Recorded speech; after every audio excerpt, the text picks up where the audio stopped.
falling down, down, down. Heaven only knows I keep falling down, down. Heaven only knows I keep falling down, down, down. Heaven only knows I keep falling down, down. Traveling on the same old road, now I run, run. Hightail back to the sun, now I'm home, home, home. Down, down, down. Down, down, down. I got used to this road, I was low, low. Traveling on the same old road, now I run, run. Pick up my life until the sun, now I'm home, home, home. Heaven only knows I keep falling down, down, down. Baby, I will rise to your highest mountain of love. If you cannot find your way down, just run. Keep it all inside until your heart takes just enough. Heaven only knows I keep falling down, down. Heaven only knows I keep falling down, down. Heaven only knows I keep falling down, down. Heaven only knows I keep falling down, down. Heaven only knows I keep falling down, down, down. Baby, I will rise to your highest mountain of love. If you cannot find your way down, just run. Keep it all inside until your heart takes just enough. Heaven only knows I keep falling down, down, down. Baby, I will rise to your highest mountain of love. If you cannot find your way down, just run. Keep it all inside until your heart takes just enough. Heaven only knows I keep falling down, down, down. Baby, I will rise to your highest mountain of love. If you cannot find your way down, just run. Keep it all inside until your heart takes just enough. Heaven only knows I keep falling down, down, down. Baby, I will rise to your highest mountain of love. If you cannot find your way down, just run. Keep it all inside until your heart takes just enough. Heaven only knows I keep falling down, down, down. Heaven only knows I keep falling down, down. Heaven only knows I keep falling down, down, down. Heaven only knows I keep falling down, down. Heaven only knows I keep falling down, down, down. Baby, I will rise to your highest mountain of love. If you cannot find your way down, just run. Keep it all inside until your heart takes just enough. Heaven only knows I keep falling down, down, down. Baby, I will rise to your highest mountain of love. If you cannot find your way down, just run. Keep it all inside until your heart takes just enough. Heaven only knows I keep falling down, down, down. Baby, I will rise to your highest mountain of love. If you cannot find your way down, just run. Keep it all inside until your heart takes just enough.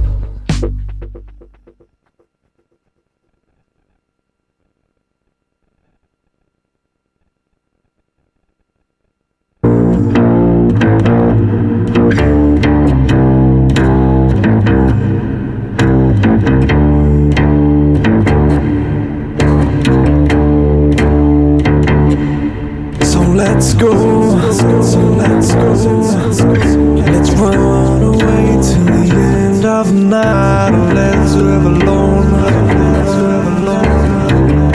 will you come away with me?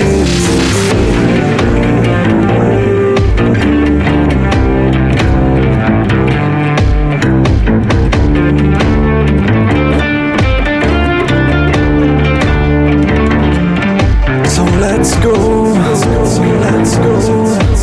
Let's run away to the end of the night, or let's live alone.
water flow, water flow.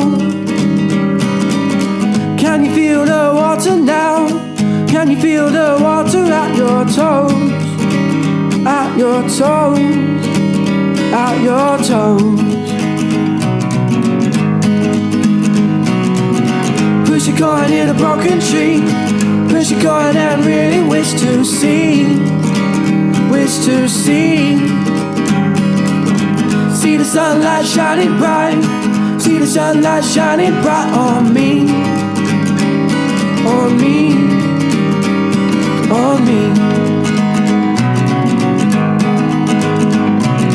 Wind blows harder like a gale. It's harsh outside, my face feels pale. Walk along that muddy trail, the rocky climb that leads up to the dales.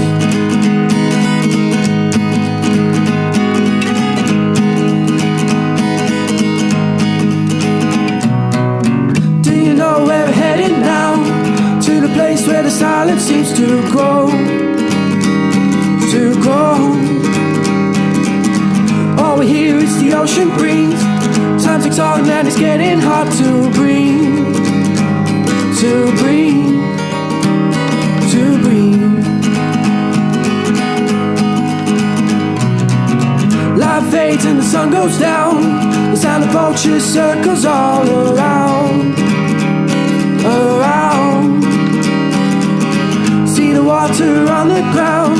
See the water rushing, gushing down, down, oh down.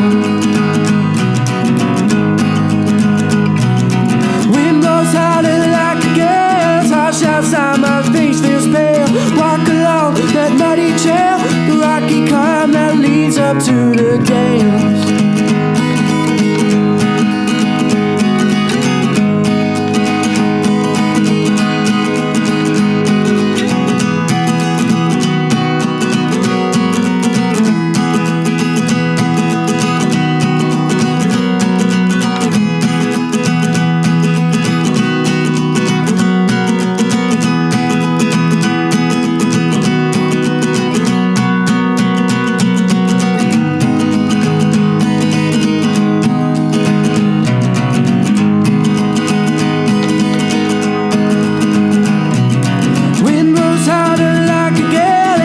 Outside, my face feels pale. Walk along that muddy trail, the rocky climb that leads up to the dales.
I don't know what to do and I'm looking for you.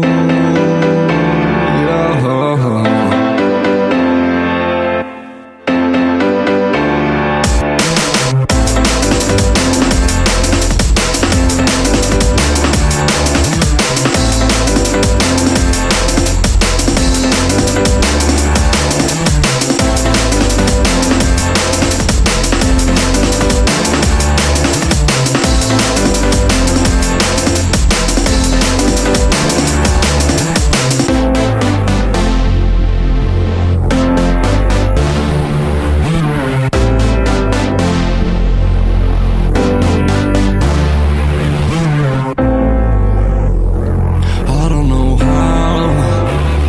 I don't know where, I don't know what to do and I'm looking for you, yeah.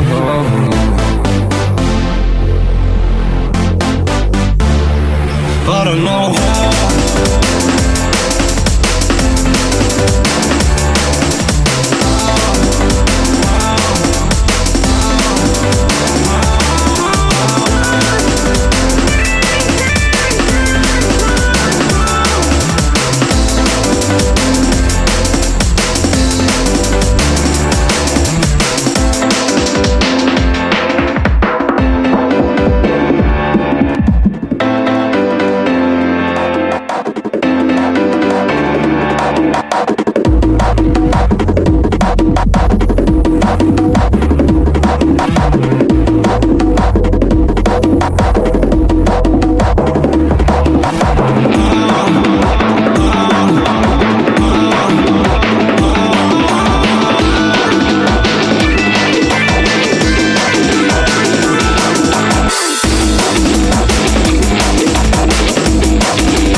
No. Oh, here we go. Yay! All right, welcome back to the MyMBuzz stage. Are you guys awake? Fantastic. So coming up first for you, we have Holby City's Barina. I'm sure you guys know who they are. And they will be along at 11 o'clock. So pat yourselves down and get ready for them. And they've got lots of questions to answer. Followed by Donnie Yen at 11:30 from Star Wars, from Ip Man, and lots of other action movies. It's going to be fun. Are you guys ready? Fantastic. See you guys soon.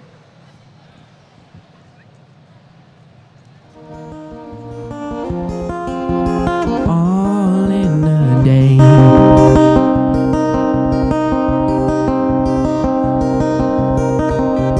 Reminiscing days of youth,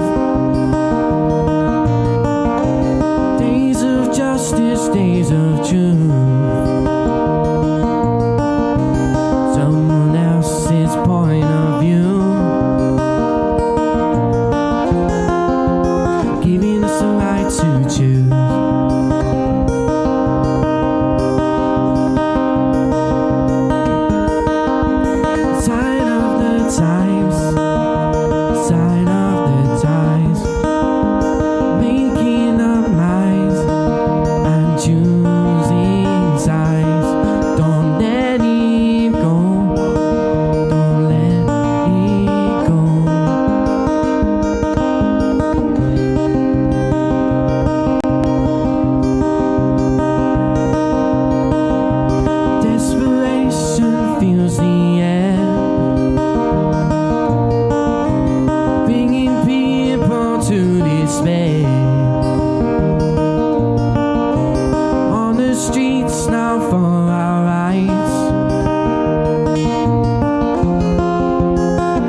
just a chance to fight.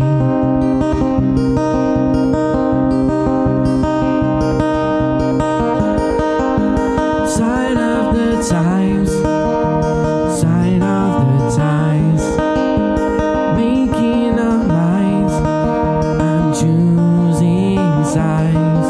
Don't let it go, don't let it go. All of this appears, taken with the budget teams. We try to string along and feel like we belong. Don't let it go and don't give up on.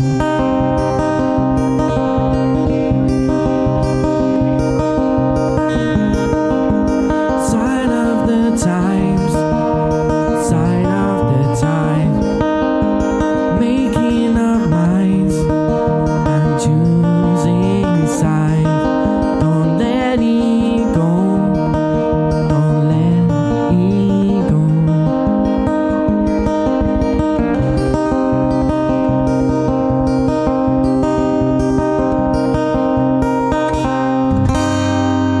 Thanks very much. I think we've got time for one more.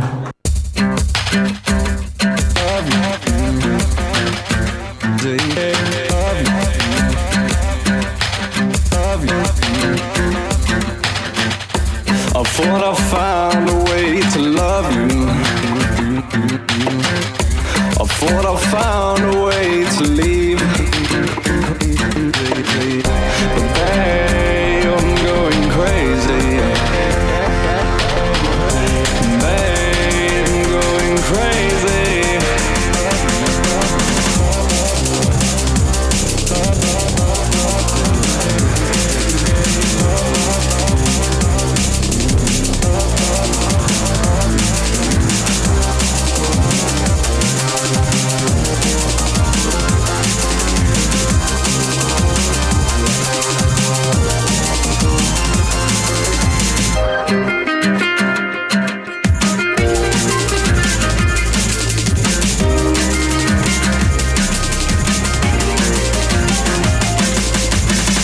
I thought I found a way to love you.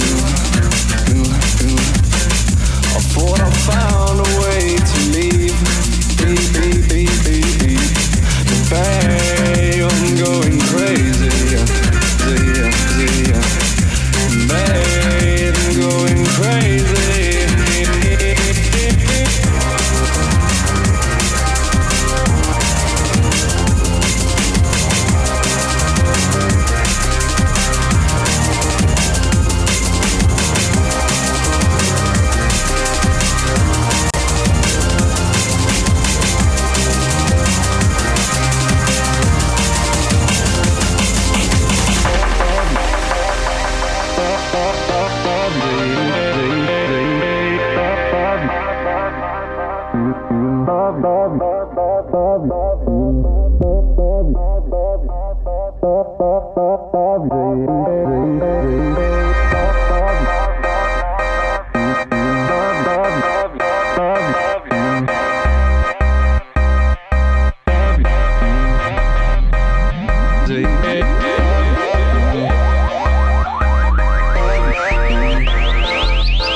We're meant to be together, I know that's true, but I'm still stuck at the I love you. There has to be another way, babe.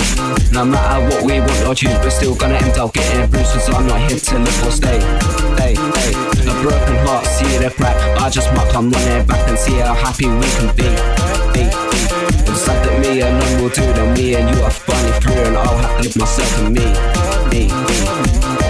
I thought I found a way to love you. I thought I found a way to leave. But babe, I'm going crazy. Babe, I'm going crazy. But babe, I'm going crazy. Babe, I'm going crazy.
What?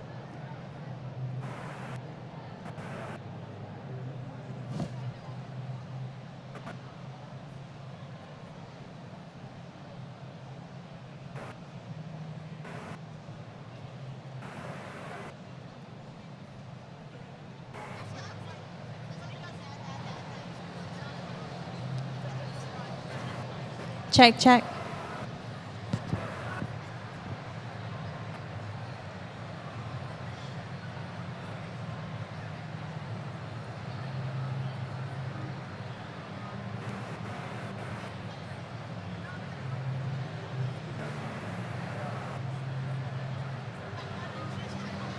Check.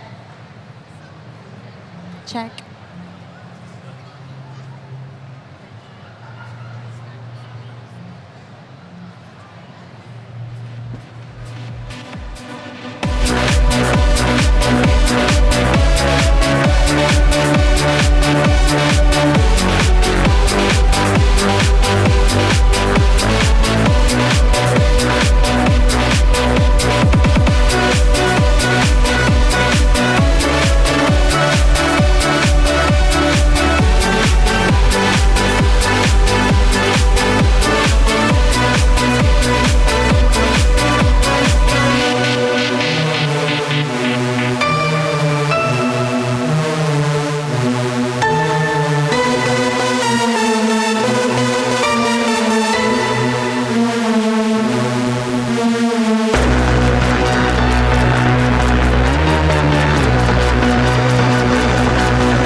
tried to be strong, but I can't carry you on my own.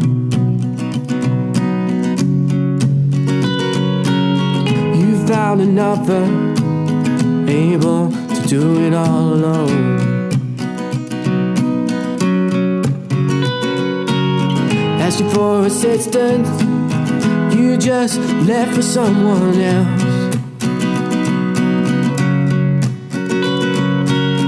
I'll get an answer to see if I can prove myself. And I don't know what to say, and I don't know what to do. All I know is I wanna spend my whole life with you. And I don't know where to stand, and I don't know where to stay.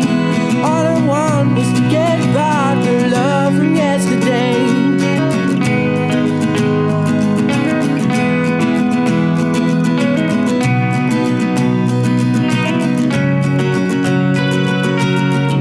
Love is water soaked, and we can buy the rain. I'm lost for answers, something I cannot explain. You told me, baby, everything is gonna be alright. So here I'm standing, alone and dark, walking in the night. And I don't know what to say, and I don't know what to do. All I know is I wanna spend my whole life with you. And I don't know where to stand, and I don't know where to stay. I just want to get back the love from yesterday.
Good morning, everyone. MCM London. How are you doing? It's a good audience. Hello, everyone at home as well. You might know them from Holby City as Bernie Wolf and Serena Campbell, but to their fans, they are known as Barina. Please welcome to our stage Catherine Russell and Gemma Redgrave. Good morning, ladies. It is fantastic to have you here. Thank you. Good morning. very Are we much. on? Yes, we are. Hello. Is this your first Comic-Con? Not for you. I've done a couple here and there for It's Doctor my Who. first time for sure. As Barina, definitely. Yes, definitely as Barina. Yes. Well, we have to talk about that because obviously you guys have great chemistry on screen. Did you guys know each other before working on a Holby? We knew of each other, but we didn't know each other, so we'd never actually met. We hadn't met. No, until I was cast, and we did a sort of test scene. Oh yes, I'd forgotten that. Just the two of us with a director and some random person holding a camera, a test scene in a bar. But it was quite a long scene, I seem to It was a remember. really long scene. It was about 8 pages, which was a bit of a nightmare for you because you were learning 8 pages on top of whatever you were learning that week. It was, Yeah, but it was and a you good learnt it better than I opportunity. did, which was But it was a good opportunity to meet each other for the first time, so that when we did meet proper, we had actually spent some time doing a scene that nobody will ever see. yes. Was there a Barina scene at all? It's a funny thing, this Barina thing, because it's something that happened that came out of a relationship that evolved on screen. So there was no such thing until it became a thing in social media. What was your first reaction then to that, like hearing that about that ship name? Did you even know what a ship was? I didn't, and although the Barina was created by you, really, not by us, we did know though that because they had asked us how we Yes. felt about playing lovers, to which we both went, well, Yeah. yes, but also how strange in what was it, 2015? Yes. In this day and age to even ask us. I mean, they wouldn't have asked us if they'd said, how would you feel about having a relationship with this male actor? I wouldn't have been asked that. No, it wouldn't have So been how asked. bizarre. And we were, and I think we both felt it was a bit, Yeah. yes, why not? Of course. What a silly, bizarre question to ask, really. So we knew so that was why I think it was such a lovely slow burn to play, wasn't it? Yes, it was. It was. They really took their time about establishing the relationship, and that doesn't often happen. Relationships often get. They Rather want to pushed in, establish aren't the you? Yeah. relationship very early on, but they didn't with us. They allowed the friendship to occur, and it was wonderful because we found a way to sort of create a friendship together on and off screen, and I think the playing of it sort of, well, you say. Well, I just think it was great because we knew that this relationship was being built to eventually. It wasn't actually scripted, so there was no all those lingering looks in bars and sort of elbows touching was us. It wasn't scripted. It wasn't in there, but it was very useful to know that that's where we were eventually supposed to be going. So we could play the flirtation and the friendship and the eventual falling in love outside of any dialogue, outside of any scripted words, which is really unusual. Which for an actor is what you want. I mean, it's like the most. Yeah, it means that you have room to really play and to be creative and to invent. So it was a real gift. Well, I mean, you guys are great together, and it's great to see that develop between you on screen. Fans are obviously desperate to find out, will there be any more Barina scenes between you guys? We wish we could say. Unfortunately, we don't write it. Sometimes we do. No, we don't write it.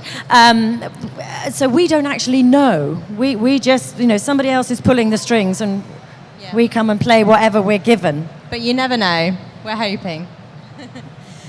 But obviously playing the friendship seems to come naturally for you. How was it playing surgeons together?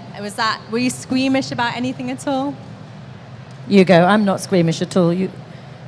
No, no. My friend here takes an unholy delight in all things blood, guts, and gore. I get squeamish about bones sticking out of legs. That takes me a bit of time to acclimatise to. I have to sort of go through a decompression with it before I can get close to it. But the thing is, the prosthetic team at Holby are absolutely incredible.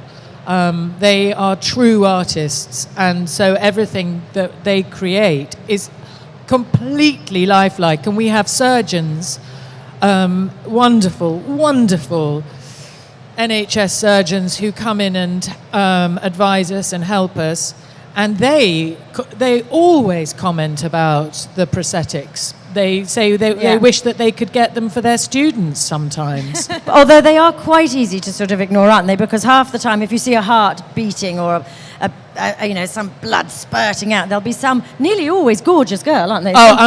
Beautiful girls. Absolutely extraordinarily beautiful women hiding under a table, pressing something so that some blood squirts up. So as long as if you're feeling squeamish, you'll just vaguely look under the table, you'll be okay.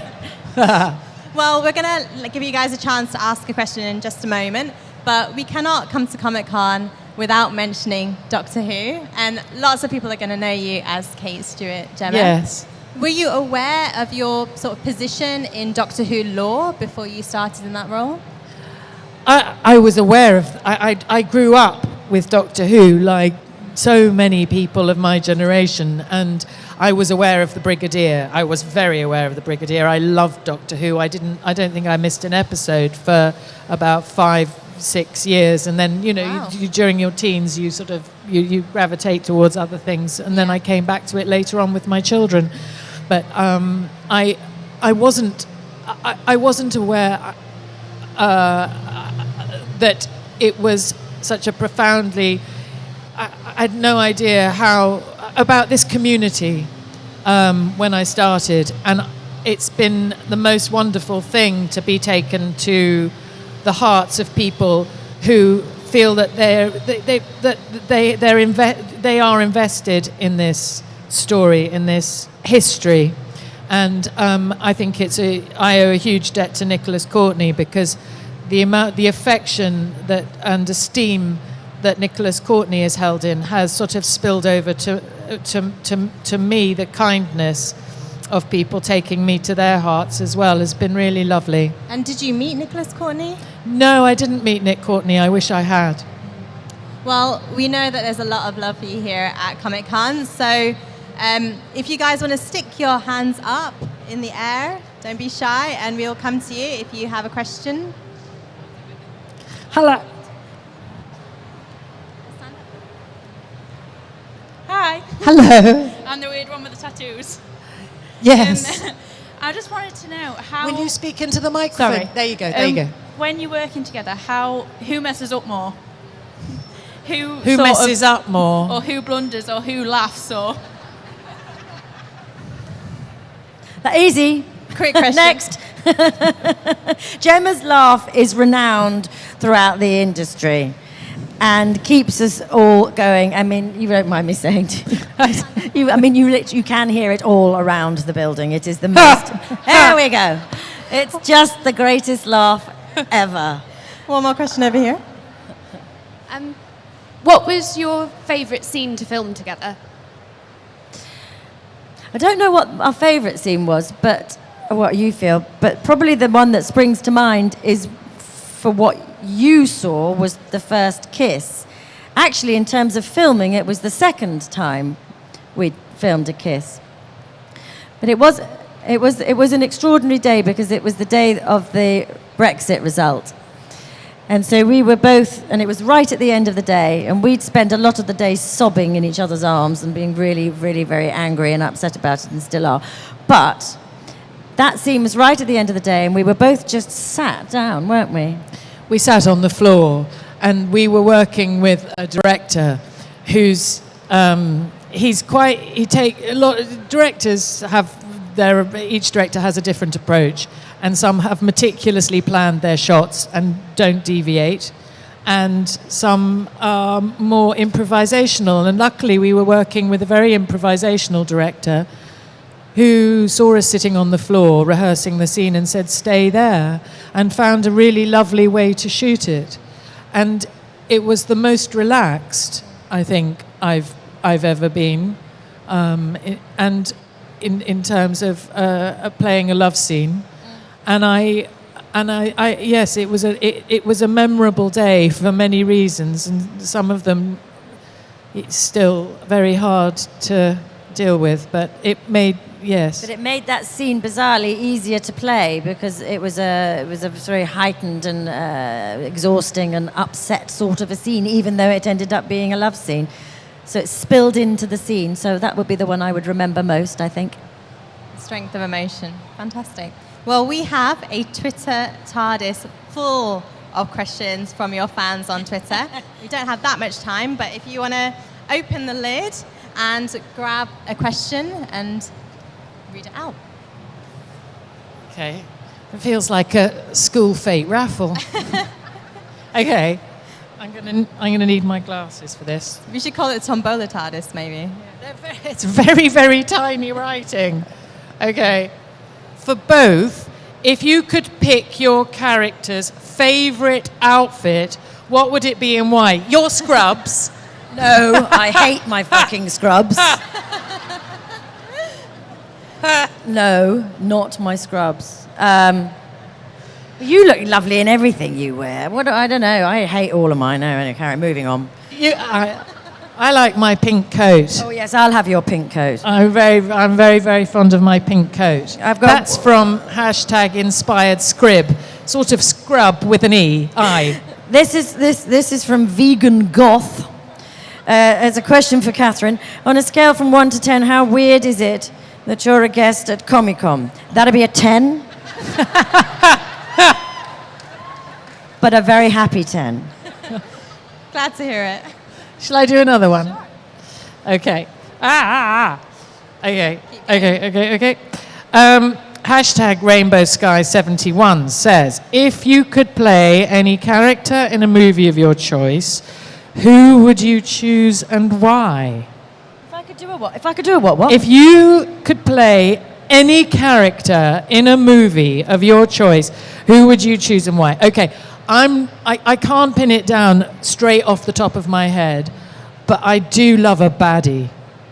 Yeah, more fun to be bad. I'll pretend I'm young. I don't know, Sally Bowles, I guess. Sally Bowles! That would be fun. Oh, yes. This is one for you. Okay. Jesus, I feel about 90. Would you like to borrow my glasses? No, I'm not that old. What, with the same age, I say that quickly because she'll hit me on the... what is the quality... This is you. What is the quality she admires most about her character, Kate Stewart, in Doctor Who? The quality I most admire about Kate Stewart is her... I think where I connect with Kate Stewart is I completely empathise to the bottom of my, to the middle of my bones with her deep love and huge pride in her father. Fantastic. Do you guys want to pull out one more question each? This is a long one. I have to read them quietly before, because I'm being dyslexic. I'll screw it up otherwise. Okay, shall I do mine first? Yes. @fictionallover says, really random question, but what would #Barina's ideal date night, what would be #Barina's ideal date night in? As long as there's Shiraz, I don't think Serena would care where she was. Yeah, it's got to be a bottle of red wine for you and a malt whiskey for me and a packet of fags.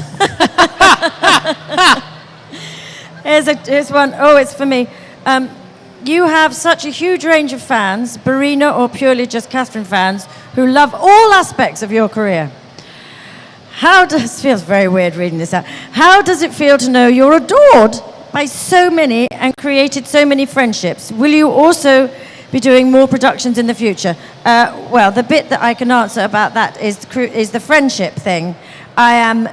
We are incredibly pleased and proud about that the Barina fandom has sort of gone beyond Holby and is a community in its own right. And I hope will continue to be a community in its own right for a long time to come. So that's the thing that I would, wouldn't you say? Yeah. Well, that's a great way to end it, I think. That's a lovely sentiment. Thank you very, very much for entertaining us this morning. It was great to have you both. I hope you're back. Pleasure. Please Pleasure. give it up for Gemma Redgrave and Suna Cole. Thank you.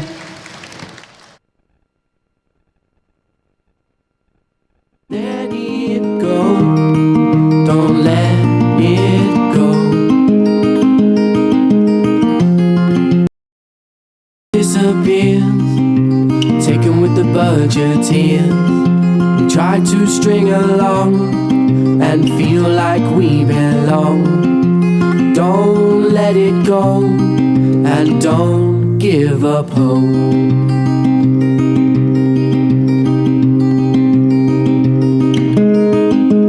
Sign of the time, sign of the time, making up minds and choosing sides. Don't let it go, don't let it go.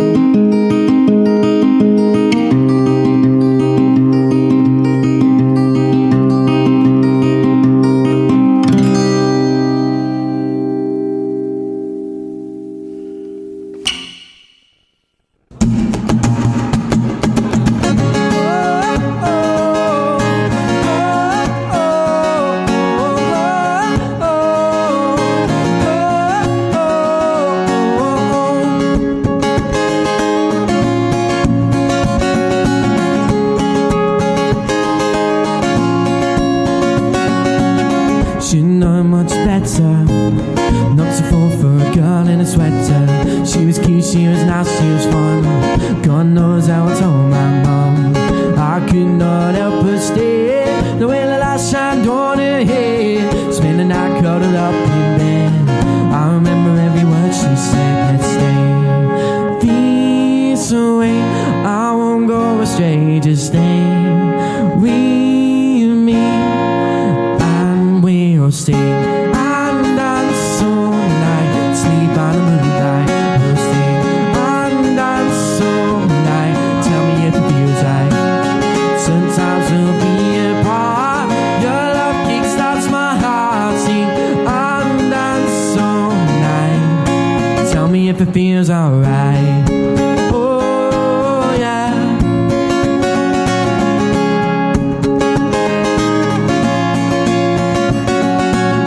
Some say some cause she's not worth it, but I think that she's perfect. No one knows how she makes me happy. I'm always hers and I always will be. 6 months is a pretty short time, but I can't get you off my mind. Spend the night curled up in bed. I remember every word she said. Let's stay this way. I won't go astray, just stay with me. We'll sing and dance all night, sleep by the moonlight. We'll sing and dance all night. Tell me if it feels right. Sometimes we'll be apart.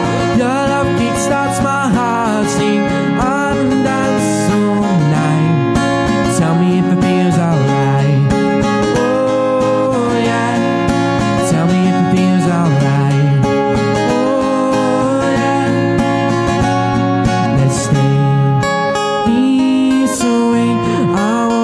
Stay, just stay with me, and we'll sing and dance all night, sleep by the moonlight.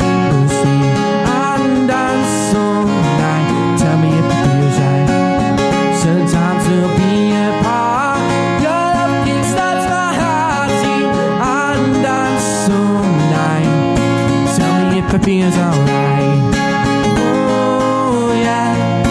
Tell me if it feels alright.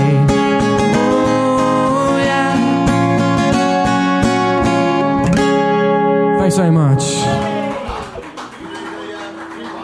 I'm going to do a new one. I'll do a new one.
mistakes can never weigh us down. Two sets of feet will never touch the ground. Oh, we're high as a kite, soaring far above the clouds. Opportunity, reality, we're gonna leave this town. And I know this love is blind. Let's get up and go and leave it all behind. But now I'm stuck in the middle, trying to solve this a little. I'm gonna find a way to work it out. If you just give a little time so I can really make my mind, I'll be the one that's gonna stand up from the crowd.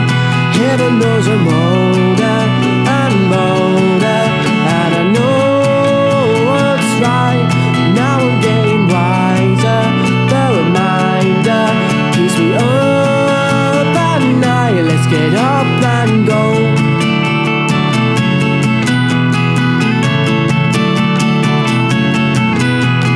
Makeups and breakups, highs and the lows, call outs and fallouts that everyone knows. Vintage wine covers my mind. Hold on tight, babe, it's a hell of a ride. And I know this love feels right. Let's get up and go and leave it all behind. But now I'm stuck in the middle, trying to solve this a riddle.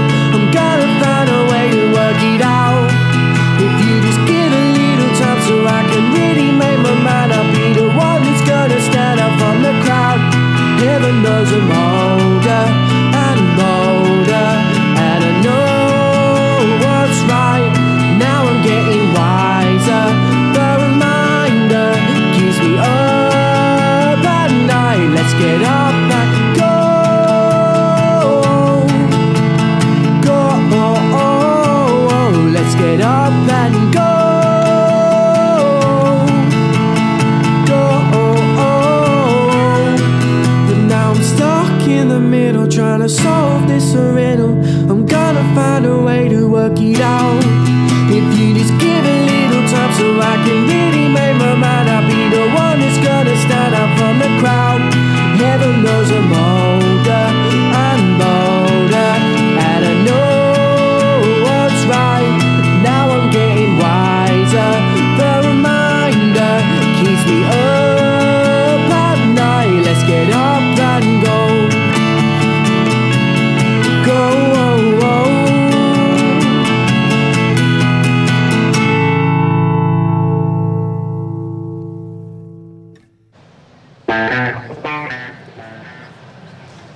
Hi guys, we are here live at the MyMBuzz stage at MCM London. How are you guys doing? So we are waiting for Donnie Yen to arrive, the master of martial arts. And if you're not here yet, then get yourselves down here because he will be arriving any minute down at the MyMBuzz stage. We're going to chat to him, take some questions. It's going to be fun. See you soon.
Hi everybody, welcome back to the MyMBuzz stage here at MCM London. He is a star in Star Wars and a master of martial arts. Please welcome to our stage Mr. Donnie Yen. Hello everybody, I'm one with the Force. You are. It is fantastic to have you here. And as part of Star Wars, I have to ask you, did you celebrate the Star Wars Day, May the 4th? I celebrated many Star Wars days with my kids, with my friends. Ever since Rogue One, I mean, that's my favorite line. Yeah, absolutely. I mean, what was your family's first reaction to hearing you say that line on screen? You know, I don't want to be a spoiler. In the beginning, I wasn't going to do this film. I mean, it took me a few months because at the time I was doing another film, and I didn't want to leave my family to come to London to shoot Rogue One for 5 months away from my family. But then I asked my kids, do you like Baba's 8-Man series? You know, some of you, or you want your father to be in Star Wars? And they said, Star Wars! So then I said, you know what? I gotta do Star Wars. So I'm glad I did. Well, we're glad you did. And has it changed your perspective of the Star Wars universe now being in it? I mean, look at the Star Wars fans. It's just millions of people. I mean, I'm so glad that ever since Rogue One, I mean, a lot of my friends are kids, children. I mean, 6, 7 years old, and when they watch Star Wars, when they watch Rogue One, and they cry when I die, right? So that kind of touched me because I have kids. So that was a really good experience for me. I mean, I've been in many films. It was nothing like Star Wars. And did you get a chance to spend any time with the late Carrie Fisher? No, unfortunately, I haven't. And we have to talk about your character, Chirrut, because he's fantastic. I mean, fighting blind is just amazing. At any point, did you forget that you're playing a blind character and look at your co-stars or the camera at all? I think some of you may probably read that originally my role wasn't supposed to be blind. It was right before we started shooting. We spent a couple months between.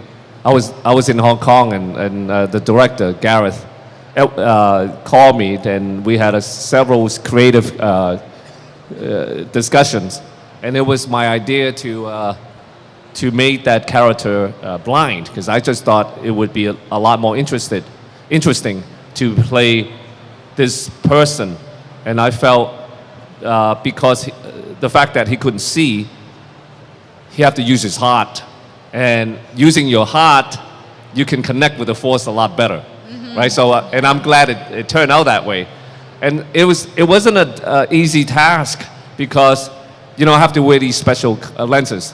By the way, I kind of suggested the color of the lenses as well, because originally the lenses wasn't supposed to be this color. Right. And then I just told him, I think this color would be a lot more appealing to.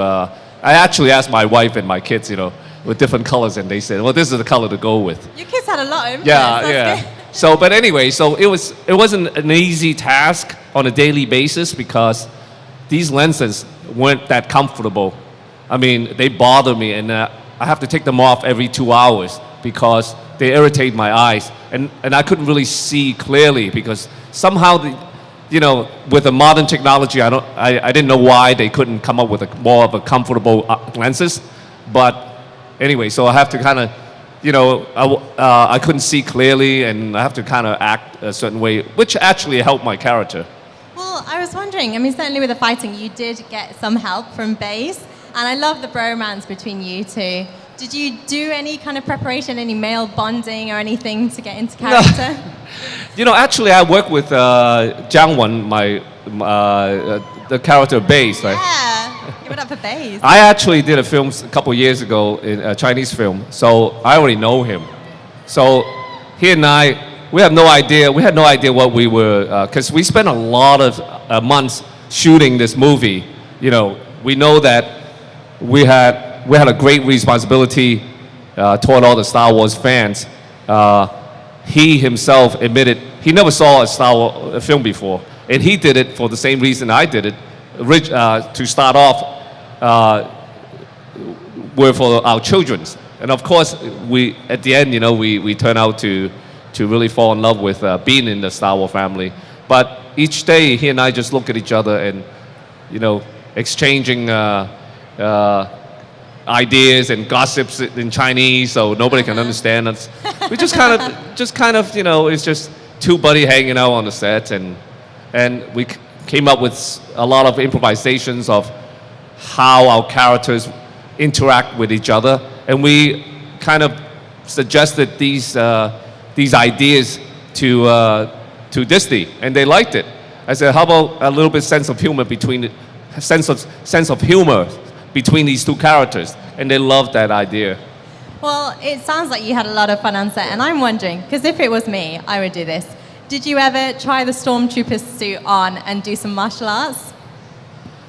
No, I didn't. They were, the whole Star Wars franchise, they're a little bit sacred about their each character, So I weren't allowed to touch, even playing one of the lead in the whole film. I had to have to ask permission even to touch some of the weapons, the guns and the stormtroopers outfit. Yeah. So, but I'm very happy with mine. So. And I was wondered, because there's essentially a 1 versus 10 stormtroopers fight. Yeah, Is yeah. that any paying homage No, at all?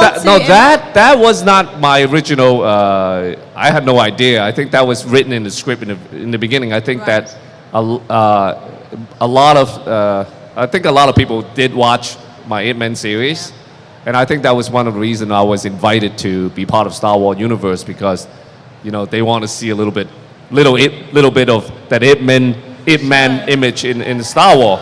So when I read the script and I said, you know what? How come there's 10 stormtroopers? So I got it. You want to see Ip Man kicking butts, kicking the stormtroopers' butts. Yeah. Well, I personally am really happy that you're here, because Ip Man was the first martial arts movie I ever watched, and it certainly got me into the genre. I wonder, what is the first martial arts movie that you watched? Wow, that's a long time ago. Oh my God, that's way before Bruce Lee days. I mean, I watched it. When I was a child, I grew up in Hong Kong, and they have these black and white movies, the kung fu movies that they play all day long on TV. So I used to watch that, and then my father used to take me to all the Bruce Lee movies, and never expected to be an actor, and then now here I am sitting with you guys. I mean, I've done 70 movies in the past 35 years. Wow, that's amazing. And I have 2 movies coming up where I'll be starring and producing this year, the second half of this year, and probably 4 more movies next year. So, I don't know. I'm trying to hit the 100 movies numbers. I think you'll make it. Yeah, I'm going to try to make that number. And in terms of Ip Man and Bruce Lee, you obviously get to train him in the latter part of that series. So how difficult was it to find someone who could emulate Bruce Lee? Bruce Lee's my idol. I think he's also many people's idol. There will be only one Bruce Lee. I know it's almost impossible to find another person who can portray that kind of just legendary charisma. Yeah. I don't think we can find a person like that. So therefore, the intention was just trying to bring the memory of Bruce Lee into Ip Man movies, my movies. Sure. Instead of trying to find an actor, who can live up with that expectation. Well, another actor / fighter who was in Ip Man was Mike Tyson. And I'm wondering, there's a scene apparently where you break his finger. How did that happen? No, it was an accident. Mike Tyson's actually, when I was growing up practicing martial arts, Mike Tyson was also one of my, I used to look up to him because as a fighter. And and I was really excited to work with him. I mean, he changed a whole. I don't know him back then. You know, I only got to know him through shooting Ip Man 3, and you know, everything you read about him in the past, I don't know. But my experience working with him, he was a gentleman, Yeah. and it was a pretty chill kind of guy. But you know, it was an accident. You know, he's like 3 times bigger than me. I don't think I can ever try to break his finger. Absolutely, but certainly I know you have the skills to do many things. And I realized you're a martial artist, an actor, an action choreographer, a director, a dancer, a pianist. I don't know about that, dancer. Is there But I anything did you my can't second do? movie. I did, you know, some of you may know, may not know. My second movie, back in the 80s, when I was 20 years old, 21 years old, it was actually a breakdance movie. Can you believe that? No, don't ask me to breakdance. I can't breakdance anymore. I break my bones right now. But yes, you know, when I was younger days, I grew up in Boston, so I had a lot of friends. We were into dancing, and you know, I witnessed the first hip hop's culture, Yeah. the beginning of the hip hop culture. So I have a little rhythm in my body, you know. I'm sure.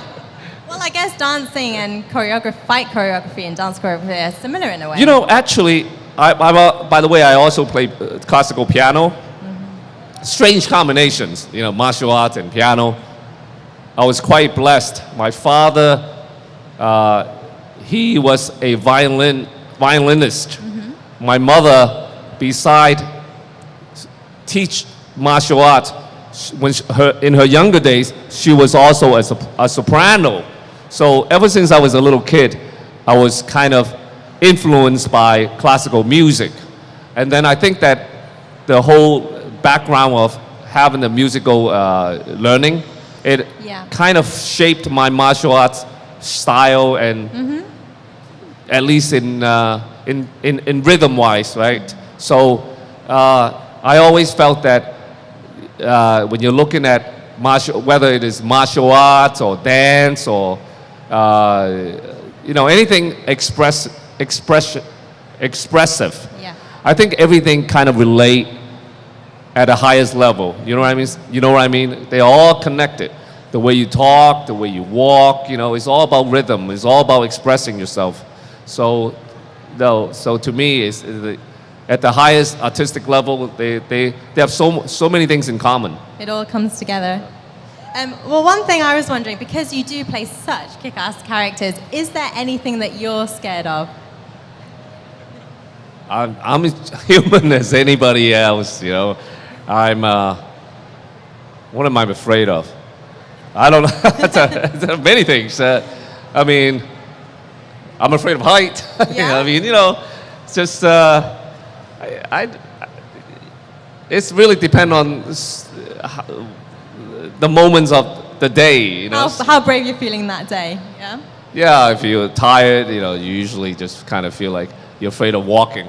You know?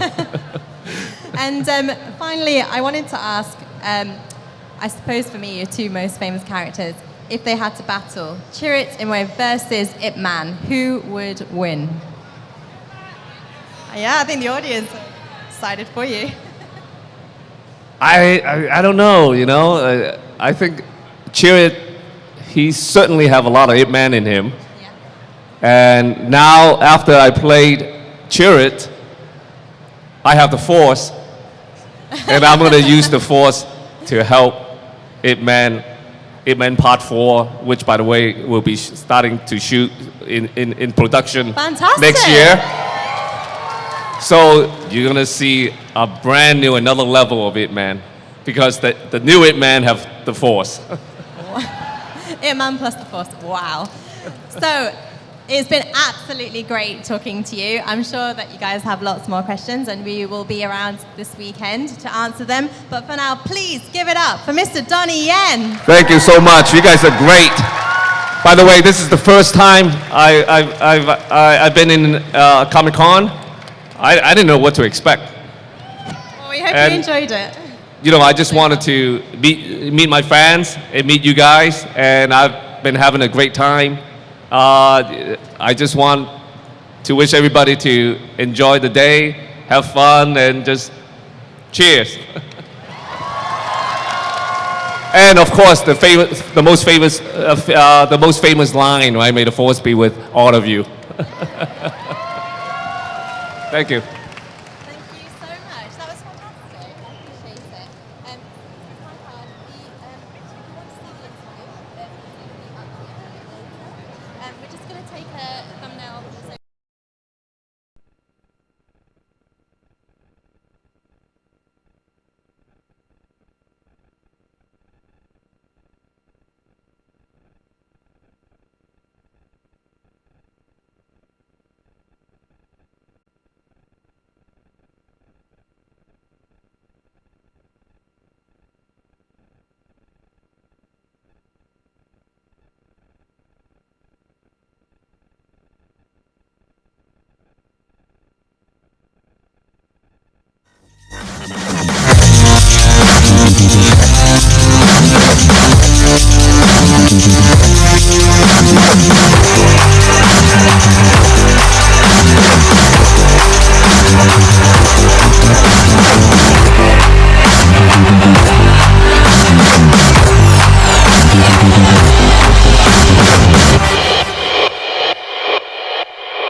much better.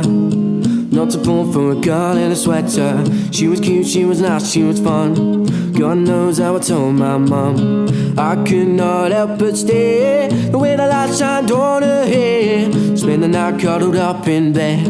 I remember every word she said. Let's stay this way. I won't go astray. Just stay with me, and we'll sing and dance all night. Sleep by the moonlight. We'll sing and dance all night. Tell me if it feels right.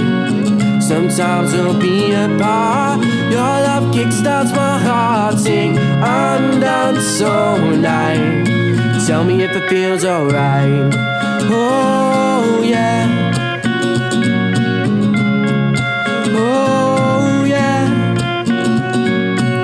Some say stop cause she's not worth it, but I think that she's perfect. No one knows how she makes me happy. I'm always hers and I always will be. 6 months is a pretty short time, but I can't get you off my mind. Spend the night cuddled up in bed.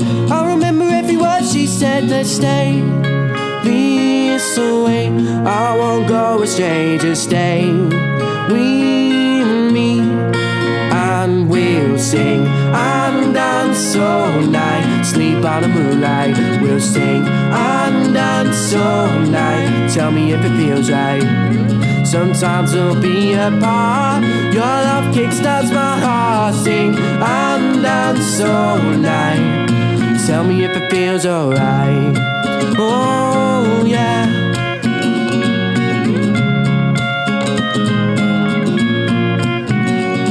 Let's stay.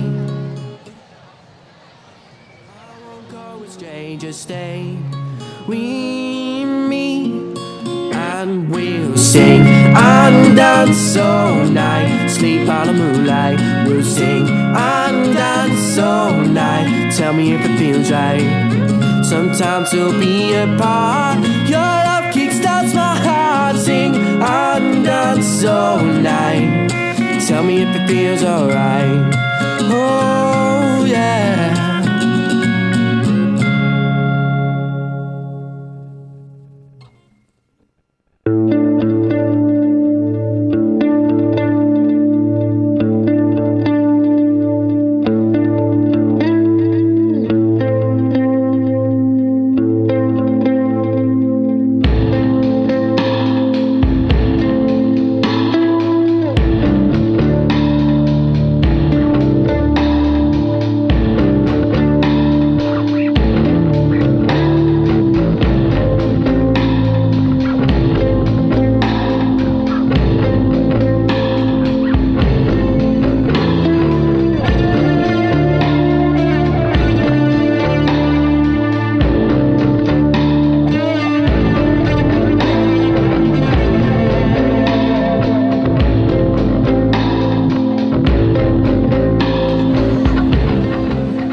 Welcome back to the MyMBuzz stage here at MCM London, and look who we have, it's Archie himself. Please welcome KJ Appa. They are loving you, and we are loving Riverdale. It's great to see you. Congratulations on the first season. Cheers, thank you. How was the rap party? The rap party was pretty good, eh? It was pretty gnarly, actually. We played a few songs as well. Luke was up there singing, which was good. Oh, yeah? Yeah. Do you sing with Luke? Sorry? Do you sing with Luke? Nah, I don't actually enjoy singing. I try to avoid singing at all costs. So when they get me singing on the show, I'm kind of hesitant. Yeah, you're not doing very well at that then. Yeah, yeah. I know I'm doing it like every time as well. I know. And for those who haven't seen this show yet, can you give us a little bit about the premise of it? Yeah, so pretty much Riverdale is based off the Archie comics, but it's not really a direct translation from the comics, although it still involves all the major iconic kind of things like the the love triangle between Archie, Betty, and Veronica, and it's just a little bit darker and more relatable, I'd say, to the comics. Absolutely. And it centers around the awesome foursome of Betty, Veronica, Archie, and Jughead. Who would you say is the glue between them that keeps them together? The glue? Yeah. I don't know. I wouldn't probably say it's just one person. I think it probably molds all of them. All of them have have a really strong relationship. Yeah. And obviously, the first season was mainly centering around who killed Jason Blossom. Yeah. Were you guys taking bets on set at all? We actually we were kept in the dark a lot. We didn't really know who the killer was for a long time. Even you know, like until it came out, we found out like the day before. Yeah. But we all had our own kind of idea of who it could have been. But we were all wrong. We never knew who it actually was. No one knew. Yeah. Everyone lost that bet. Yeah. Exactly. Well, I thought that it was going to end with finding out the killer, and then you had the finale, and oh my God, it was fantastic. Yeah, it's good. And poor Fred. I mean, I know you can't tell us whether he's dead or not and what's going to happen, but where do you think that leaves Archie? Yeah, I think that's Fred being shot changes everything for Archie. I think we're definitely going to explore a darker side to Archie for next season. Definitely, I think the whole show, in fact, is going to be a lot more subversive. So like a darker tone. Yeah, for sure. And Riverdale actually gets like divided between the north side and the south side, and everyone eventually picks a side, and it gets pretty gnarly. Like, it's gonna be gnarly. It's gonna be good. Well, Cole Sprouse was talking about that, the sort of Yeah. north-south, south-side divide. Yeah. But I think, does it feel like art imitating life at all with him and you? Because it looks like you're best friends on and off screen. Yeah, me and Cole are real good mates. We hang out a lot. We go camping and stuff. I actually used to watch his show when I was a kid as well, which is pretty weird. When I met him, I was like, oh, shit. Fanboying. Yeah, no, but he's a good guy. He's good. We're lucky to have him on, and it helps us out with stuff as well. So yeah, it's good. And does he make a good roommate? He makes a good room. Yeah, kind of, eh? Kind of. He's all right. He's all right. And one thing I'm worried about is, at the moment, Archie and Veronica have just got together. So in season 2, if there's going to be a split, especially because suspicion is surely going to fall on the lodges as to who shot Fred, are they going to be able to weather that storm? Yeah, I mean, I think Archie and Veronica I think they, their relationship does start to build a little bit more, and we're going to be exploring that in season 2 as well. But another interesting thing is the introduction of Hiram, Veronica's dad, which is going to be a lot of fun for season 2. I think he's going to be a really interesting character. But Mark Consuelos is playing Hiram, and we all got to meet him actually a couple of days ago, which was cool. Oh, right. Yeah. Do you think then the introduction of new characters in season 2 is going to shed some light on all those mysteries, or just make it more complex? So what? Do you think that introducing new characters in season 2 is that going to give us sort of any clarity on all those mysteries, or make it more complex? I think, for sure. I think 100% that there'll be a lot more clarity, but I also think that season 2 is going to pose a lot more questions probably than answers. Yeah. Well, are you guys looking forward to season 2? So I have a few little quick fire season 2 questions for you. Yeah, cool. More kind of yes or no things. Firstly, when will Polly have her baby? When will Polly have a baby? I can't really give you the answers to these questions though, because then I'm just giving it away. Well, is it going to be in season 2 or no idea? It depends how much time we're skipping ahead. I don't know the answer to that question. Okay, I don't know is a fair answer, I think. Will we meet Betty's long-lost brother? I don't know. I don't know. Okay. Honestly, we as the actors of the show, we know literally nothing until we read that script. Yeah. Like none of us know hardly anything for season 2, but keep them coming. Will there be any Twin Peaks guest stars? Don't know. This is going great. Yeah. Maybe you can answer this. Is there anything that might get Cole Sprouse to sing? Definitely not. There's no way he's going to be singing. And finally, he can sing though. He can. Can he? Yeah. What does he like to sing? Huh? What does he sing? He likes singing country music. Really? He loves country. Yeah, when we go camping, he's always on the country music. Oh, really? Yeah. Do you, because I heard you like to travel with I'm your hearing some guitar. sighs over here. I know, they're not impressed. But I heard you like to travel with your guitar. So, have you brought it with you? No, I didn't bring it with me. I don't travel with it all the time. Mm-hmm. Sometimes I do though, it's good. I go camping with it, which is good. Yeah. So you and Cole around the campfire singing country songs. Not quite like that. And I'm wondering as well, because you've got lots of other comic shows on the CW, certainly in the Berlanti universe. Has a crossover between any of them been discussed? Yeah, there's been a little bit of discussion about that. It has also been some discussion about like a musical episode or a something. Wow. Didn't The Flash do something like that? The Flash Supergirl musical. Yeah, everyone knows that one. Yeah. But I did hear some just like conversations about that. I'm not sure if it's going to happen, but I don't know about a crossover. I don't know if it would work just yet with our show. I think we're still kind of exploring the town and stuff. So maybe a little bit further on. Would you be up for a musical? No. But that surprises me because I believe that you were a singer first before you were an actor, and you put out an album at the age of 14. No, I've never been a singer. Never, and I will probably never be a singer. No. I played the guitar though. Guitar was like my thing growing up. I spent a lot of time playing the guitar, but I got lucky to be able to play a character that does it as well. Well, one thing I was wondering is because you were on Shortland Street, and during that time, there was a cameo with Ed Sheeran. How was that? Yeah, it was pretty sick. I kind of didn't. Shortland Street was great. I learned so much on that show. There's a photo with my eyes half shut. But yeah, that was a sick experience. I had no idea what I was really doing because I was so new to acting. He was really new to it as well. I remember he had the lines. He didn't learn anything. He just kind of went on there and just winged it. Yeah. But he's a legend. Ad-libbed the whole way. Yeah, he's a legend. It was sick. Fantastic. And in Shortland Street, your storyline, I believe, was a little bit similar to the whole Miss Grundy storyline. Did that help? Yeah. Did it help? No. I mean, it was, so my character, his name was Kane. He had a little thing going on with his PE teacher. Mm-hmm. You guys had PE? Yes, PE, yeah. Physical education. Mm-hmm.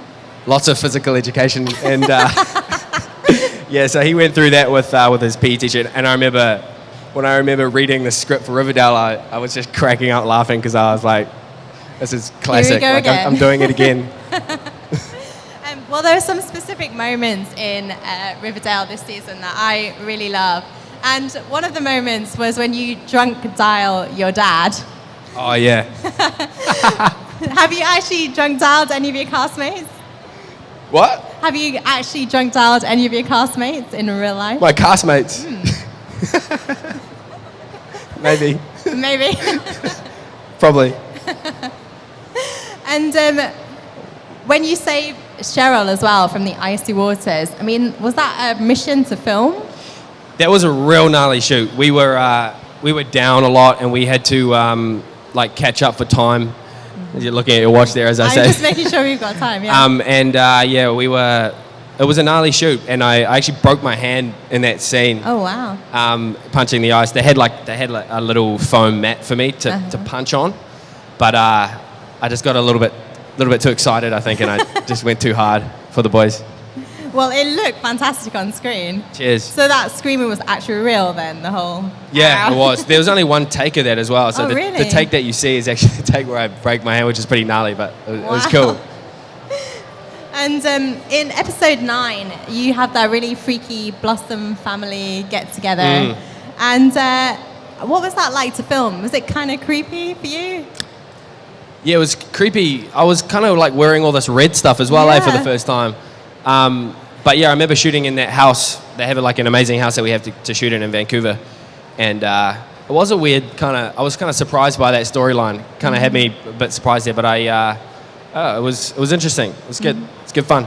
So one thing I was wondering is, when I first see Archie with the red hair, I straight away started to think, is he related to the Blossoms? Did it cross your mind? I don't reckon. No. Nah. And I hope not. No. Yeah, no, I hope not. And does it feel different being ginger? It feels weird. I'm not really... It's weird. I'm so used to having orange hair now that when I dye it back to my normal one, I kind of get a little surprise every time I look in the mirror. But yeah, it's all good. Apparently, only 4% of the population of the world has red hair. So Yeah. shout out to all the redheads out there. All the gingers out there. Yeah. But do you feel different being a ginger or get treated differently? Nah, I don't think so. I don't think I get treated differently. So we want to give you guys a chance to ask some questions. If you want to stick your hands up and I will come around to you. Yeah? Ready? Do you have a question? Hey. What character do you think you're more like in real life? What? What character do you think you're more like in real life? In the show? Like, what character from Riverdale do you Okay, think yeah. you're like in real life? I'd probably say, I mean, I'd like to say that I'm not like any of them, but I'm probably similar to Archie, I'd say. I'd say, yeah, I think so. Good question. Do you want to stand up for me? What's it like filming Riverdale? Is it like exciting or hard? It's good. It's hard work. We do some long hours and stuff. We shoot over in Vancouver, which is nice as well. But yeah, it's good fun. It's good fun. We're really lucky to be able to work with each other. Hi, sorry, Hey. I love you so much. Obviously, there's I a love lot you of too. chemistry between you and Camilla on set. Is there anything going on outside of the set when you're not filming? Now, me and Cammy are really close friends. We like to keep it professional. You know, when we're on set, we've got stuff to do. But yeah, no, we're good mates. I mean, that's something that I was wondering. Certainly, there's a lot of attraction for Archie on the show. There's a lot of love interest. And how is it for you now, being the lead in the show, dealing with all the attraction, the fans and everybody? I don't know. It's hard to. I don't really think about it too much, but yeah, there's a lot of things going on there. A lot of girls. That, Still getting used to it. yeah. All right, do you want to stand up? So there's like a. Do you think Archie still has feelings for Betty, or is he like completely okay with being friends with her now? I think Archie does still have feelings for Betty for sure. I think at the end of the season, there's some subtle kind of moments that you kind of see between them, and they have that conversation in the I forget that classroom, but I think definitely he does. He kind of wants. It's that thing where you want what you can't have, and I think after he sees her and Jughead, he wants a piece of the pie. How do you feel about the shipper names? Do you prefer Bughead or Jetty? Or what? Or Jetty? Have you heard that one? Jetty. Yeah. No, I haven't heard that one yet. Bughead's good though. What was your favourite episode or scene to film? My favourite scene. I got two favourite scenes. My favourite, one of them was the one with Cole on the front porch of our house in episode 4, I think, or 3. 2, I think it was 3, where he finds out about Archie and Grundy. That was a good scene. And the end scene with Luke, where I'm holding him and he gets shot. Yeah, that was fun. And sorry, I mean certainly with Luke, I was wondering. He's got. I understand that you only found out about that scene the day before. Yeah, we found out the day before. It was meant to be a different ending, but they wrote it the night before that Fred gets shot, and we read it that morning and kind of it was really surprising. So how did you talk about it with Luke when you shot it? Yeah, we did. We had a chat, and we spoke to the writers as well, and they prepared us for it and stuff. But yeah, it was good. Do you want to stand up for me? Hello. If you could play another character, who would you be and why? Spider-Man. Definitely Spider-Man. Good answer. Okay, we're going to come around here. Do you want to stand up? As it's your first time in London, obviously other than Comic-Con, what are you excited to do while you're here? There's a place called Stonehenge. What's it called? Stonehenge. I really want to see it. I really want to see it. Apparently you can't get closer. They've taped it out or something. But that was I'm here with a mate of mine, and that's the number one thing that I want to look at. Yeah. But London's good. It's my first time, and I'm having a great time. What was the most emotionally draining scene that you filmed? Good question. I would probably say there was a scene. I'd probably say that the ending scene with Luke. I think it was kind of emotionally demanding, I believe, even though they only show like 2 seconds of what we actually shot. But yeah, it'd probably be that one. Do you know the gender of Polly's babies? Sorry, what was that? Do you know the gender of Polly's twins? Do I know? The gender, male or female? Oh, the gender. I don't actually. That's a good question. I got to find that out. I'll let you know.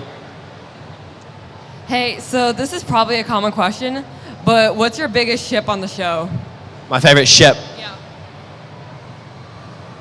That's a good one as well, eh? Too many to choose from, huh?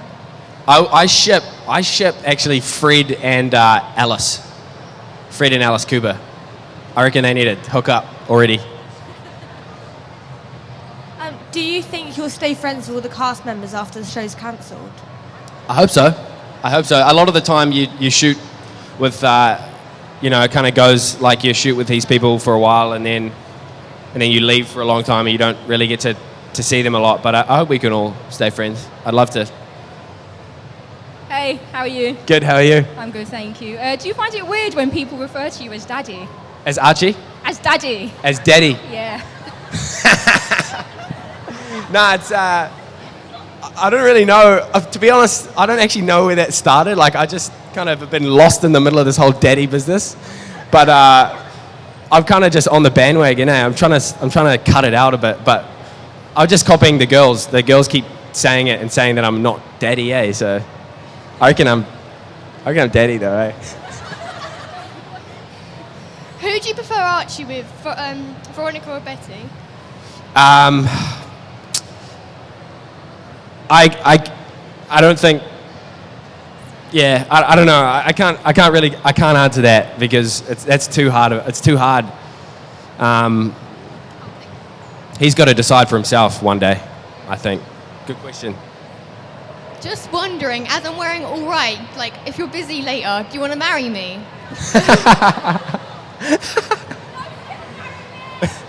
I got a lot of people to marry this weekend. You're going to be really busy. Yeah, do you want to stand up for me? What's your favourite TV show to watch? I love The Office. The UK version is my favourite. It's my favourite show in the world. How many times have you seen it? A lot. I'm gutted they only did. It's just not enough seasons, eh? They need to do more. Maybe I love another it. Christmas special. Yeah, I've been watching the US one. It's not as good though, I reckon. Do you want to stand up for me? Hi, I was wondering which cast member laughs the most on set? Which cast member what? Laughs the most on set. Laughs.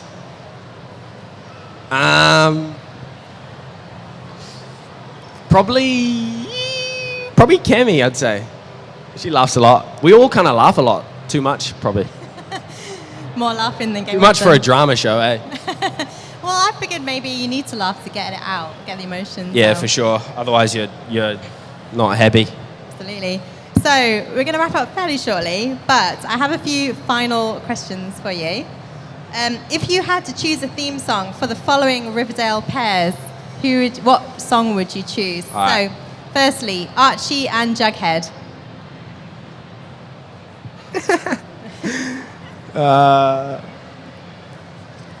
Archie and Jughead. Probably Panama by Van Halen. Mm-hmm. Kind of rocky, cool. Not country. No Country. Betty and Veronica.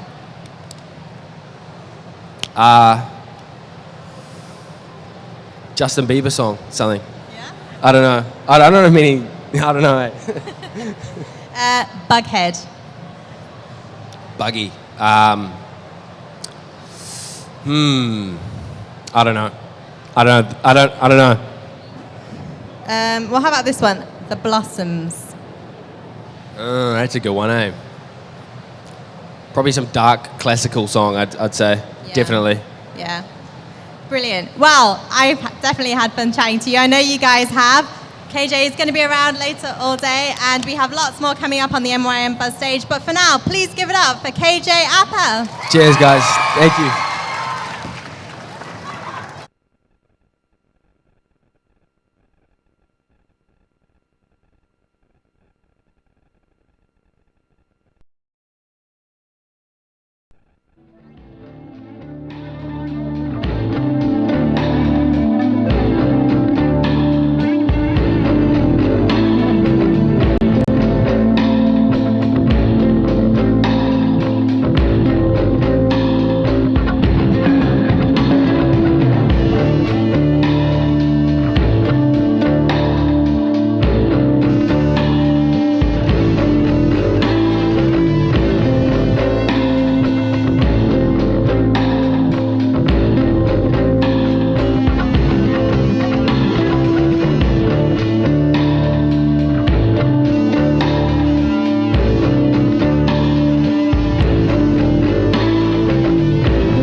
go and slip right past me.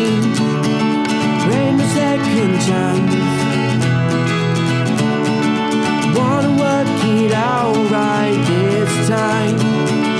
Won't be left behind.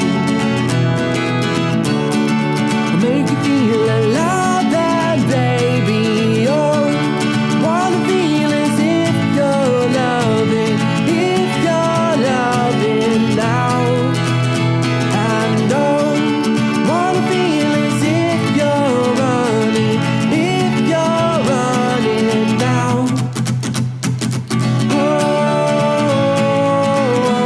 It's not too late to feel alive. Oh, you can do it if you try. Oh, we don't need to say goodbye. Oh, it's not too late to feel alive.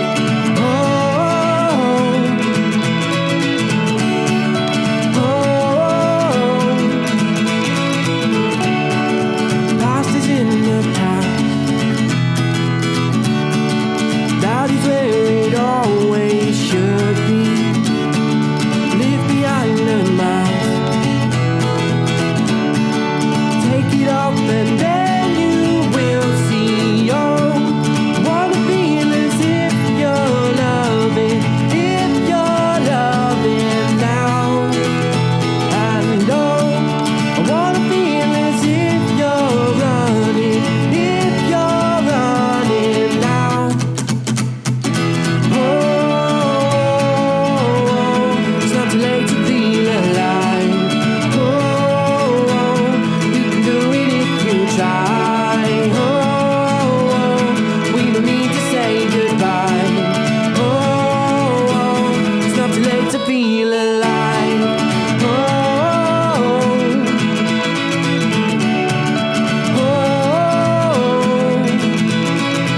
passing the past and always should we run too long and then just maybe you will see the light. Running too long but just get out of. Trust me baby, we'll get better. Take my hand and see.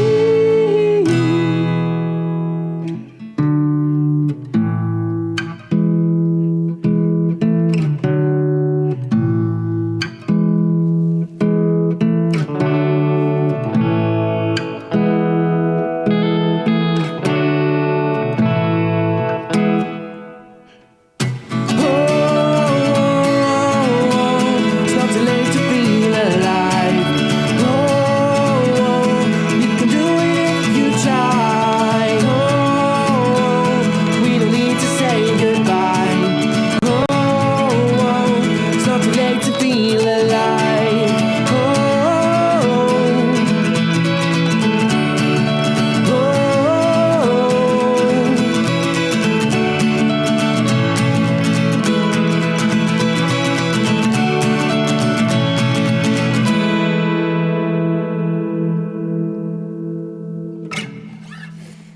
Happy days.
the jokes that make you and me running, hiding from all those who don't wanna see. Oh, here we go. Oh, to and fro. Days like these, you're my best friend. Days like these, this love could never end. You drive me crazy, can't you see? There's days when you're my worst enemy. Like these, days like these.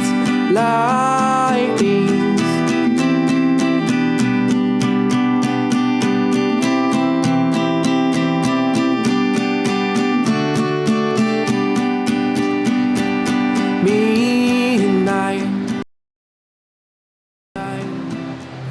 Hi guys, welcome back to the MyMBuzz stage at MCM London. And look who it is, we have Rebecca Breed. Hey. It is lovely to have you here. And I know that you obviously travel around quite a bit. You're back now traveling with your husband, Luke Mitchell. Do you guys do many cons together? Every con we've done together, which is good.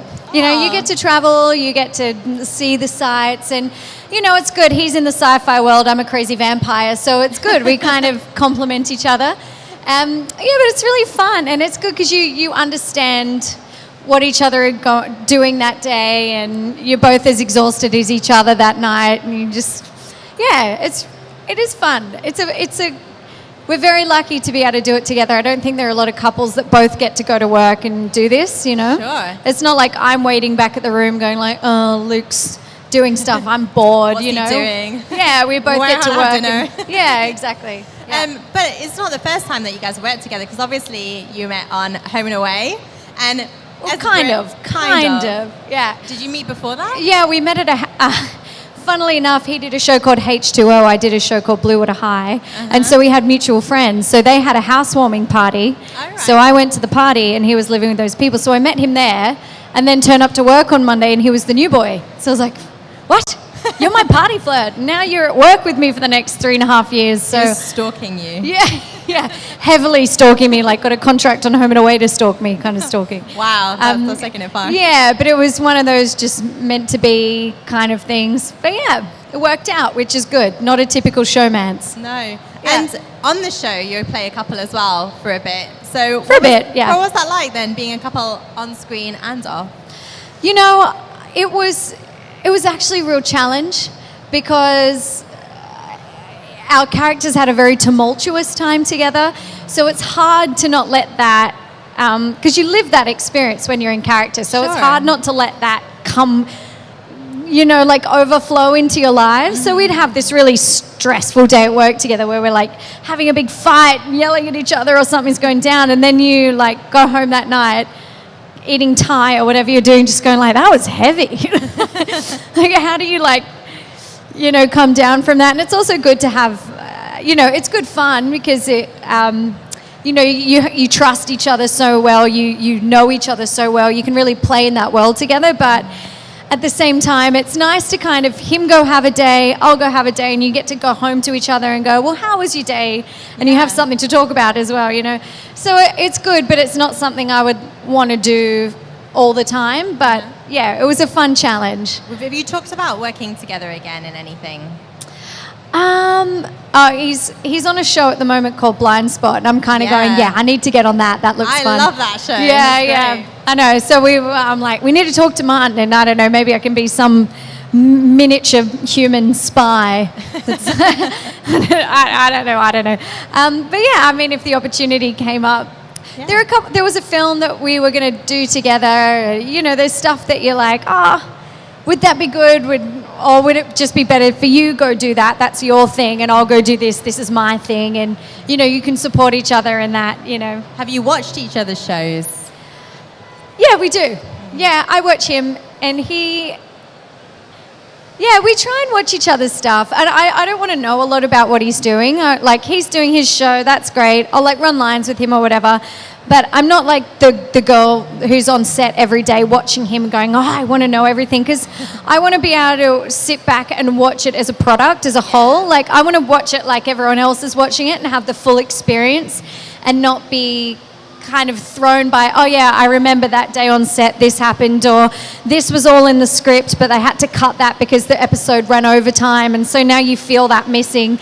You know, if you just watch it without knowing any of that context, you can just see it as an audience like everyone else. And you want to be the fan. Yeah, and I can bring that perspective, because he'll be like, oh, we shot so much more of that fight scene and it didn't make it in, so he's disappointed, and he's like, the episode could have been so much better.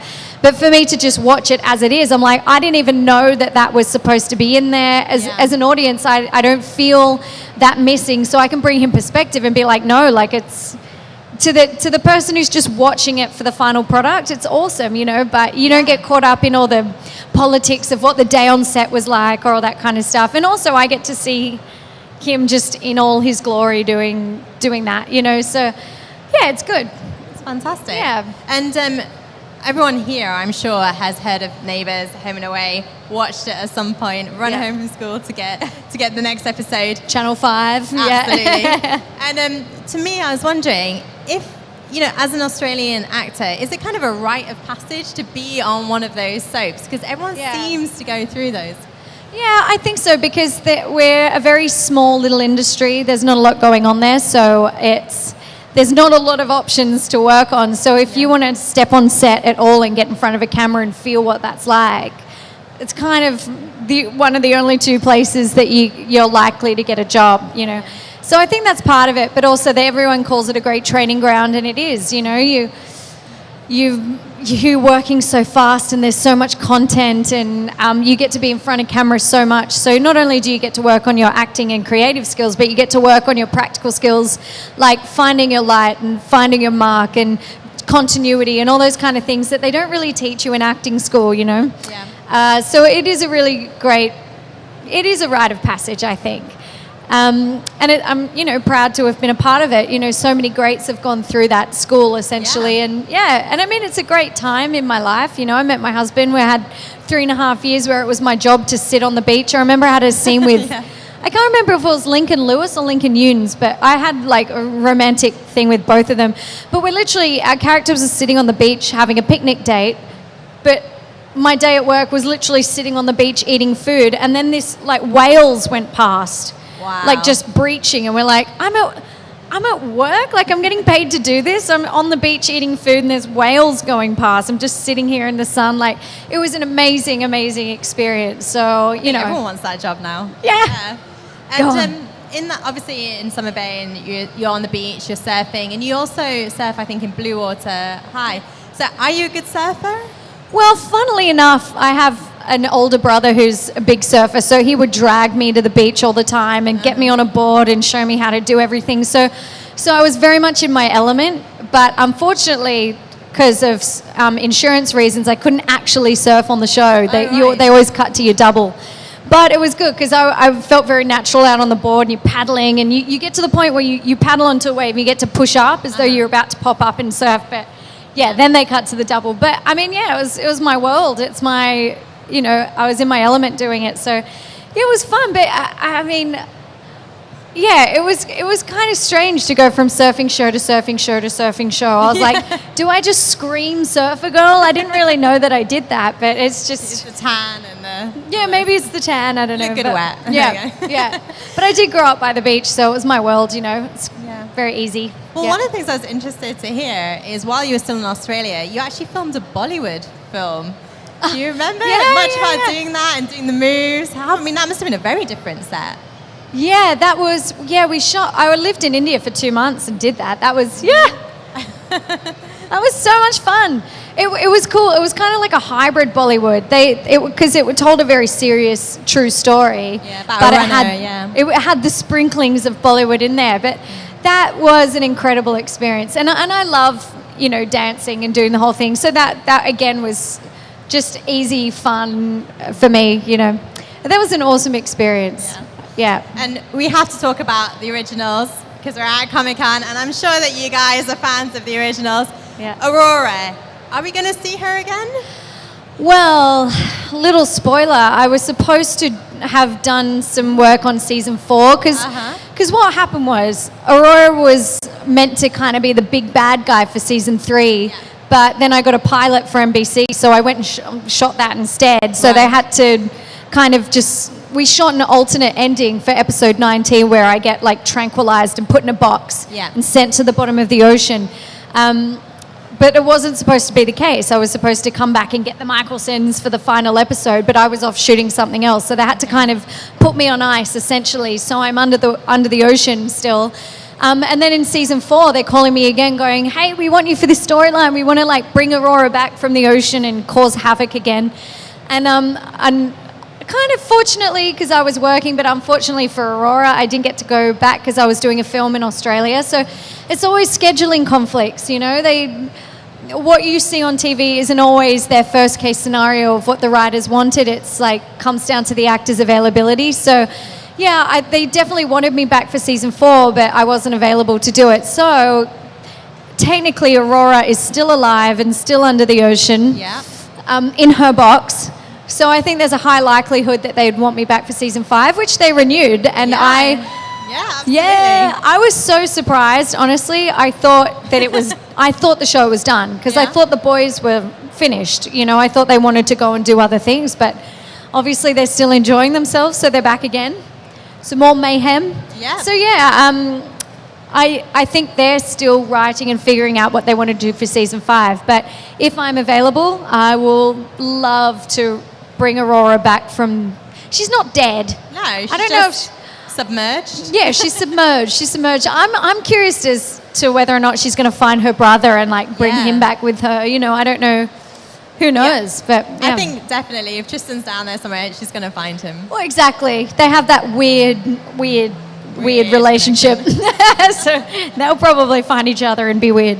Yeah. Well, speaking of relationships on the show, Klaus and Aurora, did you ship them? Clarora? No, I did. I really did, because from my perspective, from Aurora's perspective, he was her first love, her true love.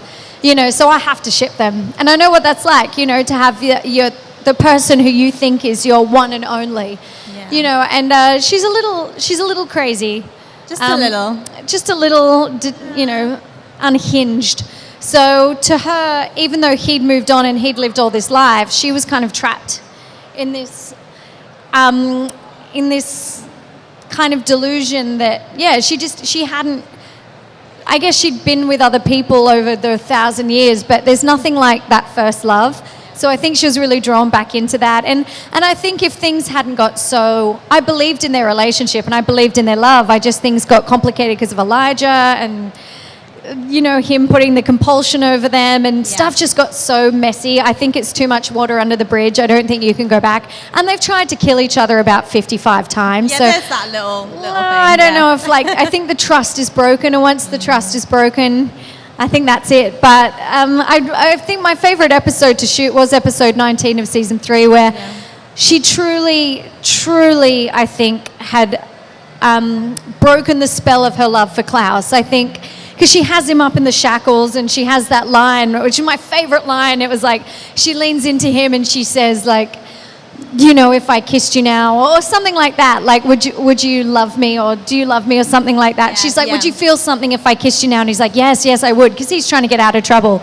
And she's like, I wouldn't. And she just kind of like, whatever, man, goes to kill him.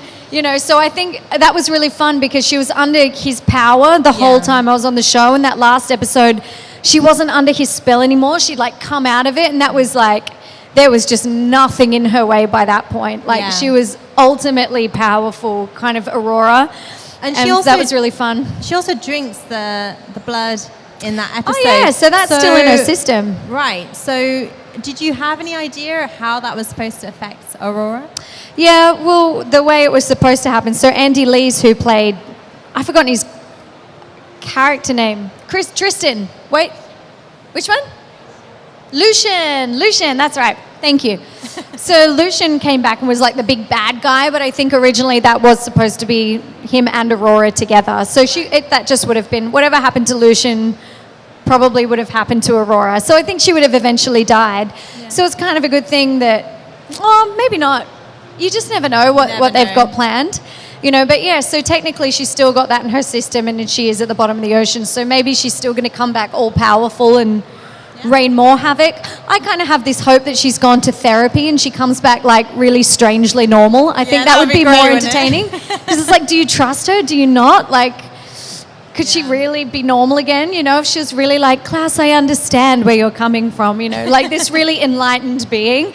I think that would be really strange because it'd be like, when's she going to turn? When's she going to turn and like stab him in the back again, But I don't know. Well, who knows what they've got planned. So I mean, that's the thing. She does have so many facets, and one of the things that was interesting is she is 1,000 years old, but she does have that childlike sort of part of her. Was that the writers bringing that part in, or was that your kind of creative decision? I'll give the writers so much credit for giving me freedom, but I honestly think that was kind of me. And I think it was just once I got into the character, I realized that she never got over her mother dying in childbirth and her dad kind of blaming her. And I think when you're so wounded as a child, you kind of stay in that childlike state. And it made it so like she threw tantrums if she didn't get her way. She was very much like a toddler, just an all-powerful 1,000-year-old toddler. Like, but because she was crazy, it gave me so much freedom, because something that you would typically cry at, she would laugh at, and then something that you're supposed to laugh at, she would cry at and throw a tantrum and stamp her foot, and when she got her way, she'd like giggle and like skip off down an alleyway, so she was very childish, but I think that made her more menacing and more dangerous, because she didn't have this adult-like rationale about what she shouldn't do, or what life is and what it's not. It was just like, I want to get my way, and I can do anything or get away with anything, that the boundaries of being an adult didn't apply to her, But that made her really, really fun and really dangerous, I think, because you can't reason with a 3-year-old, but give them ultimate power. It's even more kind of terrifying. But that made her the funnest character I've ever played, because of things like that. I would kill someone, and like I wouldn't do this in real life, but like, vampire, you'd like, drink their blood, and then you'd like giggle and skip off, and be really unhinged. So unhinged. It was so fun though, because in character, I didn't even know what I would do some of the time. I'd do something and be like, wow, did I just do that? But she just gives you so much freedom to play, which is a real gift, because a lot of the time you're playing the college student or the love interest, and you don't have you need to fulfill the purpose of the character. It doesn't give you a whole lot of room to be creative. So with her, I got to kind of do or be whatever I wanted, which was great. Well, you definitely made it your own. She's fantastic. Thank you. And what can we see you in next? So I have a film coming out in August, September. So Ben Elton, British comedian, author, director, writer, everything. Wears many hats. Yes, he's brilliant. We just worked together and did a film in Australia last year, so that's coming out. And I think August, September, it'll come out that's here. Called Three Summers. Three Summers. Go see it. And it's do you really get fun. to exercise your pipes in that? Because you're a singer, right? Well, yeah, I'm a kind of singer for fun, so that was good. I get to play an Australian-born of Irish parents who plays in an Irish cover band, and so I had to learn to play the fiddle, and I had to learn some Irish dance, and I get to sing and lead the band. Yeah, it was so much fun, and a dream come true to be able to be musical in a film, and yeah, that was just heaven. So becoming an I'm really excited yourself. about that. Yeah. Well, thank you so much for talking to us. It was My great pleasure. to have you here. Yeah, Everybody, thanks, guys. please give a massive round of applause to Thank Rebecca you. Breed. And stay with us because we'll be back shortly with Luke Mitchell. Thanks, Dan. That was awesome. Very much.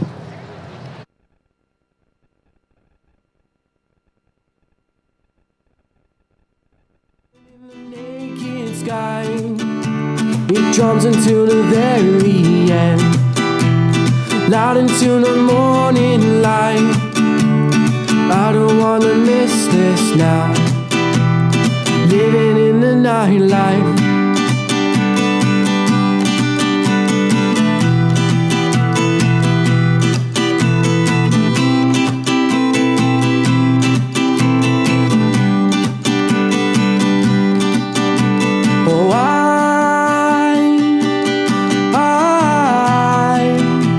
I started feeling rather weak.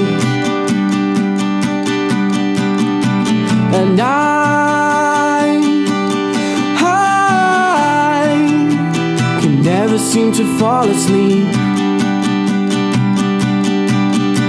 My nights are days and my days are nights.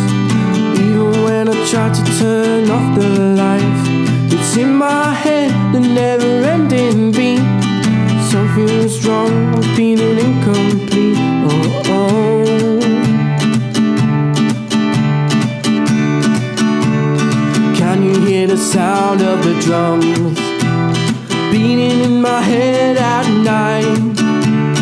Can you hear the thunder come rolling in the naked sky? It drums until the very end, loud into the morning light. I don't wanna miss this now, living in the nightlife.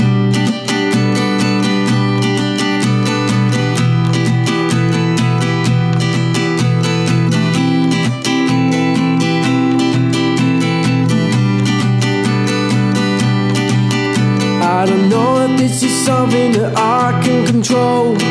Please someone help me and save me from the drum roll. I don't know if this is something that I can control. Please someone help me and save me from the drum roll.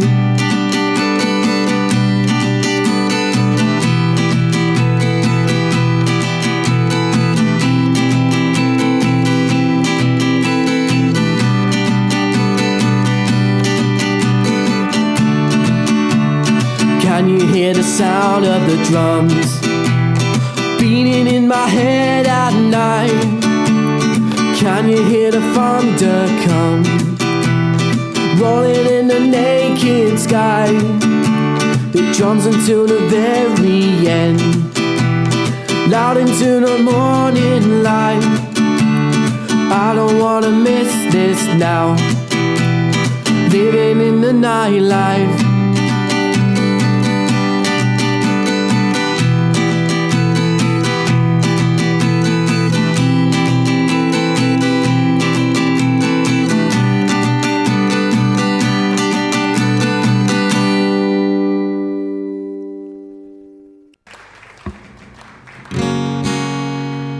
First single. This is called Give It Up, Up, Up. Hope you like it.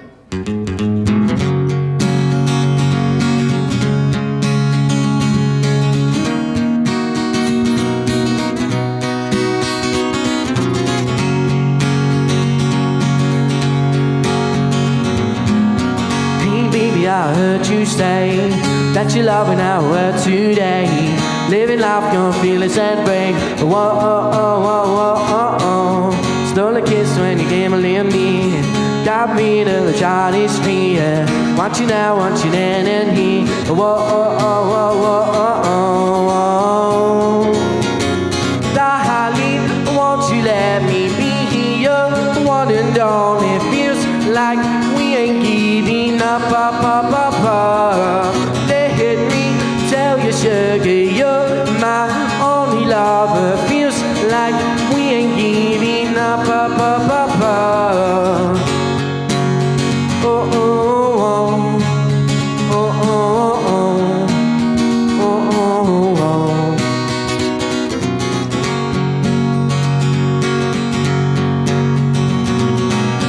As the candles lit the way to the bed where we're gonna stay. Not to care what the haters say. Oh, oh, oh, oh, oh, oh, oh. Made a choice that we'll never lose. Together we will meet the blues.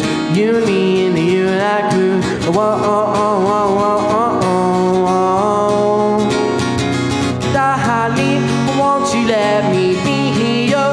One and all, it feels like we ain't giving up, up, up, up, up. Let me tell you, sugar, you're my only lover. Feels like we ain't giving up, up, up, up, up. Oh, oh, oh, oh, oh, oh,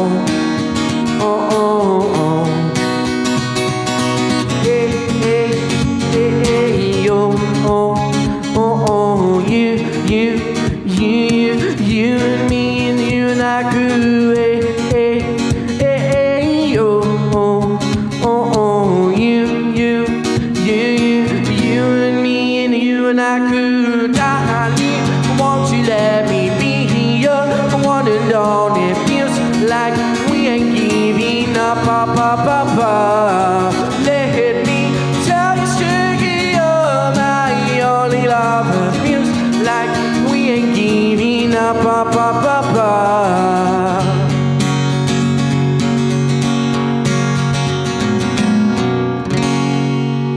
Thank you.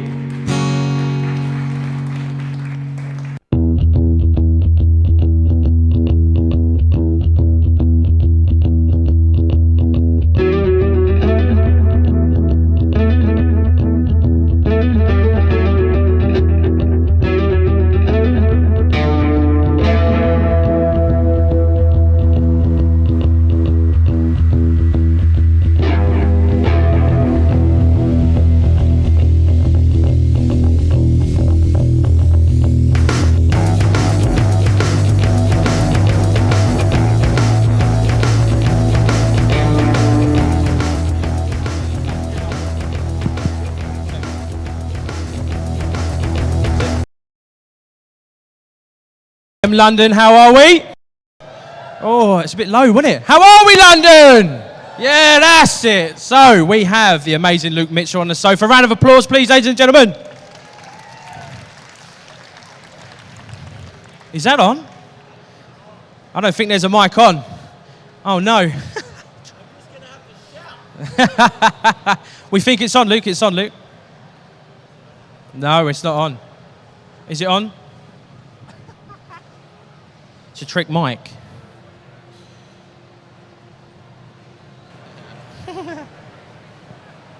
Are we on? Hey! We're on. Luke is actually here. So, yeah. How are you, Luke? I am doing very well, thank you. How's con been for you so far? Sorry, what was that? How's the con been for you so far? Amazing. Absolutely awesome, yeah? Yeah, so Enjoying far it? so good. Met a lot of very friendly faces. It's always good to be back in London. I did my first convention here last year and had a lot of fun. So I thought, you know what, I might come back this year. Yeah, nice, nice. Have you seen any fantastic cosplayers around that you've kind of looked at and gone, whoa, you're excellent, man? Only from a distance. I haven't seen anything up close just yet, but I'm excited to see many over the weekend. Yeah. Well, I've heard you and your wife do the cons together. We've done a couple together, yes. Yeah, basically me and the wife do the cons together. Do you find that really good? Is it good to have your wife around with you and someone with you? I mean, I have to say yes. Yes. I mean, especially if she's you listening. well on the spot here, man. I mean, she's here. She's here listening to me. So yes. Yeah. No, but seriously, it's great. Yeah, it's awesome, man. Well, we'll get on to some Agents of S.H.I.E.L.D. How excited were you to land a role in a Marvel series? It was really exciting. I mean, it kind of came out of nowhere. I was on holidays when I got the audition, and I think I just jumped out of the swimming pool in the backyard. It was summertime in Australia, and I was like, okay, that's right, I got to do this audition. And my wife was like, it was a self-tape from home, so we just set up a camera, like this camera here, and my wife read the lines for me, and you know, I was prepared for it and everything, but I was still in holiday mode. And next thing you know, I'm flying to LA to do a chemistry test with Chloe Bennett, and wow, I think it went pretty well. Yeah, just a bit. Yeah. Well, what qualities do you like in Lincoln? Oh, good question. I like his loyalty. Yeah. You know, he's a complicated fellow with a couple of issues. But despite that, you know, I think his loyalty shone through. Yeah, brilliant. So what other inhuman power would you have Lincoln rather than the electric manipulation? I mean, let's face it, the electric manipulation was pretty damn cool. Oh, no, that's hot. Yeah, that's hot. I would like that in real life. Yeah. Look, I think teleportation would be mad fun. I got to play a character a couple of years ago on a show called Tomorrow People. Who got to his specialty was teleportation, and I just think, you know, as an actor, I have to travel a lot. I have to deal with jet lag a lot, and I was like, I think teleportation for real, you know, would be the best, because there's just no jet lag. And you can just, you know, get to somewhere much quicker. Pop up wherever you want, exactly. whenever you think it, man. Yeah. Jet lag. No more traffic. That's it. No more jet lag. No more hour tripping that we just discussed. Exactly. That's it. Straight here. I like it. Your character had a background of being a physician. Did you do any training for that, or did someone say, look, say these lines and it'll make you look like you know something about being a physician? That's exactly what happened. Yeah. They said, say these lines and we'll try to make you look good. No, I mean, the funny thing about it being a Marvel TV show is they didn't really tell you anything in advance. Yeah. You get your script the week before and then you're like, oh, this is what I'm doing. Oh, and this is my backstory. Okay, cool. And so it was kind of like an episode to episode kind of situation. So it wasn't ideal in terms of an actor preparing. Yeah. But you got to do your thing and make it work on the fly. Nice. What do you think Lincoln offered to the team? What do you think he offered, the biggest thing that Lincoln offered? Anger. Yeah? Rage. Yeah, I don't know. A little bit of drama. I don't know. It's a good question. Yeah. I'm not sure he ever really fit into the team per se. Yeah. And I don't think there's anything wrong with that. I think he offered a different flavor. He wasn't a part of the team, even though he was there, and therefore that became interesting. Do you think he preferred the Secret Warriors to maybe that aspect? Sure. Yeah? Yeah, I mean, it's tricky to say. I think Lincoln preferred Daisy. That's the team that he was on, and he was still trying to work out where he fit with everyone else. He didn't see himself as a hero. Yeah. Yeah. So, I mean, Lincoln made the ultimate sacrifice. If you had to make a big sacrifice, obviously not as big, what would it be? I don't think there is a bigger sacrifice than blowing yourself up in space to beat the supervillain, save the girl and the world. So what was the question? Obviously, I'm not saying would you draw it? Would I blow myself up in space? Blow yourself? Yeah, that's what I'm saying. Would you blow yourself up in space? Yes, I would. I said, my wife is here, and so to above save and beyond her, the Call of Duty, man. Yeah, exactly. You got to do what you got to do. But what big sacrifice? I don't know, say giving up chocolate or something like that. What big sacrifice? Giving up chocolate? Are you kidding me? That's what I'm saying. I'm putting it out there. No. Favorite chocolate bar on the spot? Snickers. Oh. Yeah. It's a Snickers guy. Because it's like a Mars bar, but it has nuts in it. More bang for your bucks. Yeah, exactly. So no sacrifice that you'd think, do you know what? I could sacrifice for what though? I don't know. What would we say? Sacrifice for money. I've just said that off the top of my head. How much money are we talking? $1 million. $1 million. What would I sacrifice for $1 million? Oh, he's on it. I like it. I would sacrifice these shoes. Would you? Yeah. I'm going to go to the cash point now. Yeah. I'll come get them shoes in a minute. But obviously, he died in a nuclear explosion, Lincoln. If he could come back in any way, shape or form, would you like to bring the character back? That's a great question. If it was for the right story and if it made sense, absolutely, because I had so much fun working on S.H.I.E.L.D. and with those guys and shooting in LA. It was a really cool atmosphere. But there is the thing where I blew up in space. Yeah, you are dead. It'd have to make sense to come back.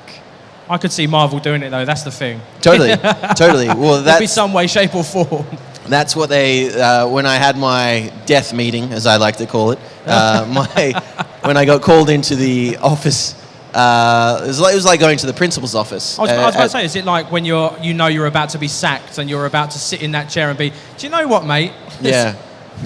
It was a little bit like that. I knew that someone was going to die, but they kept teasing it. And by this point, I think I'd pretty much guessed that it was me, so it wasn't too big a shock. Yeah. But I finished my day at work and got back to my trailer, and there was a note in my trailer saying, before you leave, would you mind just stopping into Marissa's office, please? And I've never got that note in my season and a quarter that I was on the show, and I was like, ooh, we're like an episode and a half away from the season finale, and someone's going to die, and now I'm being called into the office. let me do my maths equation here.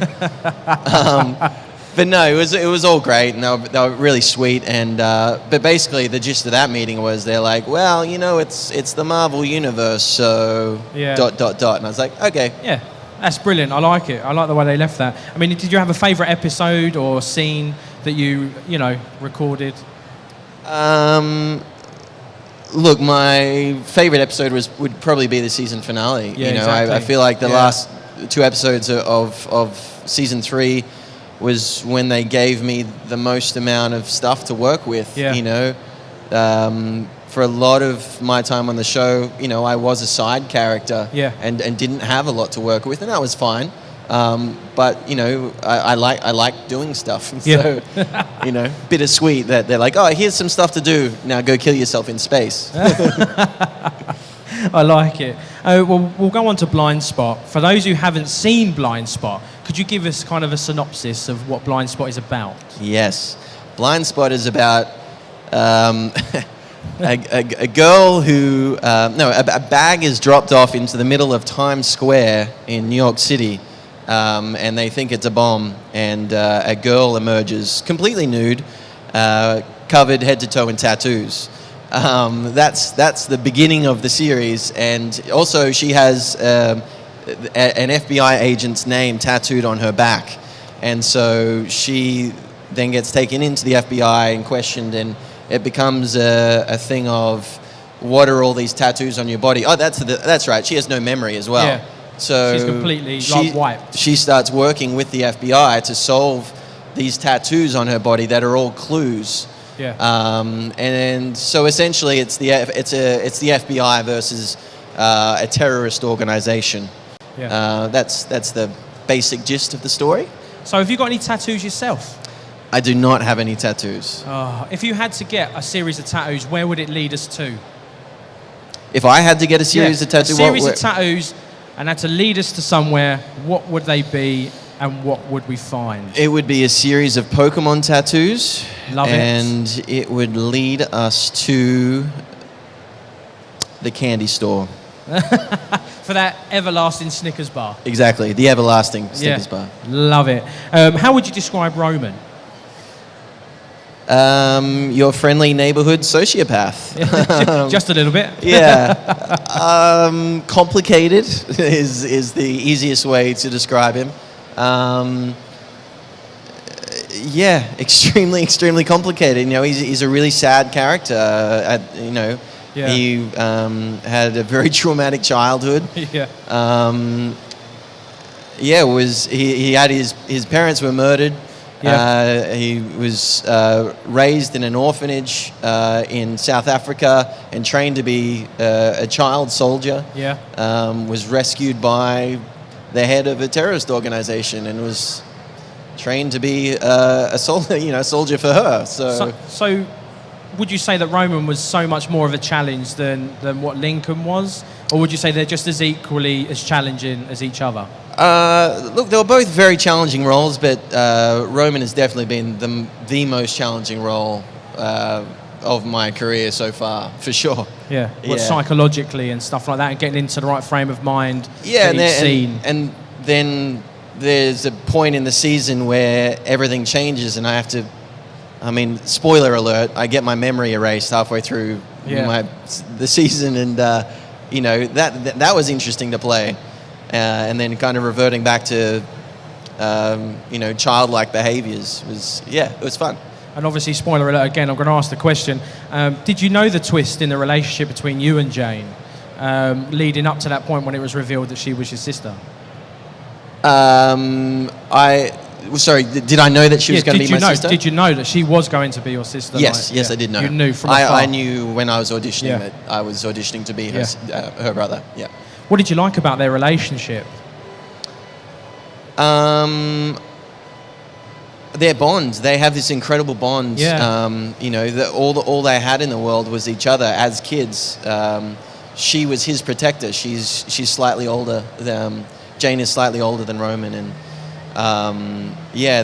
just going through such traumatic experiences and dire circumstances. The only way they got through that mentally without having a breakdown was because they had each other. Yeah. And that's just incredible, so it's family, a family bond to the nth degree. I mean, the fight scene between you and Jane, there looked to be a lot of emotions going on in that scene. I was totally blown away with it. How emotional and intense was it to film? Which one? The fight scene. You had a fight scene, and then you walked away. Oh, right. That scene kind of really struck a chord with me. Well, for those of the audience who have a keen eye, you'll notice that there's a fight scene in the second last episode where Roman is fighting right-handed, and then in the season finale, Roman is fighting left-handed. Oh. And I'll tell you why. I severed my tendon in the fight in the second last episode. I sliced my pinky just here, and had to be taken to hospital, and I had surgery, and I'm now 8.5 weeks into recovery, and I still don't quite have my movement back in this hand. No. So then after that, we still had an episode and a half to shoot, and so that's why Roman's left-handed in the finale. Oh, that's a good bit of trivia. I like that. So how long did it take to choreograph that scene? Thankfully, I don't do any of the choreographing. I just get told what to do. Yeah. Well, how long did it take for you to pick that up and get that scene into motion and in the can? Look, in the season finale, it was actually relatively simple for me because of my injury. So for the first time in the season, the majority of that fight is not actually me. It's my stunt double, who does a brilliant job. But just for safety reasons, I couldn't do it. I literally got out of surgery the week before, and my hand was wrapped up in plaster. It was incredibly sore. So there was just a couple of close-up moments that they were able to, bring me in for to do that, which is still challenging, because you're trying to make sure that this hand is safe, but then you got to bring the intensity and the emotion into what you're doing. Brilliant. I mean, we're going to take some questions from you guys. So if you have a question after this next question, please put your hand up. I'll come straight out to you for Luke. When are we likely to see, or are we likely to see, a season 3 of Blind Spot? The next season is coming for sure. I know a few things about that, but I don't think I'm allowed to say anything about that. Are you good? You're definitely going to be in it, though. Definitely. Well, I think it's safe to say I will definitely be in it. I was reading a couple of interviews recently with my boss, Martin Giro, who's awesome, by the way. Yes, he mentioned that I'm going to be in it, so that's a good sign. Yeah. Quite frankly, I was thankful to get through a season finale alive. Yeah, just walk away. Yeah, exactly. So, if any of you guys have a question for Luke, put your hand up right now, and I will come straight out. Right, we'll go for the front. Hi, Luke. Hello. I just wanted to say, what was your favourite scenes you shot with Shepard? With Shepard? Yeah. Ooh, good question. You know what? I love working with Michelle Hurd, and I'm not sure if I can pick a favorite, but just working with her was a highlight of the season, because she's such a beautiful person, and to see her switch from, she's the most smiley person in the world, and to see her switch from, smiley, happy-go-lucky Michelle to evil Shepard was awesome. Hi. Hello. If you had a choice for the MCU characters, what would you choose? Who would you choose? So what was that? If you had a choice between the MCU characters to play, who would you choose to do in the movies? A choice between the MCU characters, in the films and everything. Oh, any of them? Yeah, any of them. Out of all the characters in the MCU, which one would I like to play?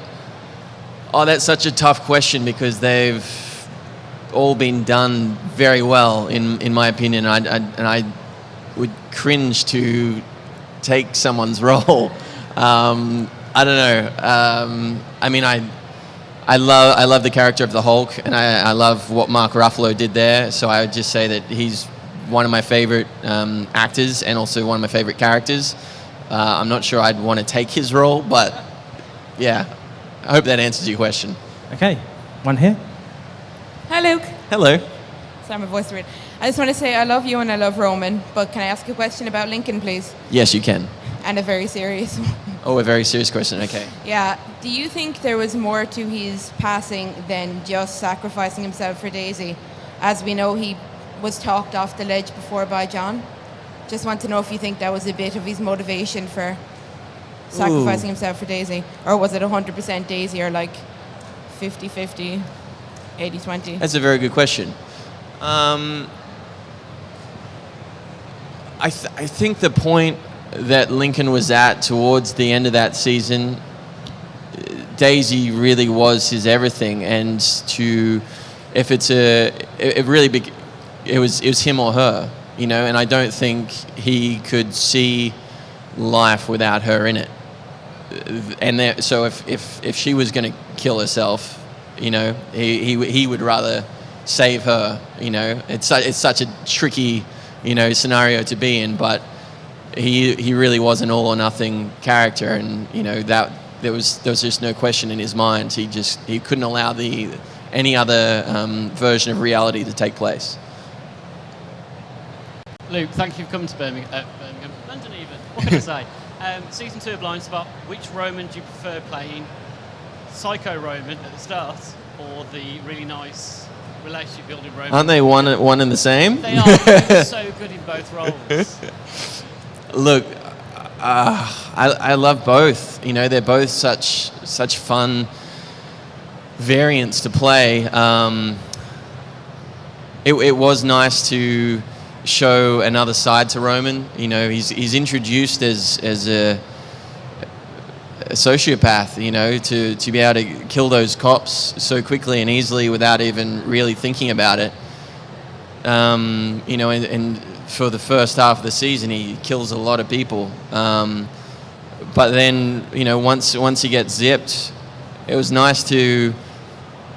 For me, it was about focusing on the inner child and his innocence and his lost innocence. And so that was really interesting. I wanted to, really show as much as I could the difference, you know, between. Yeah, the inner child, the innocent child before he was broken down. So I don't know. They're both really fun to play. I think one's definitely more like me, and one was more challenging to play. And I'll leave it up to you to guess which is which. So one more question. Anyone from the back here? Anyone at all? Come over here, please. Hey. Were you asked to come back for the season 4 Agents of S.H.I.E.L.D. storyline called Agents of Hydra? Because we saw a lot of people who had died come back. Did they ask you to come back for that? The short answer is no. But my gut feeling is they would have if I was available. Like I said, Agents of S.H.I.E.L.D. shoots in LA and Blind Spot shoots in New York. And I'm in every episode of Blind Spot. So it's just, you know, a 6-hour flight away to come back to shoot a couple of guest scenes would be tricky, to say the least. But it would have been fun. Well, that's all the questions from the audience. The only question I've got left would be, what's in the future, Luke? Well, right now I'm enjoying sunny London. And we'll be traveling around a little bit, and then I'll be jumping right into season 3 of Blind Spot. I wish I could say more, and I have some information, but I can't really disclose. But there's some really cool, exciting things happening. Oh, wicked. Well, can't wait to see them, Luke. Thank you very much for being on the sofa. Round of applause, Luke Mitchell, everybody. Thank you very much, guys. Remember, guys, we've got more interviews coming up on this stage. Remember, go to YouTube. That's where we are. We're live all weekend. Remember to like, subscribe, comment, press that notifications bell so you don't miss out on anything. And we'll see you all very soon for another big and top interview. See you soon, guys.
Should know much better not to fall for a girl in a sweater. She was cute, she was nice, she was fun.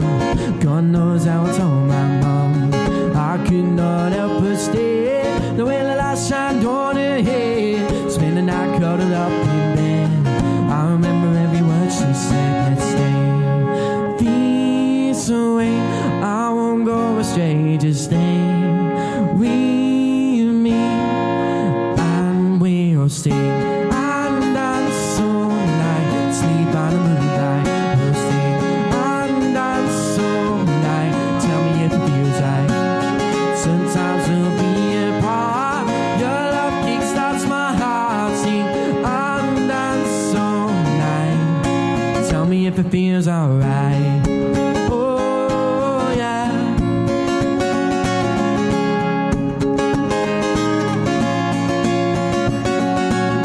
Some say some cause she's not worth it, but I think that she's perfect.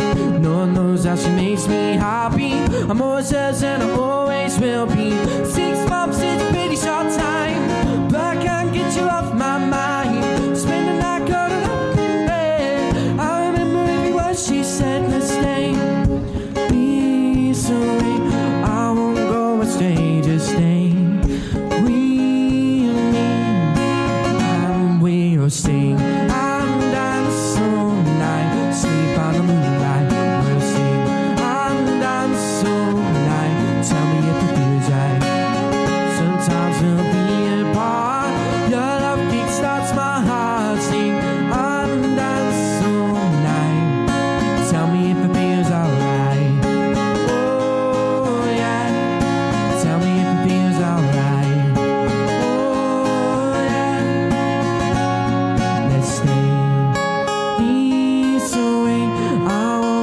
Stay, just stay with me, and we'll sing and dance all night, sleep by the moonlight. We'll sing and dance all night. Tell me if it feels right. Sometimes we'll be apart. Your love kickstarts my heart. Sing and dance all night. Tell me if it feels alright.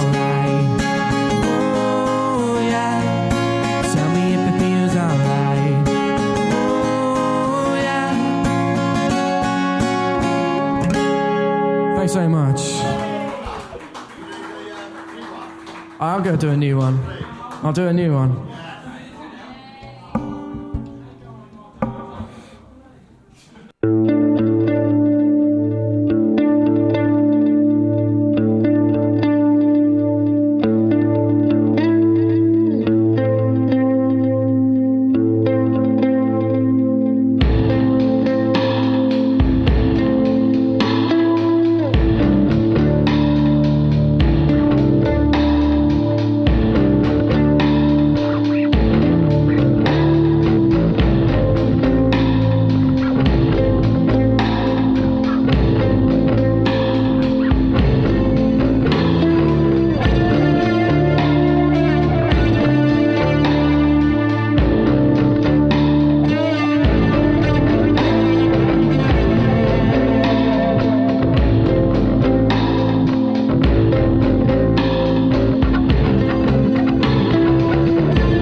my first single. This is called Give It Up, Up, Up. Hope you like it.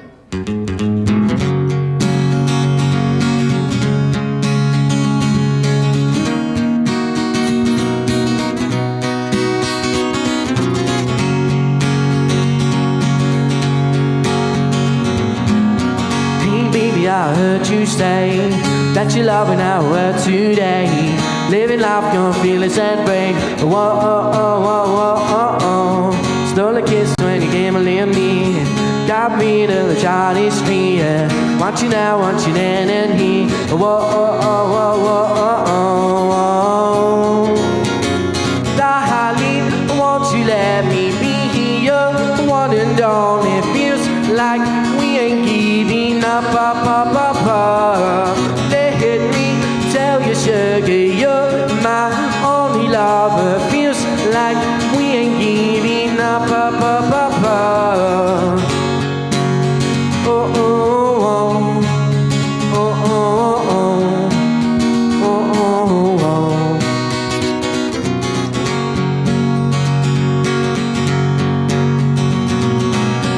As the candles lit the way to the bed where we're gonna stay.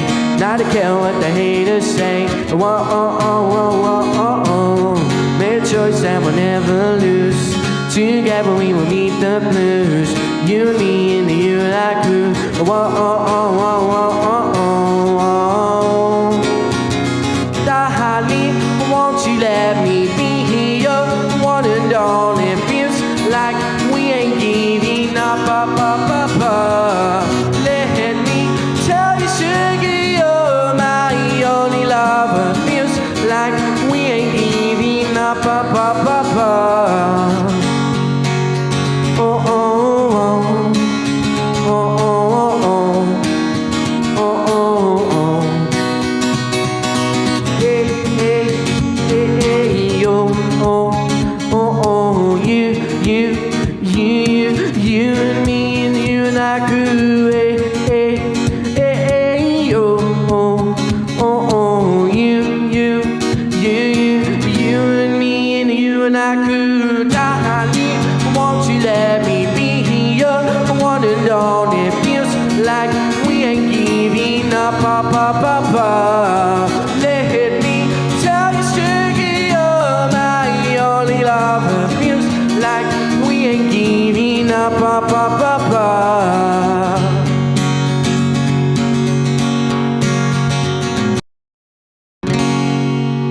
Thank you.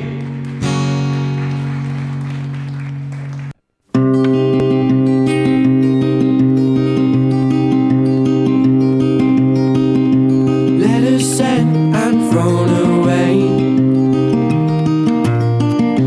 Haven't got a word to say. Ticking boxes pave the way. All in a day.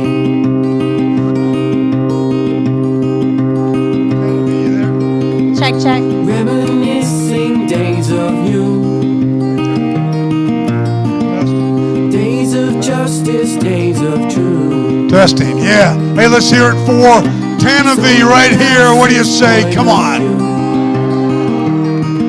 What about these glasses? I call them my Jack Nicholsons. What do you think? Yeah. Okay, enough of that. Cool. Enough of that Hollywood stuff. All right, there we go.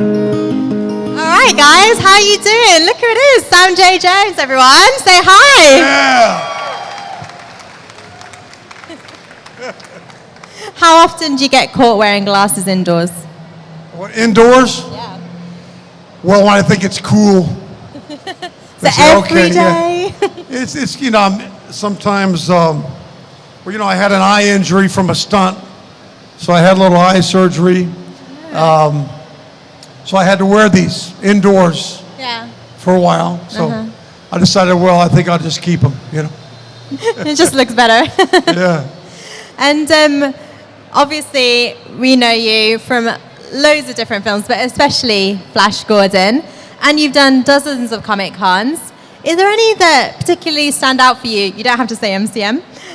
But over the years, any particularly memorable cons for you? Well, yeah, I mean, they're always memorable because we get to travel the world, get to meet you, you know.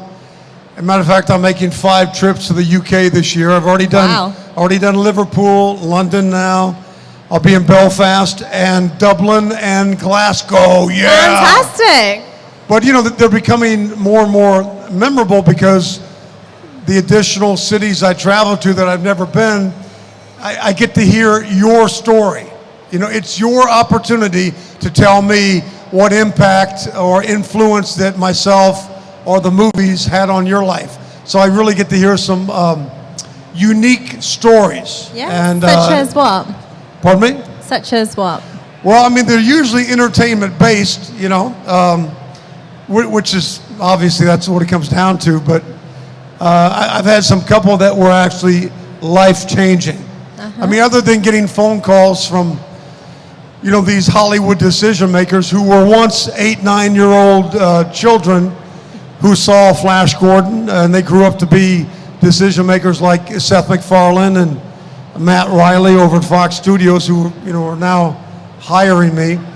I get stories. For instance, I had a 40-year-old man come up to me, I think it was in Liverpool, and he had his beautiful wife and his children with me, and he said, you know, when I was 12 years old, I grew up, I had a very tough childhood, very, very abusive childhood, and I went into my room where he had a VHS machine, and he decided he was going to end his life.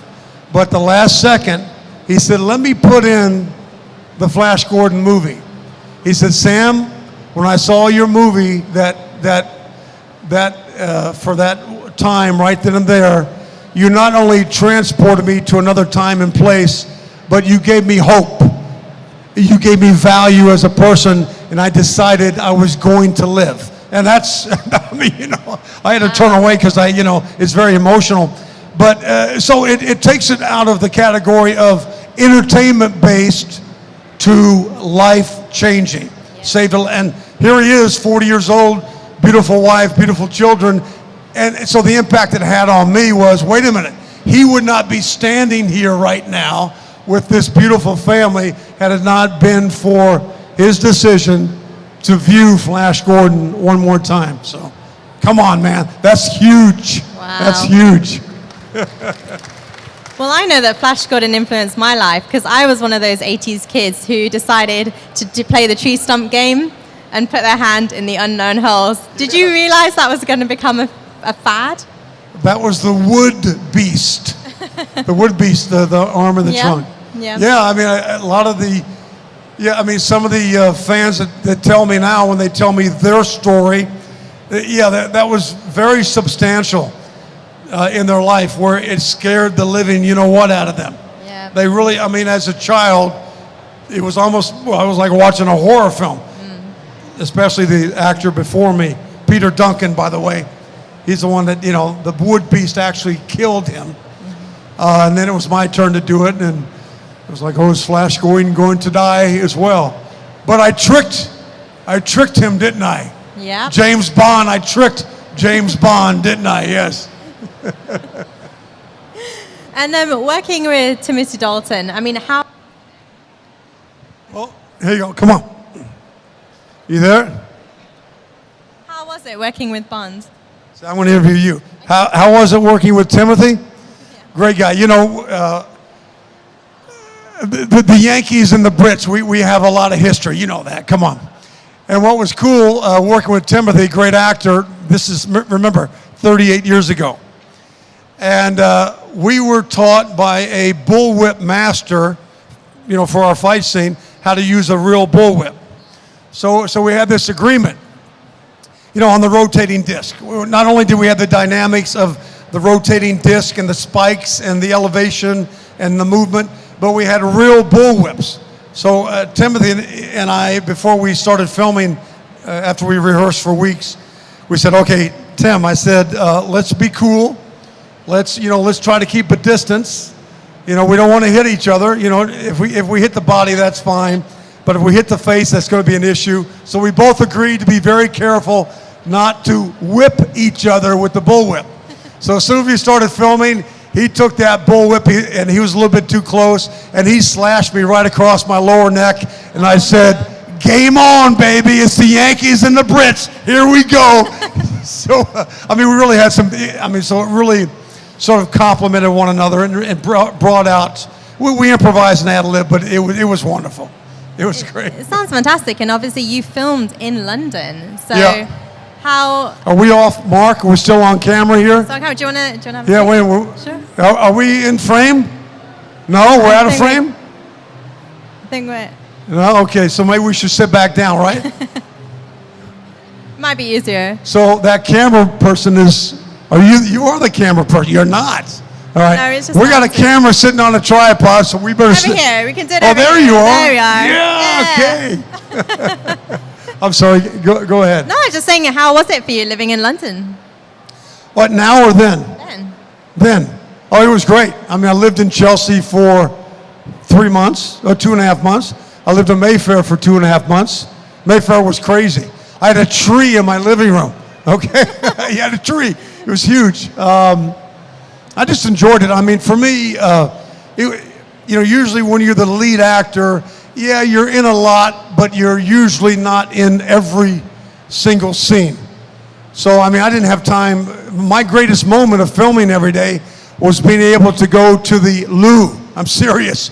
Was to be able to get something to eat or to go to the loo. But it was just work. I mean, up at 4 a.m., I would run Hyde Park every single morning, be at the studio, I don't know, 16 hours, 17 hours, and we would rehearse a scene. And then physically they'd drag me into the next set. We'd shoot a scene, tough scenes with Ornella Muti and with Melody Anderson. Yeah, very difficult. It's wonderful. And then, of course, fight scene. And it was nonstop. It was nonstop. So now, and the reason why I tell you that, so it was sort of difficult to enjoy the moment at that time. Now, as the years go on, I get to do these special private screenings with the fans. And so I'll go into the movie theater, a local theater with you guys, anywhere from 300 to 1,000 people, and I get to sit back and enjoy those moments from many years ago, and that's when I get to enjoy it. Absolutely. I mean, at the time, there were plans to make a movie trilogy. Do you regret Yes. that not happening at all? Well, I mean, look, it's funny about the film industry. There's really no rhyme or reason why they don't do the sequel or part 2. But however, Fox Studios had bought the screenplay rights, and Flash Gordon, the sequel or the reboot or whatever you want to call it, has been in development for over 2 years. And I just talked to the senior producers, John Davis, and they're probably a year away, but I believe it's going to happen. But initially, I signed for 6 sequels in 1979. Oh, wow. Yeah. But there's really no rhyme or reason. I mean, sometimes it's usually 20 to 30 years later, they actually do a sequel. That's true. Top Gun 2 is coming out. Yeah, but we're talking, I believe this will happen, it's going to be closer to 40 years before the sequel happens, Yeah. you know? Well, they did do a reboot. Sci-Fi in 2010 made a series. What was it like Are you watching? talking about the series in Vancouver? Yes. Yeah, 2007, right? 2007, 10, 10, I think. Because I did an episode, I played a really crazy character by the name of Kreb, who lived in the dungeon for 20 years. So what was it like seeing someone else play Flash Gordon? Yeah, Eric Johnson. It was fine. You know, it's a funny story with Eric. When I did Flash Gordon in '79, the original Flash Gordon, Buster Crabbe, decided to help us promote the movie. So we traveled together. How many remember Buster Crabbe? Okay, he's the original, right? From the 50s and all that. Anyway, long story short, Buster sort of blessed me back then and passed the baton to me and spoke a blessing over my life as the new Flash Gordon. So when I was asked to go to Vancouver to do a guest spot on the Flash Gordon TV series, I decided to do the same thing to Eric Johnson, to sort of bless him and pass the baton. But remember now, when I showed up on the set, he wasn't there yet. So I had to spend 4 hours in hair and makeup. This creepy looking, sort of a cross between Walking Dead and a homeless guy. Seriously. Just think, I had lesions and open sores all over my face. I had black teeth. I had long, stringy hair from this guy who spent 20 years in a dungeon. So by the time Eric walked on the set, he'd never met me before. He has not seen me before, or probably, in the movies. So as he walks on the set, he sees me as this really weird, scary-looking character. And I wanted to stay in character as well, and I had that creepy kind of voice going on, like this, So we did our scene, and I said, hey, Eric, I want to share something with you. I was going to pass the baton to him. I said, follow me. He goes, where are we going? I said, I want to take you outside here. I got something I want to do for you. So he was very hesitant. He was very leery, and I could tell he was a little bit scared. So I took him outside, and I told him the story, exactly what I just told you. I now bless you. Buster Crabbe did it to me. For you to carry on the baton, you're the new Flash Gordon. And he looked at me and he said, okay, and he walked away. So ran away. It just didn't happen. I scared the living doo-doo out of him, because I was talking like this, Anyway, that was the Eric Johnson story of me passing the blessing on to him. Well, brilliant. I think to us and to many, many people around the world, you will always be our Flash Gordon. Thank you very much for talking to us. Thank you so Sam much. J. Tana V, Jones. all right. Yeah, I'm here all day, so come on down. All right, and you'll be here all day as well, right, Tana V? Thank you, guys. Appreciate it.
I thought I found a way to love you. I thought I found a way to leave. But babe, I'm going crazy. Babe, I'm going crazy.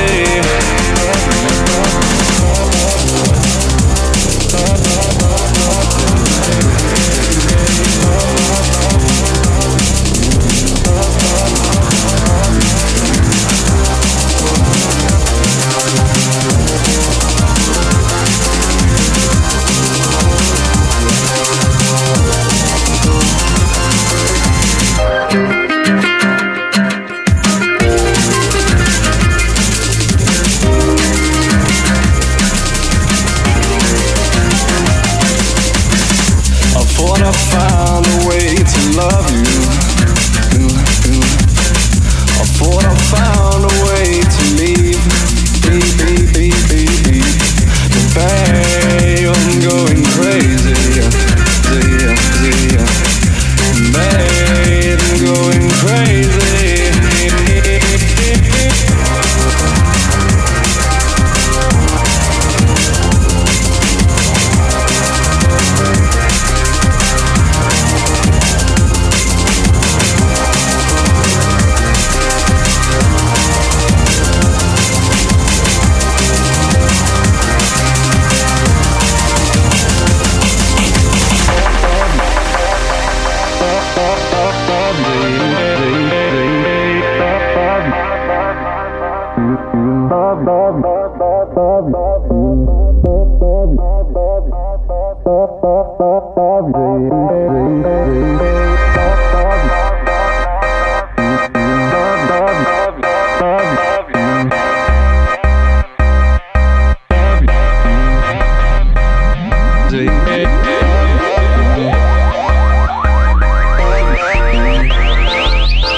We're meant to be together, I know that's true, but I'm still stuck at the I love you. There has to be another way. No matter what we want or choose, we're still gonna end up getting bruised, cause I'm not here to live or stay. A broken heart, see the crack, I just might come running back and see how happy we can be. It's sad that me and none will do, then me and you are finally through, and I'll have to live myself and me. I thought I found a way to love you. I thought I found a way to leave. But babe, I'm going crazy. Babe, I'm going crazy. But babe, I'm going crazy.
good to go.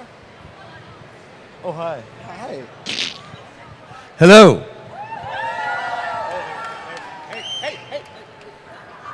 I'm just checking. Mine's not working. Casper's microphone needs some help. Yes.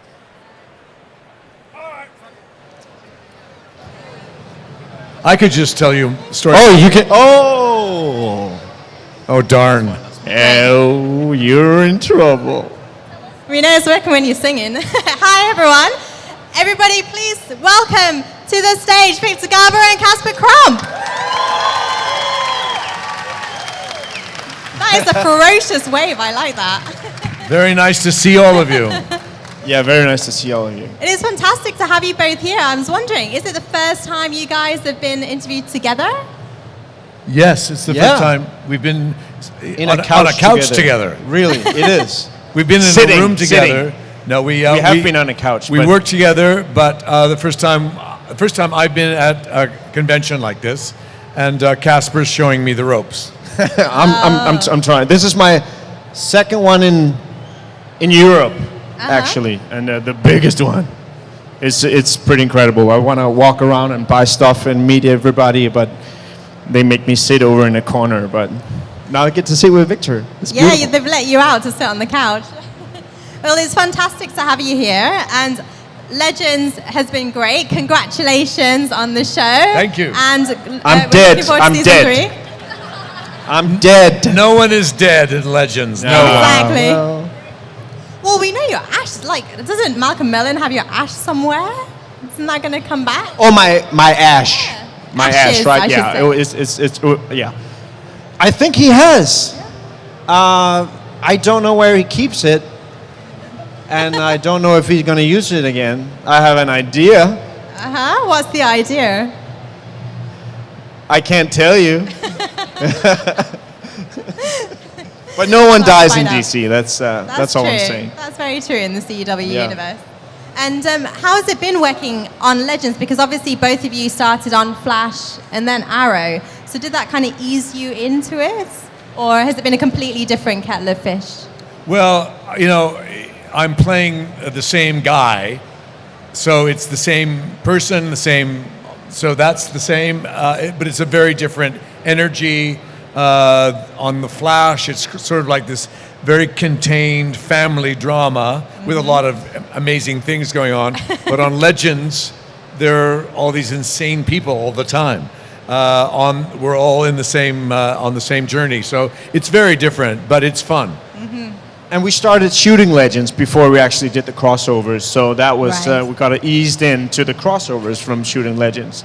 Yeah. And I had no clue because I didn't was know what on, you're in for. No, I was on 3 sets on one day. I think we shot a scene on Flash. No, I think it was just 2 actually, but a scene on Flash and some on Legends, and I just had no clue. So I mean, the one predominant word that the producers seem to use to describe the show is crazy. How would you describe it? Crazy. It's definitely crazy. It's, what's great is that you people like it. And when you come up to me and say that you love the show, that's all that matters, is because you are the reason we're doing this. And so for me to be exposed to all of this enjoyment and this appreciation, it makes it all worthwhile. So thank you for everybody. thanks. yeah, no, it really is important because we're having I had a lot of fun on the show. We have long hours, and you go home hours away from my family. I live in Denmark, and we shot in Canada. So you work 16-hour days. You go back to the hotel room, and it's like, so who is even gonna watch this? What are we doing? And who's this for? And it's kind of an empty feeling. So being out on these things and meeting all the fans, and it's just, I feel very privileged, and I owe you guys a lot. Thank you very much. Well, it is great to have you here. And I have to say, certainly the show for me has given me lots of entertainment. One of the randomest TV moments, though, possibly, was you, Victor, singing the Banana Boat song. And he will do that right now. Oh, really? No. No, that's it. When they You know, the weird thing is, I grew up listening to that song. My mother had Harry Belafonte's album. So when I saw it in the script, I said, "Oh no, I can't. You're kidding." And I had no idea that. And so the day that we shot it, I just literally, it's sort of like you step out of your comfort zone, and you do something so ridiculous that you think they won't even use it. And now here we are talking about it. So thank you for being so responsive. I mean, seems to me like they're trying to get you to sing at every possible moment they can, because you were obviously in the Flash typical musical crossover, which was fantastic, and then on the show multiple times you've sung. So. Well, I've sung twice. Yeah. What is there that? we go. That's a yawn. That's a yawn. That's you being That's Deo, bored. isn't it? That's Deo, I think. Did that just come up? Wow. Okay. I've never seen it, so I'm horrified. Oh, wow. I listen. I used to sing all the time when I was younger, and I was in a lot of musicals and recordings and everything. And then I stopped singing, and now suddenly I'm being asked to sing again, and it's very hard for me because, if you don't sing every day, you lose it, and it takes me a while to get back to the point where I can sing. So it won't be happening for a while again. Well, I think you're doing great. Thank you. And Casper, do you sing? Not on the show, but I think I sing every day in the shower, maybe. Do you have a Yeah, I sing a lot. tune? I think. What? Do you have a go-to song? No, it's just kind of made up stuff. I think that what's happening around me, and no, I don't know. Not a go-to thing. And yeah, she wants me to sing. I'm not. It's not going to happen. No, but I do. I do sing. I think a day without singing is not a good day. People agree with you, definitely. I think a day without other people singing, but it's fine if I don't. That's right. Well, I want to ask you a bit more about the show itself, because we see you more in sort of group scenes, but do you have any favorite scenes together? The two of us? I remember a scene we did in a laboratory. Yeah. That was really fun. It was. Where I think you were threatening to kill me again. And that's mainly what I was do. spouting forth some theory that I had. First of all, Victor, didn't know what I was talking about, but I looked like I didn't know what I was talking about. But yeah, and we also had a good one at the ship. I think it was episode 13 or maybe 9. I'm not sure. River of Time, where Vandal is. Oh, this yes. is season 1 because I died. So angry about it. So you think? So you die. So what? Come on, it's just death. Come on, deal with it. No, on the ship where I'm incarcerated. Oh yes. Yeah, yes, we had a really good one. Yeah, we had some good times. We had some good times. Yeah. Mainly off set. Yeah. But Such as? Oh. No, we didn't. It's not really a party group because we work too hard. So, and as Casper said, nobody lives in Vancouver where we shoot. So basically, after a long day of working, you really don't want to socialize with the people you've just spent 15 hours with. We like each other, Very but much. it's like, good night. Yeah, I'm off. Yeah, but I think you really wanted it to be a sort of get-together kind of crowd, but you were just so exhausted after being working for so long, and Sure. I really connected with Falk Hawkman, and we're still very close friends, and we went hiking and shooting bow and arrow. Even though you killed him 207 Yeah. They're such guys. Who counts?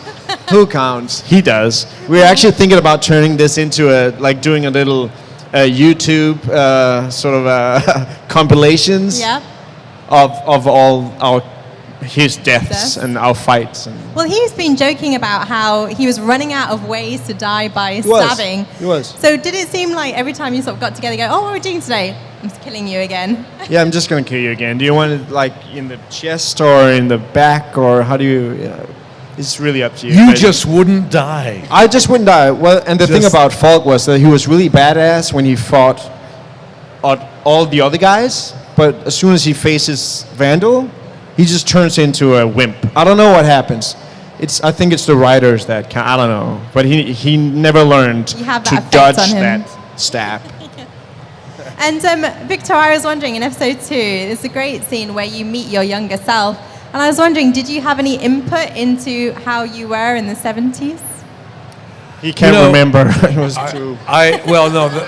Sadly, I do remember. I remember a lot about the 70s, but I was just so taken with Graham, who played me, and so that really it was very easy to do because I thought he was great, and I really was, and he did look kind of like me when except I had, I don't know, Godspell hair. I don't know if you know that, but I had a very big afro. So Graham didn't have that, but other than that, he did have a similar facial structure, and it was one of the most fun scenes for me. Yeah. And Casper, you have a very iconic look on the show. Was the sort of bushy beard and the long hair a prerequisite to playing Vandal? What's that? Sorry. The look that you have for Vandal Savage, was that sort of a prerequisite for you to get the role? Was that part of it? I think it helps that you actually kind of look like the character, Yeah. in a way. Yeah. This was the first audition that because I auditioned quite a bit, and I got this part, and I looked it up, and I researched a little bit, and I was like, oh, okay, this can actually work out, because I do look like that character. And I didn't have long hair at that time. I had like to here. I had a big beard. These are extensions. These are from like a press shoot that we did, and they extended my hair. But as we got further into production, it was my own hair. But yeah, I definitely think that it helped a little bit. That And I just had to put on a coat.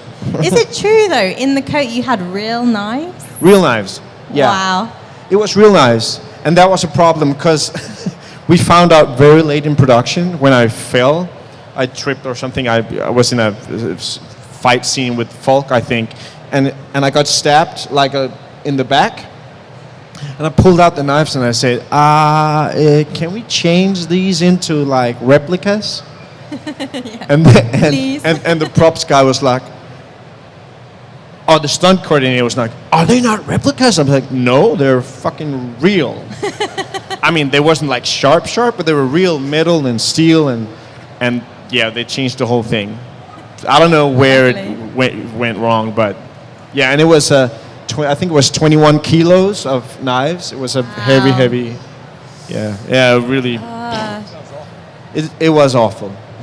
That's good. But you survived. I survived. I can't. I'm immortal. Come on.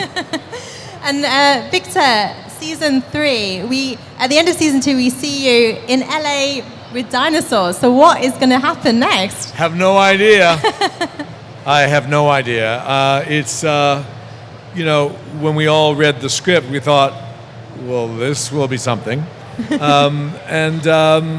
So honestly, I know nothing about season 3 other than we will be, I'm sure, doing good things for a lot of people and getting hurt while doing it. And one of the questions everyone's wondering is, after season 1, where have the Hawks gone? They haven't been back. Hawkman and Hawkgirl. The Hawks. I don't know. They're flying around. They flew away. Nesting somewhere. Nesting. Hopefully. You never know on this show. I mean, it's like if you can read the script and you think, they're killing me today. Yeah. I'm flying away. You just don't know. I mean, Victor, you've played so many various characters over time, from sort of Jesus and Devil. And did you ever think you were going to be a superhero? No. In one word, no. I don't really feel. I feel like I'm part of a team. That I'm not. Like if I had to go flying around, I wouldn't have gotten the role because I don't look good in that costume. But I love the fact that it's me and that together we are Firestorm, France and I, and that makes it more fun for me. I mean, obviously, there's the option that you could travel back in time to meet. There he is. Yeah. There we are. What And am the I hawk. wearing? Where? Oh, I guess, yeah. No. Yeah. See? I should watch the show more. But there's the option on the show for you to travel back in time to meet Ronnie Raymond. So, you know, how do you think Jax and Ronnie would get on? Would there still be a connection between the three of you? Yeah, that's actually, that would be a good episode. Yeah. Yeah, because they've never Picture. met. Yeah. No, yeah, that's a good idea. I'm going to suggest that. Hey, let's suggest that. Yeah, you can take that idea as yours.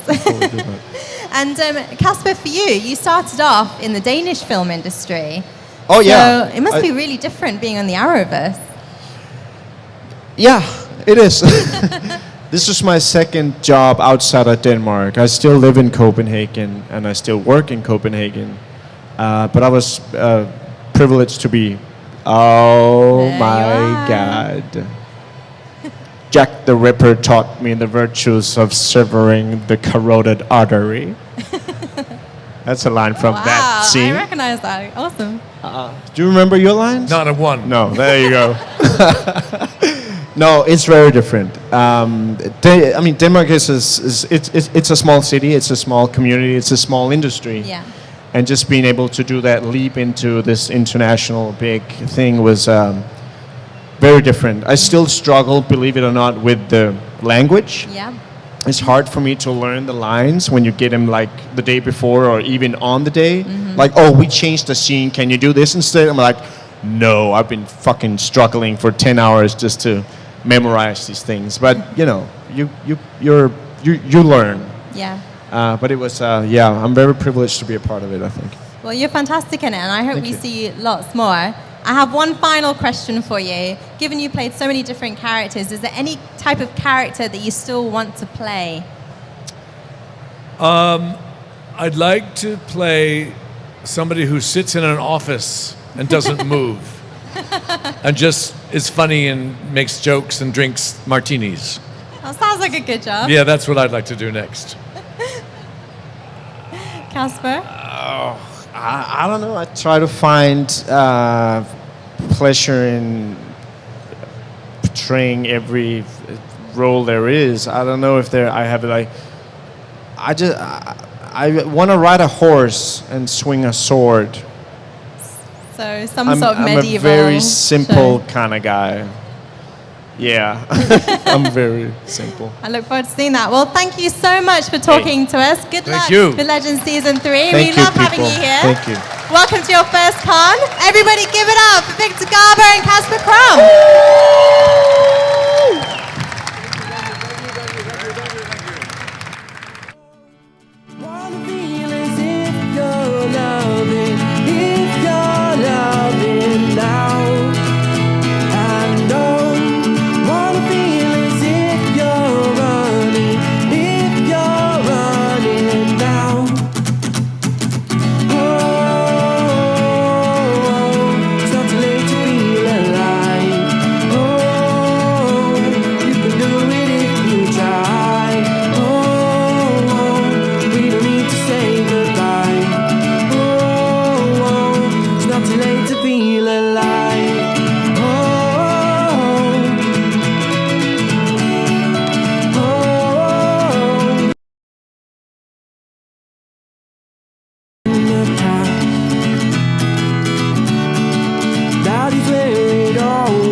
Should we run too long and then just maybe you will see the light?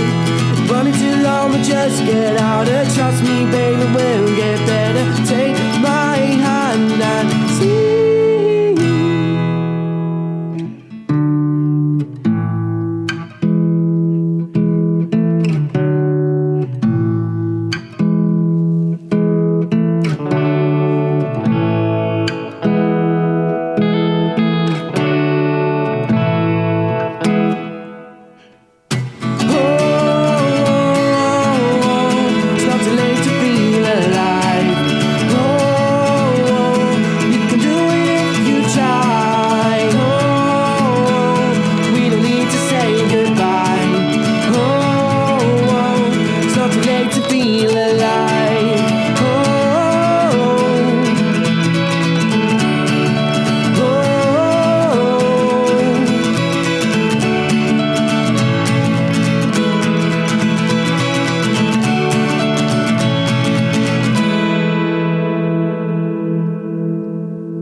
Happy days.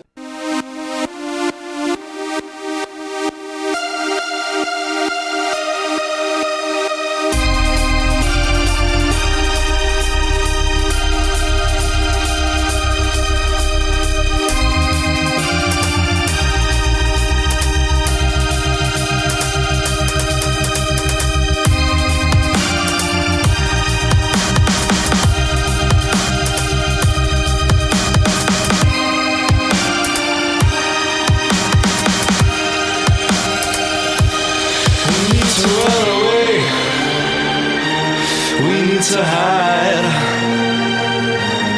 we need to tell the world this ain't a lie.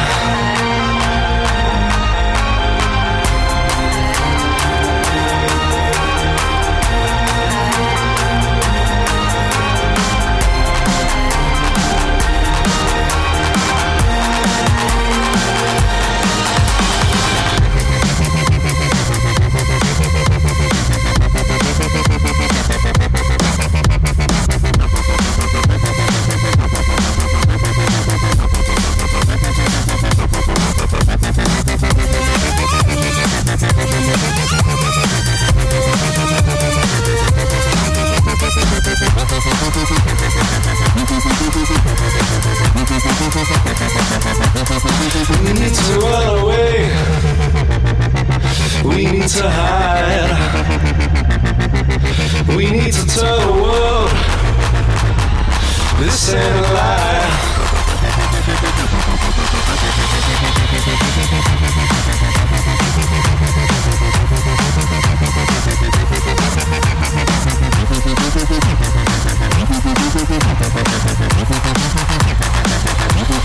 We need to run away.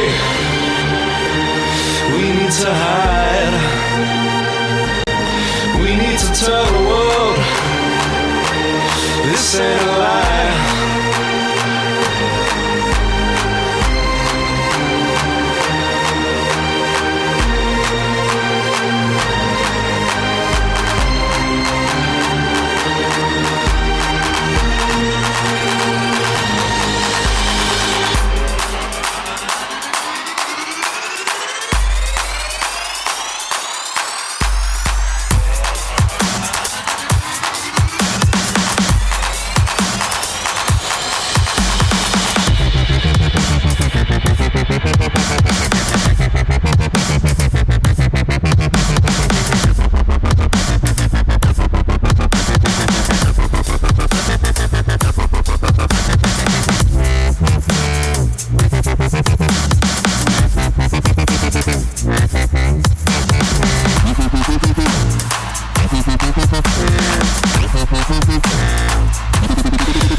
This ain't a lie.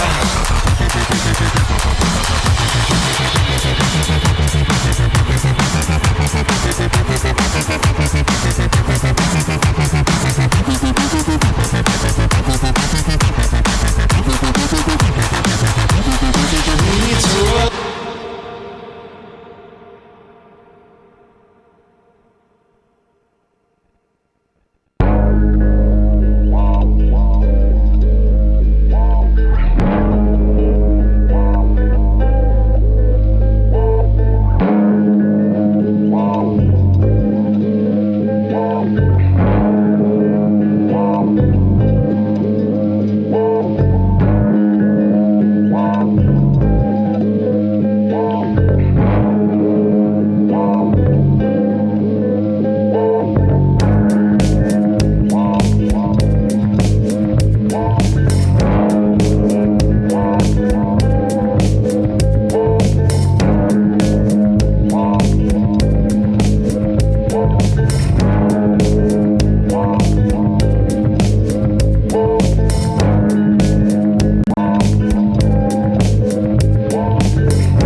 answer, I'll say pass. I'll pass. Yeah, I don't know. Is it valid answer? Oh, brilliant. Okay, I think we're about to start. So cool. No, I'm so good. There's some here just in case I do. It's like right nestled in. So I can just pop it up. Yo, got it. You know. I heard you had a hard time getting in this morning. You're right. Yeah, the train was just weird, but yeah, let's chill. Yeah, so true, so true. Yeah. Yeah, where's Manu? I'll just pretend to be him. I'll just like do a little. Yeah, for sure. Yeah. Oh. I can hear that. Let's check yours. It's on. It is on. No, it's on. Okay, there we go. Can you hear us? Yay! Yeah. Hi, guys. What's up, guys? Any Arrow fans out there? Yeah. Yes. Well, we have a terrific guest on our sofa. Please, everybody, welcome Echo Callum. Woo. Thank you. Thank you, thank you, thank you. It really is fantastic to see you again and have you on our couch to chat. And it has been an amazing season of Arrow. Well done. Thank you. And so I know that you're obviously traveling around with the conventions at the moment. And have you been doing much traveling in Europe at all? Traveling in Europe? Yes, I went to Berlin, Hanover, Paris, and now London. And this is my first trip ever to Europe, so I absolutely love it. It's great. Fantastic. Mhm. So you're kind of Euro-railing at the moment. That's Yeah. what we call it. Yeah, definitely. Yeah, for sure. And having played Curtis now for a couple of seasons, it's been fantastic to have him as an addition on the show. And he's definitely brought the humor, brought the pop culture. But he was a little bit down in the dumps this season. Is he picking up again? Yeah, I mean, you know, when your significant other like disses you so hardcore at a nice dinner, it's gonna put you down in the dumps. That was harsh. So harsh. Like, just don't invite me out to dinner if you're gonna like divorce me. You know, just like you can send a letter through the mail, and I can deal with that. And then it's like he leaves him at the dinner. Like, what you like? He's gonna order something now to get divorced. True, yeah. Yeah, but you know, Curtis has been, you know, trying to find his way, his plight into superhero-dom, you know, and it's been, you know, he's been struggling, and he's finally getting there. I feel like he's finally bringing his tech assets to the forefront. Yeah. And he's really starting to feel terrific. Well, I have to say that I love the T-Spheres. I wasn't sure how it was going to turn out. They're fantastic. Yeah. But are there actually like different ones with different gadgets?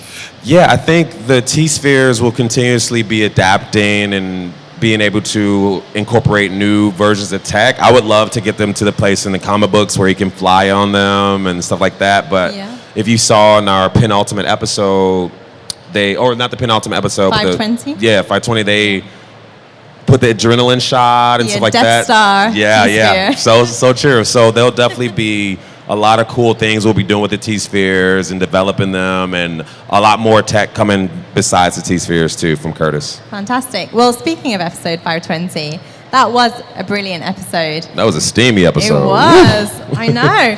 And one of the questions that I had was because Oliver and Felicity discuss whether Curtis, who's obviously matchmaking, would want to know about the bunker sex. What do you think? Would he have been all right, or would he have been a little bit freaked out? I feel like Curtis was kind of hiding in the bunker when they were getting it on, something like that. He's like in the closet, like, woo! Taking a sneak peek. Yeah, for sure. So he would have wanted to Oh be yeah, there. he would want to know about the bunker sex for sure. Yeah. Curtis thinks Oliver's hot. He's like, Curtis thinks Oliver's hot, but Curtis also ships Olicity now, it sounds like. Yeah. Oh yeah. Curtis. I think Curtis has been shipping Olicity since Palmer Tech days for sure. Yeah. Do you think, were you happy to find out a little bit of what happened before the recruits turned up? Because that's pretty much the first time we found out. Yeah. That's something that Mark talked about a year ago with, you know, doing flashbacks and seeing different things. So that was a real nice treat to see Curtis kind of help facilitate them kind of getting back together in that moment. Yeah. You know, But I think he thinks they're a power couple. He loves Felicity. You know, he thinks Oliver's great, and he thinks they belong He with each loves other. Oliver too. Yeah, he loves Oliver. Loves Oliver. And he's single, so Oliver better watch out. Yeah. Oh my god. And one of the other things I loved about the bunker this season is that the nerds have been trying the salmon ladder, which Yeah. is awesome. Yeah. How did that go down? On my butt, basically, as you saw on the episode. But actually, I could do a couple wrongs on the salmon ladder. Yeah, it's pretty fun. I think next season you'll definitely see Curtis hit that salmon ladder and tackle it for sure. Because Curtis is supposedly a decathlete, Olympian decathlete. Are you a sportsman? Yeah, I grew up playing basketball, football, baseball. I studied karate when I was a kid, so I've always been very active in the sports and all different types of things. Well, it was good to see him get into the action a bit and the recruits kind of coming to their own. And it's a shame Manu isn't here at the moment, but one of the lines this season was Oliver going, "You guys wouldn't last a minute against Manu Bennett, against Slade Wilson." Yeah. So do you think that he's right? How long do you think you'd last against Deathstroke? Are we talking about Mirakuru, Slade Wilson, Okay, or? so you can, with or without, what do you reckon? I mean, look, I think Curtis would get whooped at this moment. At this moment, he would get whooped, but he Even is with the working on T-spheres. it. He will whip out them T-spheres, and they will do some stuff to Manu. To Slade. To Slade. Not To Slade, Manu. not the actor Manu, to Slade. Let me clarify that, because Manu, he looks scary. I don't want to piss him off. I do not want to piss Manu off. Is Manu here? God, I hope he doesn't hear he this. turns up. Please tell me Okay, Manu isn't here. Well, it looked to me like he had a bit of a bromance going on because you tweeted recently a picture Yeah. of you guys. Yeah. Yeah, Manu's such a cool dude, so down to earth. Yeah, I mean, like, he knew stuff about my character, and coming in after death, after watching the death of like Mora and like seeing everything that Slade did to Oliver. And like there was like this kind of part of me is like, oh man, I wish I could have been in those seasons because I like love that story so much. And then when I saw that they were writing him back in and that I would get to be a part of anything to do with that amazing character, I was so pumped and just thrilled. And he's such a great guy. And what was it like being on Lian Yu? Because it was the first time for you. Yeah, it was really surreal. You know, very surreal. I think only Diggle and Felicity went there to go pick up Oliver, like in season 2 or something like that. But yeah, it was cool to get the rest of us there, albeit through kidnapping. But still, it was like really sweet to You got to get there somehow. get to step foot on that Lian Yu island. You know, it was very cool. Awesome. And we have to talk about that finale. I mean, it was explosive by far. Did you guys enjoy it? Have you seen it? Yeah. You guys see it? No spoiler alerts for anybody, I hope. Too late. So we have to talk about it. It was amazing. Mm-hmm. I refuse to believe that everyone's dead. Everyone's dead. I just want to let you guys know we're all dead. There is no show next. No, I'm just kidding. Well, we know that you're coming back because you mentioned previously that you're going to explore your character a bit more, kind of what he does in his off time. Is that right? Yes, absolutely. Like Curtis is going to get into the dating scene. You know, he's going to get a job. You know, he's going to help Felicity make it happen again. He's going to be watching them. Yeah. You know, in a nice, like, non-creepy way. Right, you know, definitely. But yeah, so we don't exactly know what's going to happen next season, but I know a lot of us are still going to be a part of the show. Yeah. And I hope we're not zombies. I think we'll all be alive. You're going to most merge of with us. The Walking Dead, you think? Yeah, basically, yeah. Mm. And Mark Guggenheim had mentioned that the new big bad is Covenant. Do you know anything about that? No, I don't know anything about that at all. This is news to me. Yeah. He said that? He tweeted that. Wow, okay. Whoa. Yeah. Who knows? I have no idea what that. They keep us very much in the dark, and they keep me in the dark for good reason because I accidentally spoil everything. Like I spoiled Oliver and Felicity's engagement last year. I tweeted, I Snapchatted that Josh was Prometheus at the beginning of the season, and took it down instantly. A PA was like, "Echo, take that down." I was like, "Oh my God, sorry." So I would not trust me with any information because I am not involved. I am not involved. Yeah, basically. Oh, wow. Wow. And is there anything that you want to see happen in season 6? Yeah. Apart from Felicity, or is that... I mean, I just want to see the team really be able to like stand up on their own and really especially like with Mr. Terrific, to see him get out there and take a more commanding force and, you know, really working on his martial arts and fighting and also just exploring more of that tech. I want to just see them like really get into the weeds of that. Just more. Yeah, you know, just get it in. Get right in there. I would also personally, I would love to see like if anyone like on the team was compromised, like anybody close for a long time or something like that. I mean, just personally for me, I think one of my favorite storylines in general in comic books is when you have to fight, like Slate Wilson fight someone who was close to you or who was a friend and then turned into a foe. So it would be interesting, like if the team split and like battled against each other a little bit too. Because I guess you had that a little bit with Evelyn. Yeah, definitely. Yeah, Evelyn. Mhm. And we love Curtis and Felicity together, don't we? We love Terrific Smoke. What is your favorite Terrific Smoke moment? Oh man, for me, it was the first scene we ever shot together. I mean, honestly, I love all of our moments together, but I came into the show and I was very nervous and trepidation. I was like, oh man, these people are probably gonna be jerks. They're on this hit show, and I'm like, who the heck this guy think he is coming in here? But Emily was just so down to earth and welcoming, and that first scene, like I was watching it on YouTube the other day because somebody pulled it up. And it just puts butterflies in my stomach to just think about that first moment and him standing up and talking to Felicity and the way that she just welcomed me in and set the precedent for the rest of the show, and everyone was so welcoming. It just really stuck with my heart. Yeah. Yep.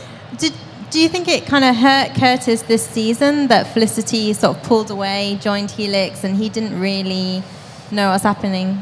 Yeah, I mean, anytime a friend doesn't put their faith into you to let you know what's up, it's definitely going to be hurtful. But I think Curtis is the type of friend who doesn't hold things against a friend. You know, he understands she had to do what she had to do. She went through some pretty dramatic stuff. A boyfriend was killed. You know, Prometheus is an insane man. So I think Curtis, you know, cut her a little slack on that. But the thing is, he's there for her regardless. You know, your friends aren't perfect, you know, so you got to be there for them. And times when they make great decisions and sometimes when they don't make such great decisions, and help them go from that. It's not going to change them. Yeah, not going to change a thing. And what about Curtis and Oliver this season? How do you feel there? Yeah, they're going to get married. Are you going to wear the white dress, or is he? I mean, Curtis looks great in white. Right. No, I think, you know, you'll see Curtis looks up to Oliver a lot, you know, and I think you'll definitely see that dynamic still playing out, and the dynamic of Curtis still kind of being the voice of reason and optimism throughout the group still. Curtis definitely will continuously be putting his foot in his mouth in all the wrong situations where he should not be doing that. Good to know. And can you tease anything else about season 6 at all? Definitely be on the lookout for more Terrific Smoke stuff. Yeah. They are going to get involved into something that I can't really talk about at length right now, but they'll definitely be doing a project together in season 6 that should be pretty dope. Okay. Mm-hmm. And knowing that obviously that your character was going to transform, what was that moment like when you finally put on the outfit? Itchy. No, I was kidding. It was it was really surreal. You know, I grew up in nerd culture. I got beat up a lot in high school and grade school for liking comic books, and I always knew I wanted to be an actor, and I always knew I wanted to play a superhero in some capacity. So when I finally got to suit up, it literally was just a dream come true. You know. Wow, brilliant. How was it working with Dolph Lundgren? Drago, right? I mean. I know him also from He-Man.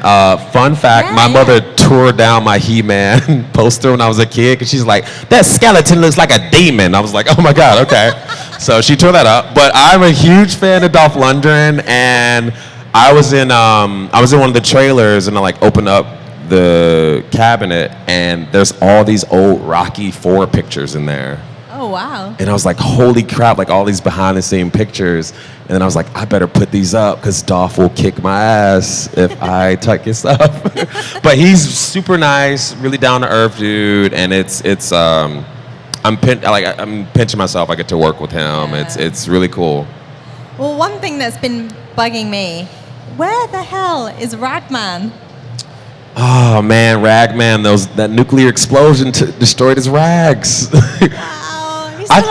I definitely think Joel will show up in season 6. I think you have not seen the last of Ragman. They're gonna have some more closure with that. Because I figured Oliver would have gone to him before Malcolm Merlin. Yeah, that's true. I mean, but Ragman, he was like overpowered for sure. He was OP. Like the dude could just take any bullets or anything. It's like just like have Ragman do it. Just send out Ragman. Like you can just like go on vacation and have Ragman solve the day. He's got his own spin-off. He's off doing his own thing. He's got his own spin-off now. And I know that you've been working on some other projects as well. And you originally started in stand-up comedy. Have you gone back to that at all? I have been writing. I always write. I've never stopped writing. I'm working on my stand-up right now. I'm trying to get a good 30-minute set going. But right now, most of my focus has been on a hip-hop album I'm working on, which I hope to release at the end of this year. Oh, wow. So I've just been focusing on that. And I heard that you're writing a feature film as Yes, well. I'm writing a feature as well. It's based off a true story when a model stole my jacket at a party. So I'm writing a story about that. Wow. I can't wait to hear that story. It's insane, but yeah, it happened to me. And at the moment, obviously you're on vacation. Is there anything that you like to do off screen, off set, particularly to kind of wind down? Man, I'm a huge video game nerd, so Zelda Breath of Wild has taken over my life. Whenever I'm not writing. Any Zelda fans out here? Yeah. There's 5 of us. Cool.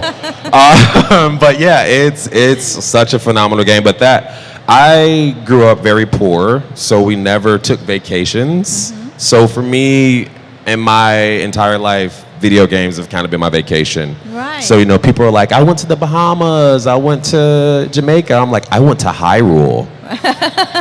Yeah, it was pretty sweet. These fairies were there. It's great. But it just takes me away. Like, I love just getting engulfed into a video game and just kind of letting my troubles just fade away. Well, every nerd has their escapism, right? Okay, so you guys have any questions for Echo? You can stick your hands up now and I will come round to you. It's all over, all over. Yeah. Yeah, how annoying is it that people call your T-spheres balls? Super annoying. Respect the spheres. Respect the fears. Hashtag respect the spheres. I can't even say spheres up here, y'all. That's a tongue twister. Don't call them balls. That's immature. Don't be wild dog, guys. What is Wild Dog's deal with the whole Hoss thing? Hoss? I love that, Hoss. I'm like, I want to say that in real life. I really do want to start calling people Hoss. I just love it. It's just a fun word. Just like boss. She's like, yeah, Hoss, what's up, man? Look, Oliver, I ain't doing it. Gotta get it straight. Next question. Do you want to stand up for me?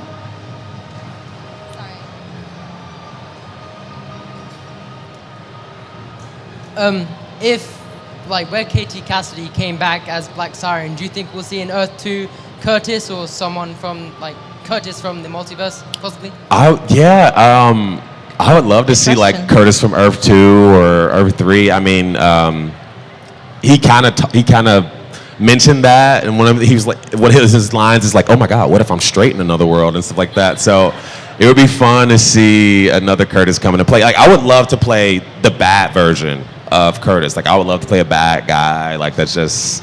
And growing up, basically, all my favorite characters were villains.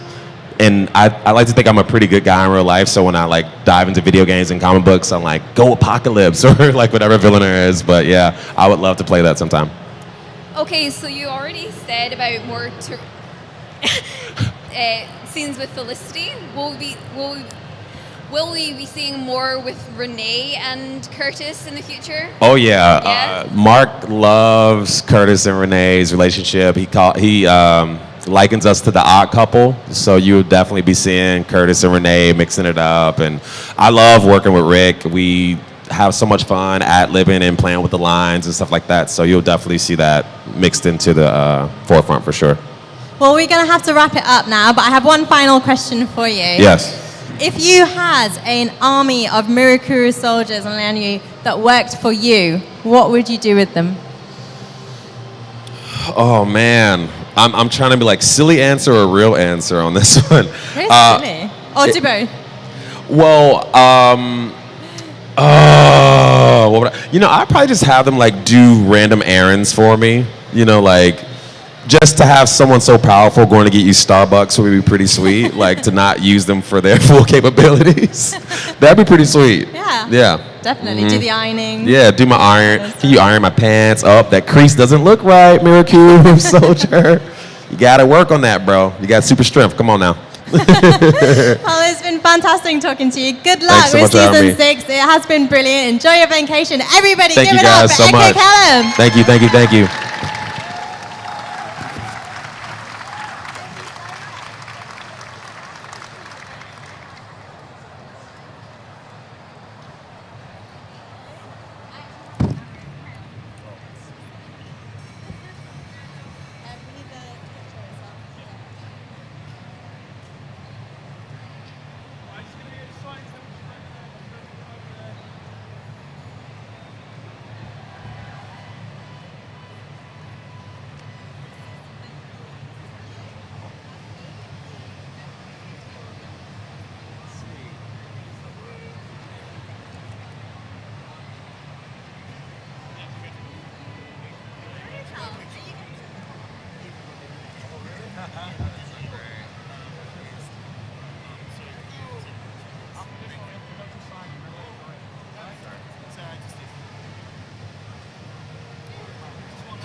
This is Vern's.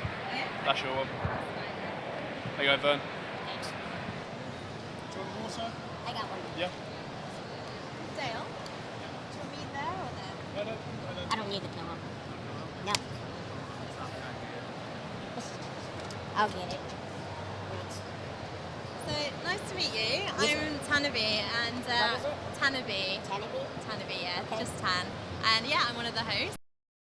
I know. I don't know if you've done something like this before. Yeah, what? Yeah. So basically, the way I do it, we normally talk for about 15 minutes, just a chat, and then we'll ask the audience a couple of questions as well. Okay. So the whole thing's about 15. Is there anything particular that you want to talk about or don't want to talk about? Just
Are we on? Yay!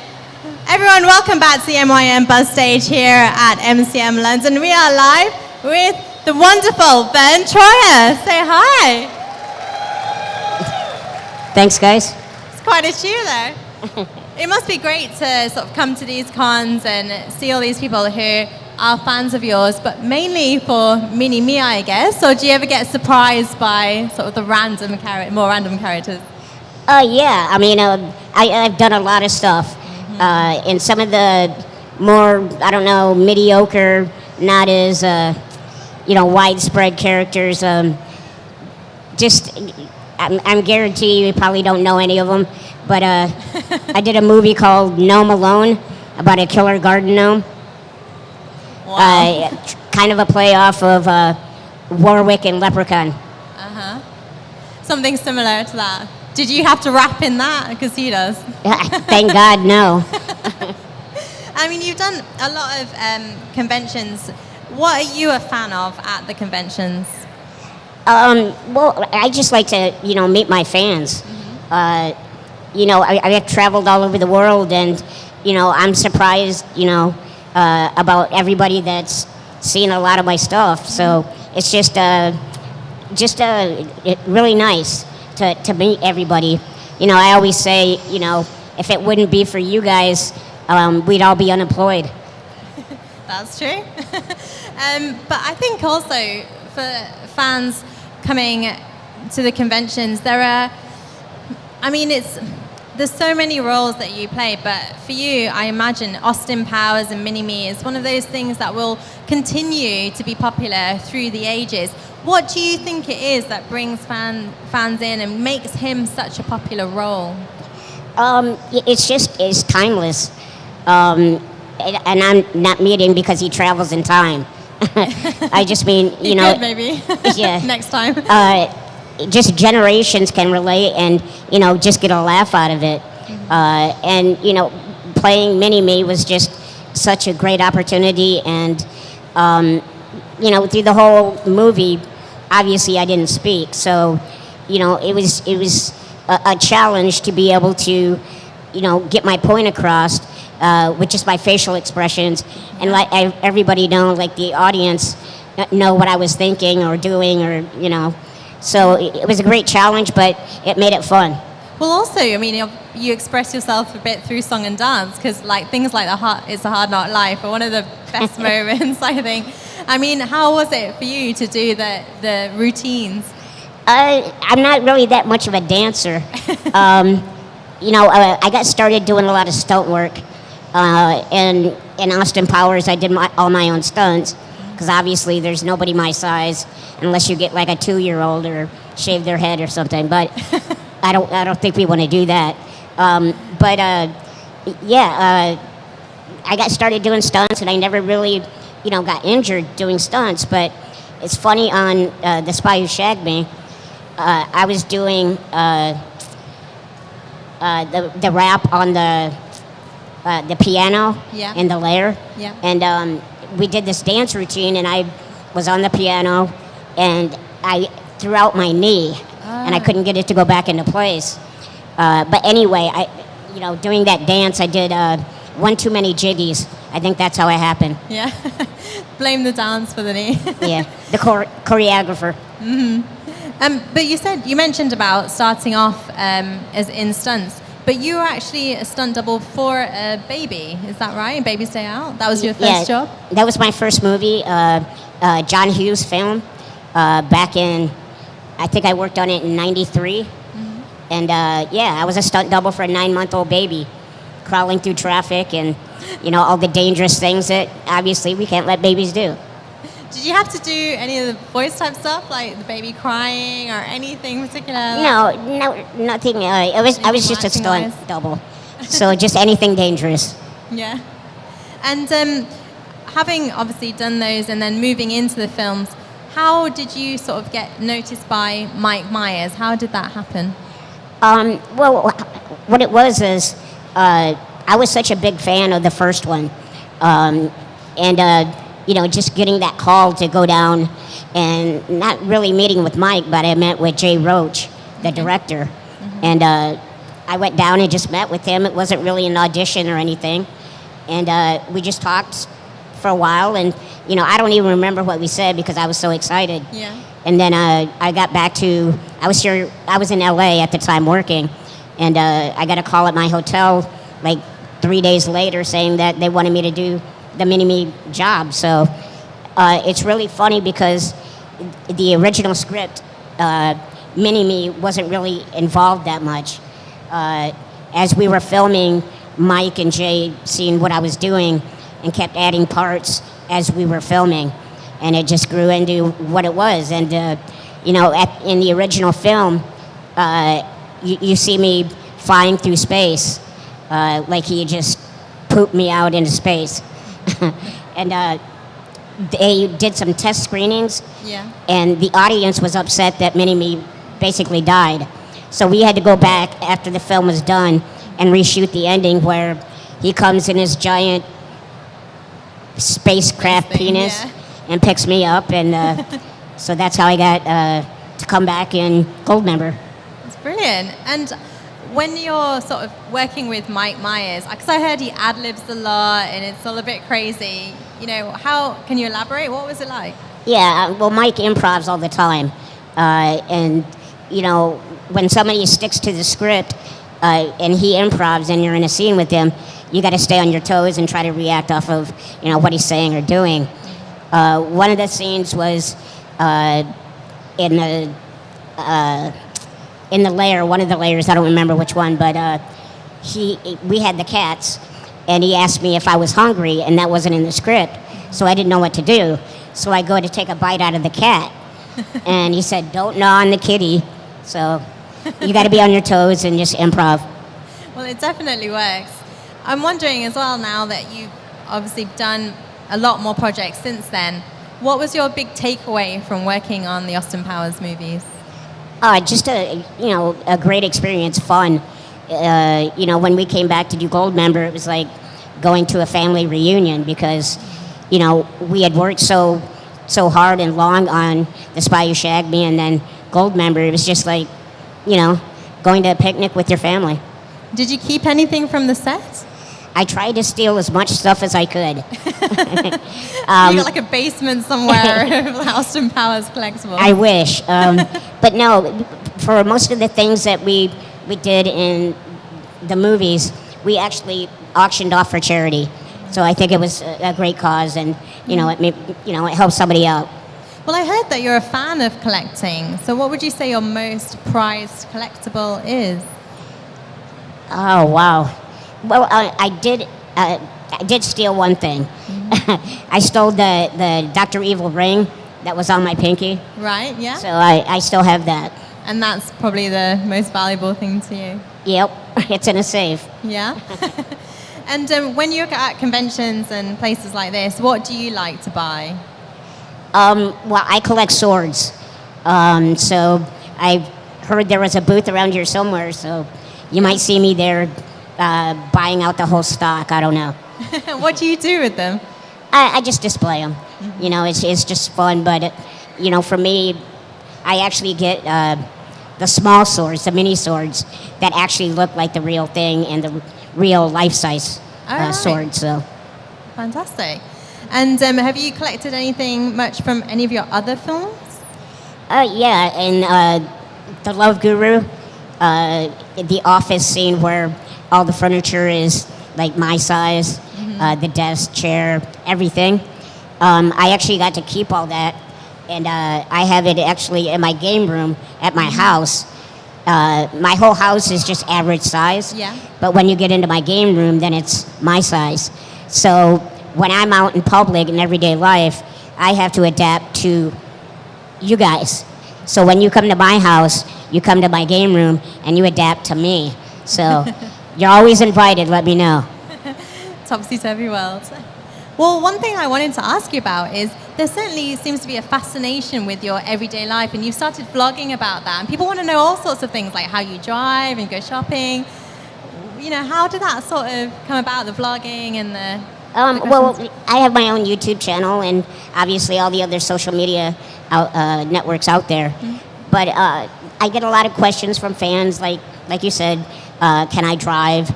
And in one of my videos, I have not only can I drive, I can race my car. Yeah. And I took it out on a racetrack and raced it, so you guys can watch that if you want to look at it.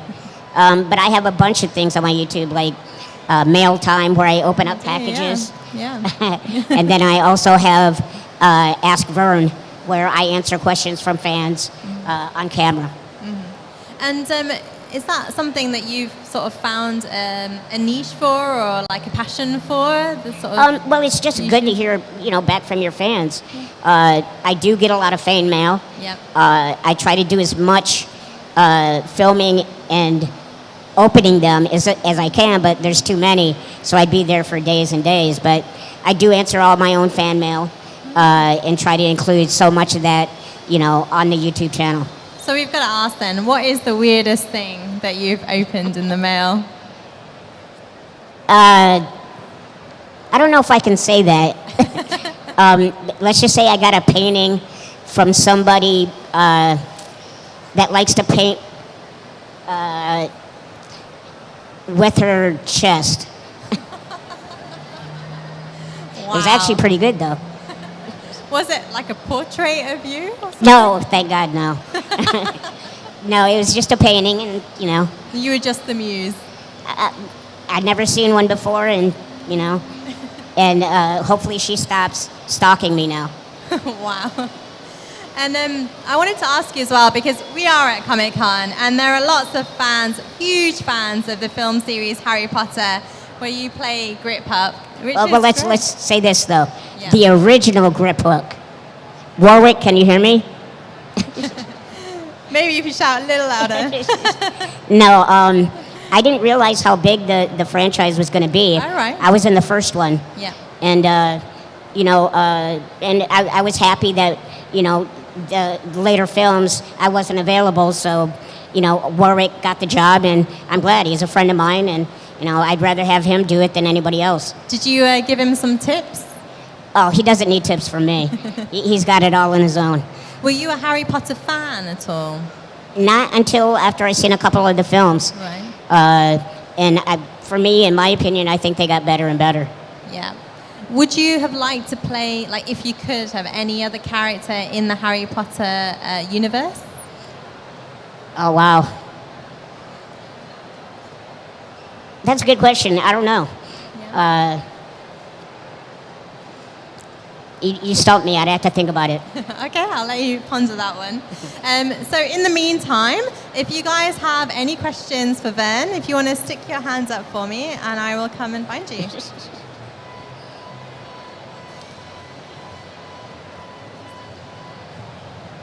How are you? Good, how are you? I'm great. The Austin Power movies are famous all around the world. I'm not from England, and I'm a big fan of you and your Thank you. Work. How does it feel knowing that your work makes such a huge effect on other people all around the world, all ages? It's flattering, definitely. I had no idea it was going to, be such a big part of everybody's lives. I travel a lot, and people may not speak English, but I was in Thailand on vacation, and they can't speak English, but they can still say mini-me. So it's just, it's widespread, and it still sometimes surprises me. I mean, you do travel a lot. Is there something that you always kind of like to take with you? I'm sorry? When you're traveling, is there something that you like to take with you wherever you go? My friends. That helps. Yeah, Thailand's a great vacation spot, but mostly for work. I was just here in January of this year doing a personal appearance tour at different clubs all around England. So I come back once or twice a year. So you're a fan? Oh, definitely. Of England. I'm not a fan of the weather all the time, but I'm a fan of London and England. And when you're, because obviously now you're living in LA, I believe, but you grew up in a small Amish town, Centerville. Is it a bit of a culture shock going back? I don't really go back that often. My parents actually don't live there anymore. So I grew up in the atmosphere of, all my neighbors were Amish. And I was born Amish, and it would be a culture shock if I jumped directly from there into the business, but there's a lot of time in between. Yeah. And when I think back on it now, I'm surprised, that I got to where I'm at today. Well, obviously they appreciate you at home as well, because I heard that they threw you a parade. In the town, but no Amish attended. They don't have TVs or anything. So, but yeah, they did throw me a parade in my hometown, and that's just once in a lifetime that you'll never forget. Absolutely. And where can we see you next? What are your next projects going to be? Well, obviously, you guys watch TV, so you see all my adverts for Bigo. Yeah. And if you watch the latest one, please don't judge me. I cannot rap. You look good with the medallion, though. I have to say. We're actually, when I get back, we're going to do another advert. And then I'm concentrating on my social media, YouTube and things like that. There's projects, but nothing definite right now. Mm-hmm. So I just like to keep everybody up to date on what's going on. And, hopefully my YouTube channel finds it entertaining to everybody. Well, everyone can check that out and see more of you. And thank you so much for coming to talk to us. It's been great to have you around the rest of the weekend. It'll be good. Everyone can go and see Ben signing. Thank you very much. Everyone give it up for Ben Troyer. Thank you, guys. I have a photo op directly after this, if you know where it's at.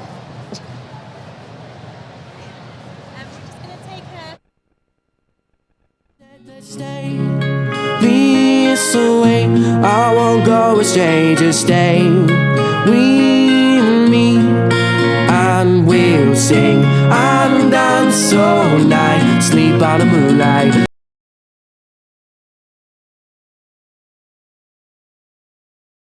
Sometimes we'll be apart, your love kickstarts my heart, sing and dance all night. Tell me if it feels alright. Oh yeah.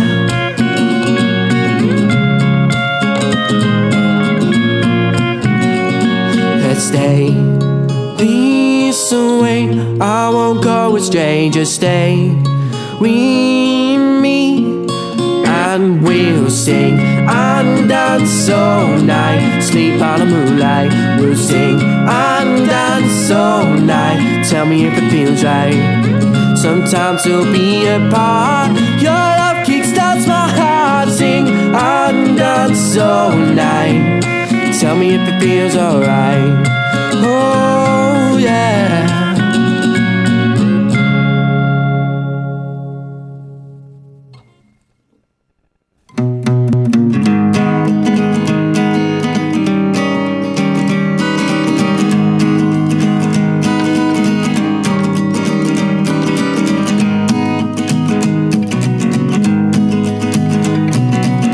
Can you hear the river now? Can you hear that muddy water flow? Water flow. Can you feel the water now? Can you feel the water at your toes? At your toes. At your toes. Push a coin in a broken tree. Push a coin and really wish to see. Wish to see. See the sunlight shining bright. See the sunlight shining bright on me. On me. On me. Wind blows harder like a gale. It's harsh outside, my face feels pale. Walk along that muddy trail, the rocky climb that leads up to the dales.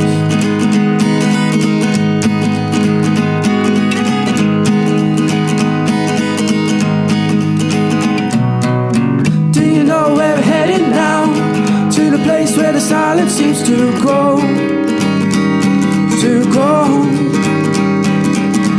All we hear is the ocean breeze. Time ticks on and it's getting hard to breathe, to breathe, to breathe. Light fades and the sun goes down. The sound of vultures circles all around. Around. See the water on the ground. See the water rushing, gushing down. Down. Oh, down. Wind blows harder like a gale. It's harsh outside, my face feels pale. Walk along that muddy trail, the rocky climb that leads up to the dales.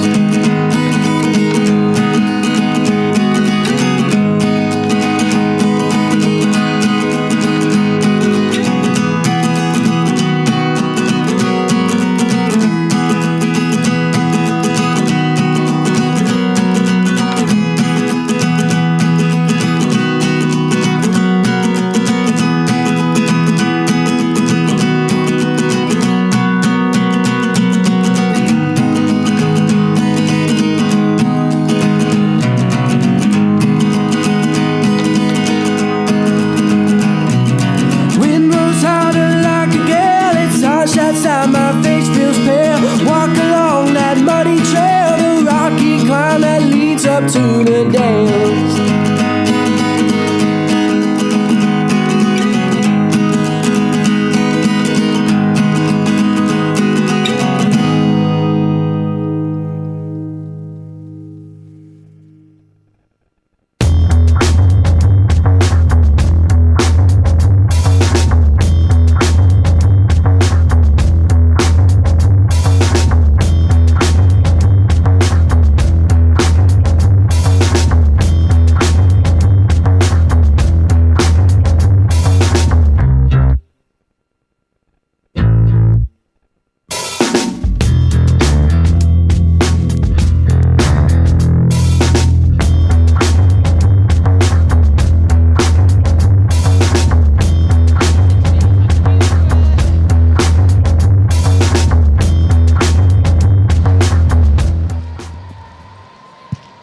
Hello, MCM London, how are we? I scared some of you then, didn't I? That was absolutely amazing. Here on the MyMBuzz stage, we have Pozu, the shoe company that have got some amazing shoes to show you guys coming up next. Before then, I want to give you some free stuff. Who wants free stuff? No. Who wants free stuff, London? Right, so come up on this stage and we'll give you some free stuff. Fill the seats, guys. Sit down and we'll get going. All it is the Bean Boozle Challenge. Take a bean. It could be anything from a fruit flavour to something nasty like vomit or stinky socks. All right, so if you want some free stuff, come and sit down. We've got the Pozu guys coming straight up after that with some amazing shoes. And we'll go from there, guys. So, we're flooding in. Come on in, guys. I need to see every seat filled, and then we're going to get straight on it. There's a few over here. There's some over there. Get it filled, guys, and then we will get on and we'll give you some free stuff, London. Right, so we're getting there, we're getting there, we're getting there. We're getting there. Right. Wow, look at this guy. If that's not going to put you off, nothing will. All right? So, after 3, guys, I want the fastest hand, and we're going to get 4 of you up at a time. So, Rachel's going to be choosing 2 from this side, and I'll be choosing 2 from this side. We'll get you up on stage, you'll try a bean, you'll win a prize. That is it, London. There's nothing else. Right, so after 3, 1, 2, 3. Oh, guy with the glasses just back there. That's it. And the one waving his hand there. Right, let's get up. Quick as you can, guys, and then line up right here for me, please. Right here. All right. That's it, line up here. Just line up as close as you can, right next to me here. Right, that's it. Right, so, what's your name, where you from? I'm Eddie and I'm from Essex. Oh, what have you come dressed as today? I come as Sans the Skeleton, but my mask's over there. Oh, that's all right. Have you got any other favourite characters from that? Well, I guess Papyrus and Temmie. Nice. Oh, you're getting a feel. Woo! Yeah, I like it. What's your name, where you from? Kafui. Where you from? England. And what have you come dressed as? I'm in disguise. Oh, yeah. So what is your actual character? Are you a superhero or a spy? Superhero. What superhero? Fire Dragon. Oh, I like it, man. What's your name? Where you from? Alex, London. What have you come dressed as? Myself. I like it. But if you could come dressed as any other character, what would it be? Probably Batman. Oh, you're a massive Batman fan? Yeah. Bale or Michael Keaton? Keaton. Oh, like it. What's your name? Where you from? Frankie, I'm from Germany. And what have you come dressed as today? Well, me. Oh, again, if you could come as anything. Inside on my t-shirt. I can't give you more because my outfit is in Germany and I'm living in London right now. Oh, okay. So one day we're going to see this costume, yeah? I'll hold you to that. What's your name? Where you from? Francois, I'm from France. And what have you come dressed as? Jon Snow. Oh, have you got a good Jon Snow impression? I don't know yet. I know nothing, you know. Winter is coming. Right, so all you have to do is take a bean. I'll tell you what flavour it is. Don't eat it yet. So that's berry blue or toothpaste. That is baby wipes or coconut. Vomit or peach. You got a good end of the deal, my man. Dog food or chocolate pudding. Lawn clippings or lime. So after 3, ladies and gentlemen, you're going to be in for a treat here because their faces will go from 0 to hero very quickly. 1, 2, 3.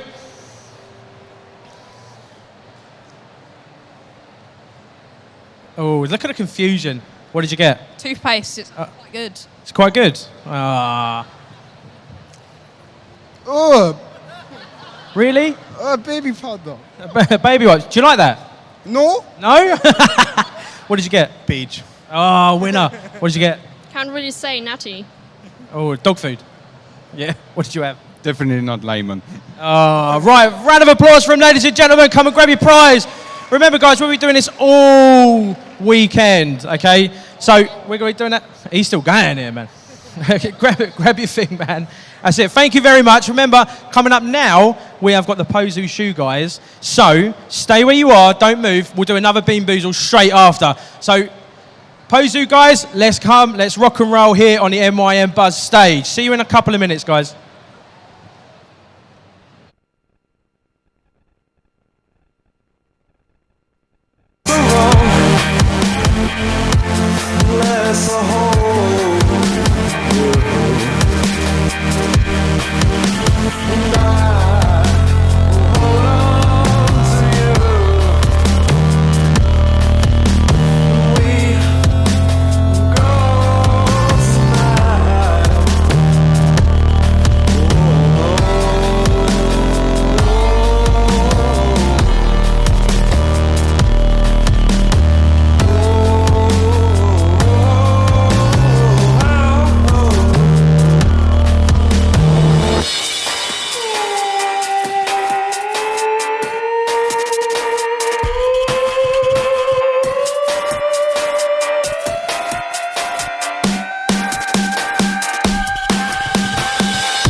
Hello, MCM London, how are we?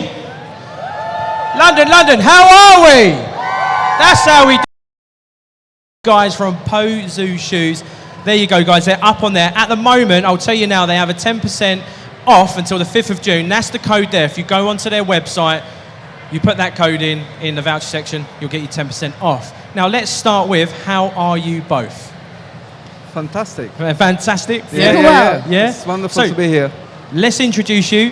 Your name first, sir. Could you give us your name and title from Pozu Shoes? I'm Sven Segal, the founder of Pozu. Yeah. Founder and CEO of Pozu Shoes. Yeah.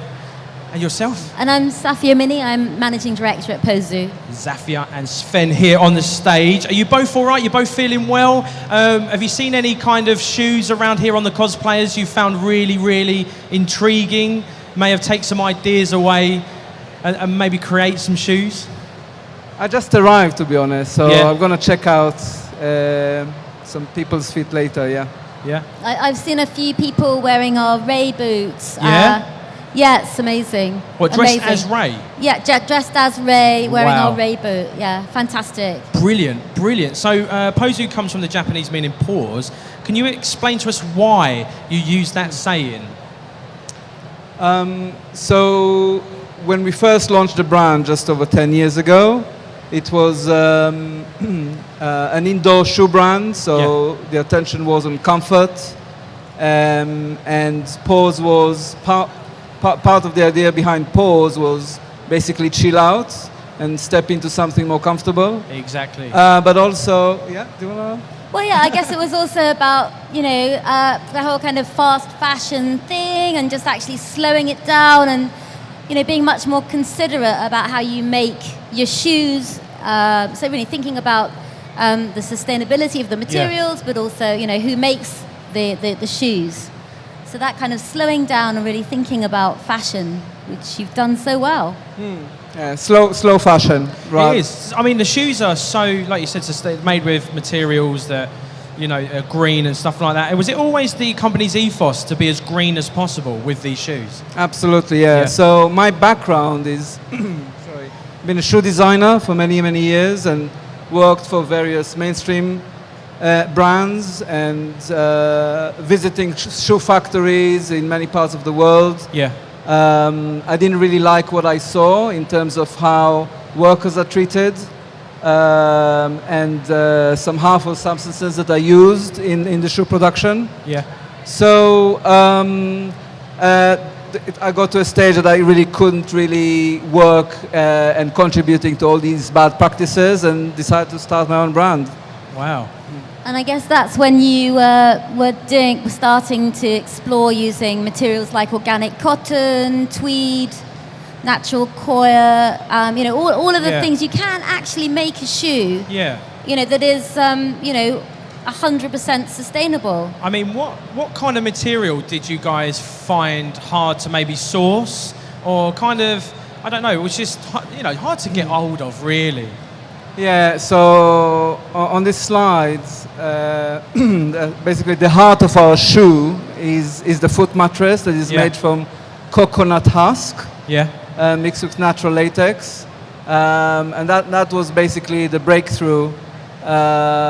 It's like a highly comfort feature that replaces something that is usually used, which is very synthetic, petroleum-based foam. Yeah.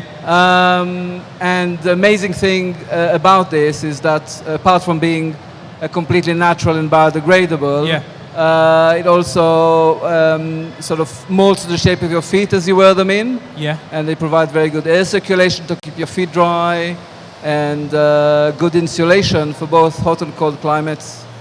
Wow. So there's a lot of thought process gone into every single pair of Pozu shoes. Absolutely. I think it's absolutely amazing. I mean, I saw a video yesterday when I visited your booth, which is over the other side, basically just showing the process of how the shoe is made. Yes. And it's made inside out with no glue. And the guy, when I was watching the video, he was hand stitching them for a stitching machine. And then he was turning them inside out. It's real craftsmanship, and I think that's what we've lost. When we think about clothes or shoes or many of the things that we buy. Yeah. we're buying stuff that's extruded, that's made with completely unbiodegradable materials, and this is an incredibly handcrafted quality collaboration with Star Wars. Yeah, literally, absolutely brilliant. I mean, you make shoes for vegetarians, vegans. You developed the Peasy slipper, which is basically an outdoor Itten, isn't it? I mean, I like to call that kind of my eco Yeezy. So if you like Yeezys and you want to be eco-friendly, go and buy one of these outdoor Ittens, the Peasy slippers. Was it always the plan? Because wasn't Itten your first shoe that kind of launched your brand? It was, yeah. That was the house slipper, basically. Yeah. So basically, was it always your plan to do the outdoor Itten, or would you kind of like, we'd rather just keep with the indoor slipper? Well, the idea of indoors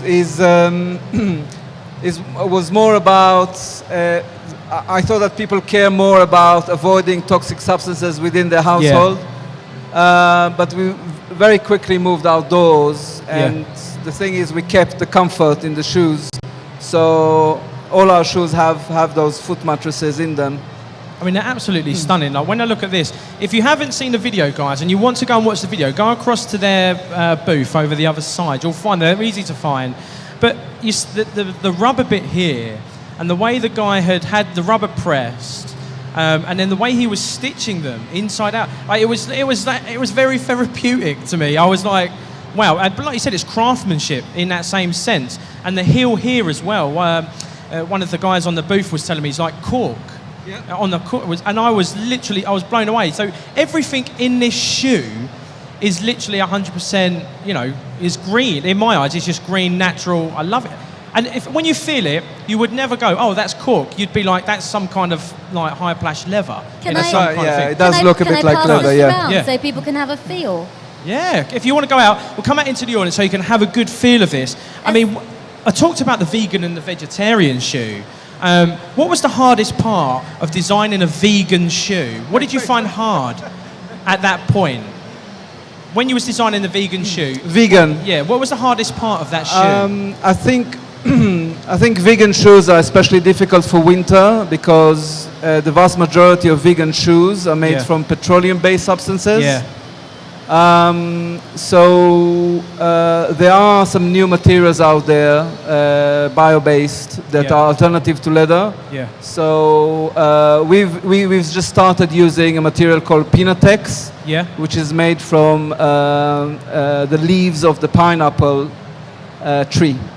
Wow. And it does really look like leather, but it's entirely natural and vegan. So there's quite amazing development recently in this field. So well, that's what I mean. I mean, talking about materials, the one that really struck me when I was reading through some of your bio and stuff like that was the Amazonian vegetable rubber. I was like, how did they find this? Where did you find that material? Did someone approach you and say, well, you know what, there's something coming out of the Amazon called Amazonian vegetable rubber? Was that the way it was? Was it word of mouth, or did you go and look for these? I happened to sort of bumped into at a trade show as accessories brand that uses this rubber, and I just completely loved it at first sight and proposed a collaboration. So, and the lovely thing about this rubber is that it's fair trade sourced from the Amazon. Yeah. So, and they support all the rubber tappers down there, and they have and the entire process is actually made in Brazil. Yeah. It's just an amazing material. It is, and you think about the materials that are out there. And now these other materials are all being sourced and found. It just goes to show how resourceful we're being in the world today, which is absolutely amazing. And I'm in awe of that. I really am. But I'm going to go on something which is close to my heart because I'm a massive Star Wars fan. And it's the Star Wars collaboration which you've got. My personal favourite is the Red Resistance pair. I absolutely love them. You've got one there. That sneaker is absolutely amazing. It's stunning. Absolutely stunning. How did the collaboration come about? Good question. I've just got a phone call one day out of the blue from the Lucas team, and asked if we'd be interested to do something together, and it was, I think they must have liked something about our brand, about the way we make shoes, which is pretty unusual. Yeah. And I suppose in that sense it was probably a good fit. I mean, to be quite fair, I mean, if Lucas aren't rung me up and said, yeah. Well, do you want me to draw a cartoon? Yeah, I'll do that. I'll do it. I'll do anything. But yeah, you must have been very excited after that phone call. Well, yeah. I mean, have you got any favourite? What's your two's favourite out of the range, out of the collection? What is your favourite? I think mine is probably the Ray boot. Yeah. Definitely. But my second favourite is the one that I'm wearing, which is the Resistance black high top. I really love it. They are really nice. And Sven, what's your favourite? I have two favourites, if I may. Yeah, go for it. Yeah. So the Resistance. Yeah. And I love it because it's just highly wearable and you can just wear it with anything. Oh, you can. Absolutely. And it's made from organic cotton. Yeah. And they're vegan. And it's got the Rebel Alliance symbol on it. So, and I also like Poe. Poe Dameron. Poe Dameron's. Yeah. So yeah, let's now talk, because obviously I'm just running away here with the favourites and stuff. In the range, we've got the Resistance, Poe, and what else have we got? We've got Ray and BB-8. BB-8's another favourite. That's brilliant. Oh, he's pulling them out here. Chewy.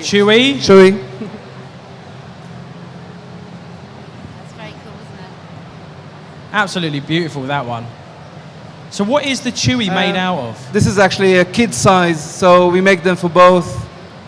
They love and cuddly. Does it come with a brush? This is something we were thinking of. Yeah? Yeah. That's cool. Maybe next season we'll add a brush, yeah. Wow, I like that idea. Yeah. Because you can get some hot toys, and they do come with a little comb. So the toy stands on, you can actually brush him. So yeah, that would be absolutely awesome. And we have Finn as well. Yeah, Finn. And the Stormtrooper as well. So that's right. Finn's boot Actually, right there. We didn't bring a Stormtrooper. This is Finn. And to me, when I look at these shoes, I don't like. It seems like it's what the character would actually wear. Exactly. It's not just, oh, this is a boot based on, you know, what the character does throughout his time in, you know, in the film. It's basically, you know, what he would actually wear while he's doing what he's doing. Absolutely. And that's what I like about it. I absolutely love that. Thank you. It's brilliant. So, is that the special edition box? The people, when they buy them, are they going to get the special edition box? This is the box, yes. Yeah. This is the box of all the co-branded Star Wars collection, yeah. So you come with that box, guys. You can get, so there we've got the Wookiee trainer, or the Wookiee boot, BB-8 sneaker, Poe. They're all up there, guys, on this website. And you're going to get 10% off until the 5th of June with that code here at Comic-Con. It's an exclusive. Are the Pozu guys all excited to see The Last Jedi? Absolutely, So excited. absolutely, yeah. Oh my It's, gosh. I mean, we are currently in the last stages of developing the collection that is associated with The Last Jedi. Oh. Basically, we will be launching the collection just before the film is released on the 15th of December. Oh. So currently, our boots that are based on the characters, the main characters in the film, those are from The Force Awakens. Yeah. Because we are part of the trilogy. Yeah. And so the next collection will be part of The Last Jedi. Yeah.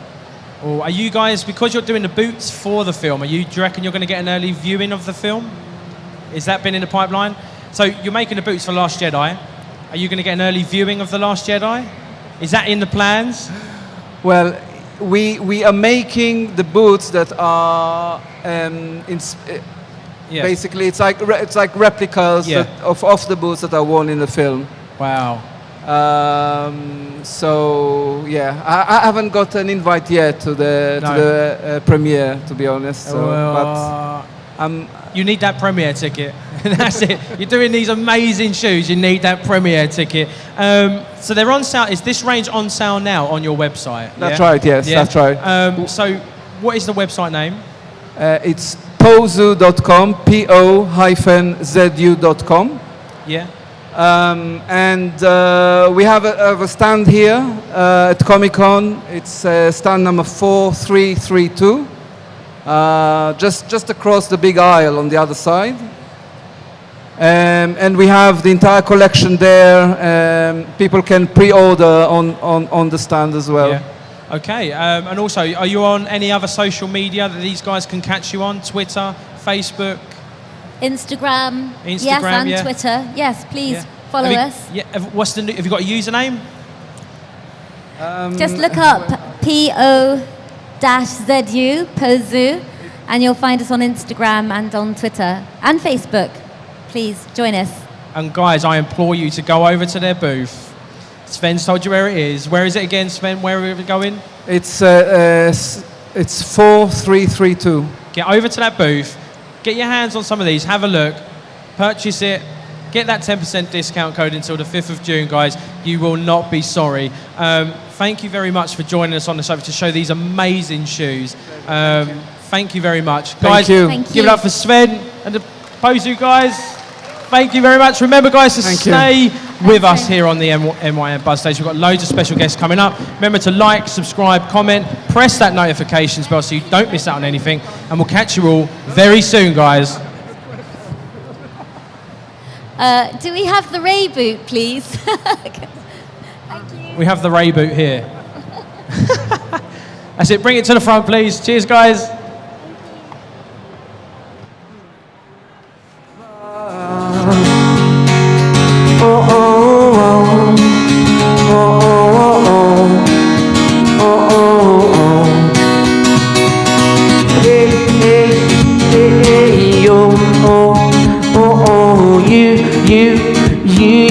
You and me and you and I grew, yo.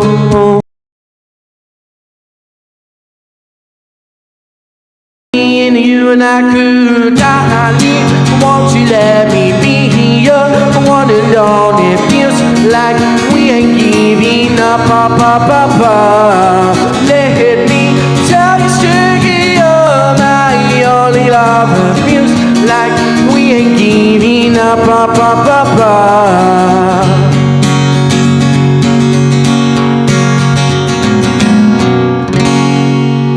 Thank you.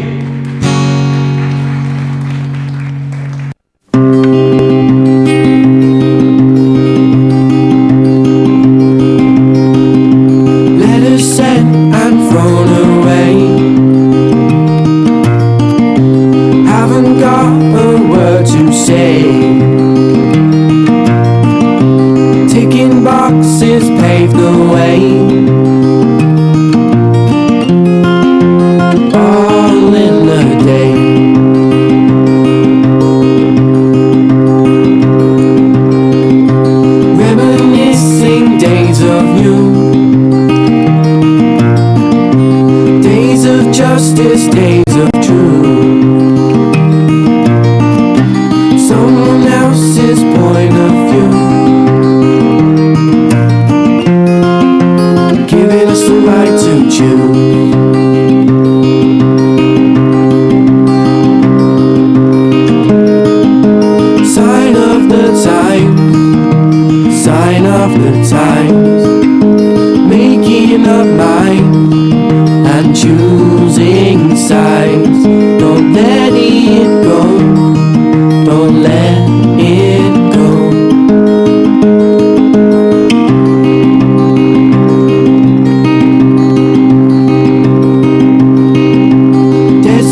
race now for our rights, giving us the chance to fight.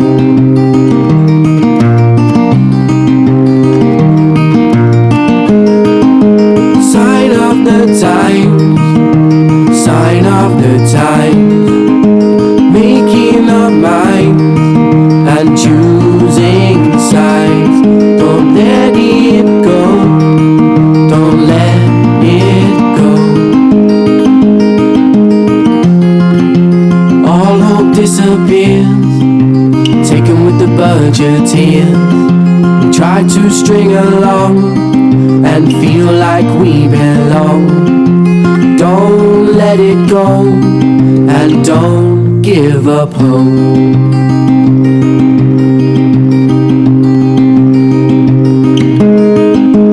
Sign of the time, sign of the time, making up minds and choosing sides. Don't let it go, don't let it go.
Sing and dance all night, sleep on the moonlight. We'll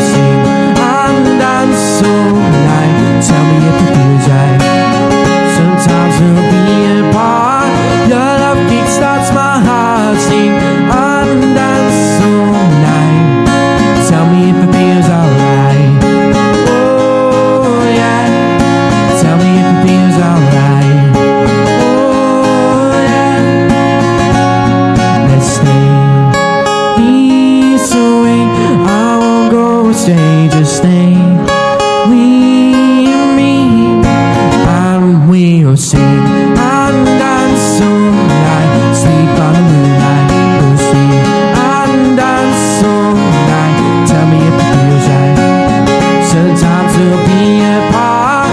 Your love kickstarts my heartbeat and dance all night. Tell me if it feels alright.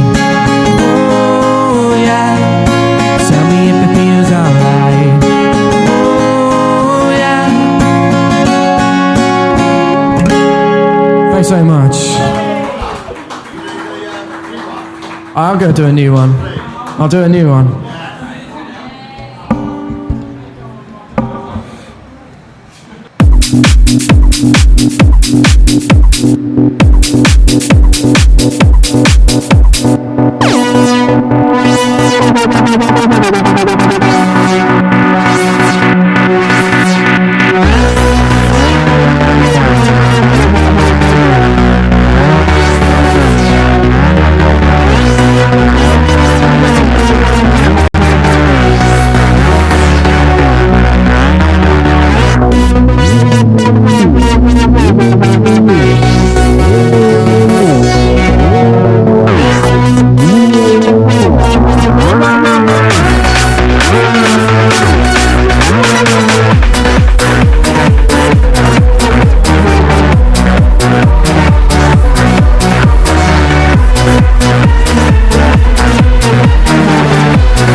keep falling down, down, down. Heaven only knows I keep falling down, down. Heaven only knows I keep falling down, down, down. Heaven only knows I keep falling down, down. Traveling on the same old road, now I run, run. I tail back to the sun, now I'm home, home, home. Down, down, down. Down, down, down. I was used to this road, I was low, low. Traveling on the same old road, now I run, run. Pick up my life until the sun, now I'm home, home, home. Heaven only knows I keep falling down, down, down. Baby, I will rise to your highest mountain of love. If you cannot find your way down, just run. Keep it all inside until your heart takes just enough. Heaven only knows I keep falling down, down. Heaven only knows I keep falling down, down. Heaven only knows I keep falling down, down. Heaven only knows I keep falling down, down. Heaven only knows I keep falling down, down, down. Baby, I will rise to your highest mountain of love. If you cannot find your way down, just run. Keep it all inside until your heart takes just enough. Heaven only knows I keep falling down, down, down. Baby, I will rise to your highest mountain of love. If you cannot find your way down, just run. Keep it all inside until your heart takes just enough. Heaven only knows I keep falling down, down, down. Baby, I will rise to your highest mountain of love. If you cannot find your way down, just run. Keep it all inside until your heart takes just enough. Heaven only knows I keep falling down, down, down. Baby, I will rise to your highest mountain. If you cannot find your way down, just run. Keep it all inside until your heart takes just enough. Heaven only knows I keep falling down, down, down. Heaven only knows I keep falling down, down. Heaven only knows I keep falling down, down, down. Heaven only knows I keep falling down, down. Heaven only knows I keep falling down, down, down. Baby, I will rise to your highest mountain of love. If you cannot find your way down, just run. Keep it all inside until your heart takes just enough. Heaven only knows I keep falling down, down, down. Baby, I will rise to your highest mountain of love. If you cannot find your way down, just run. Keep it all inside until your heart takes just enough. Heaven only knows I keep falling down, down, down. Baby, I will rise to your highest mountain of love. If you cannot find your way down, just run. Keep it all inside until your heart takes just enough.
Check, check.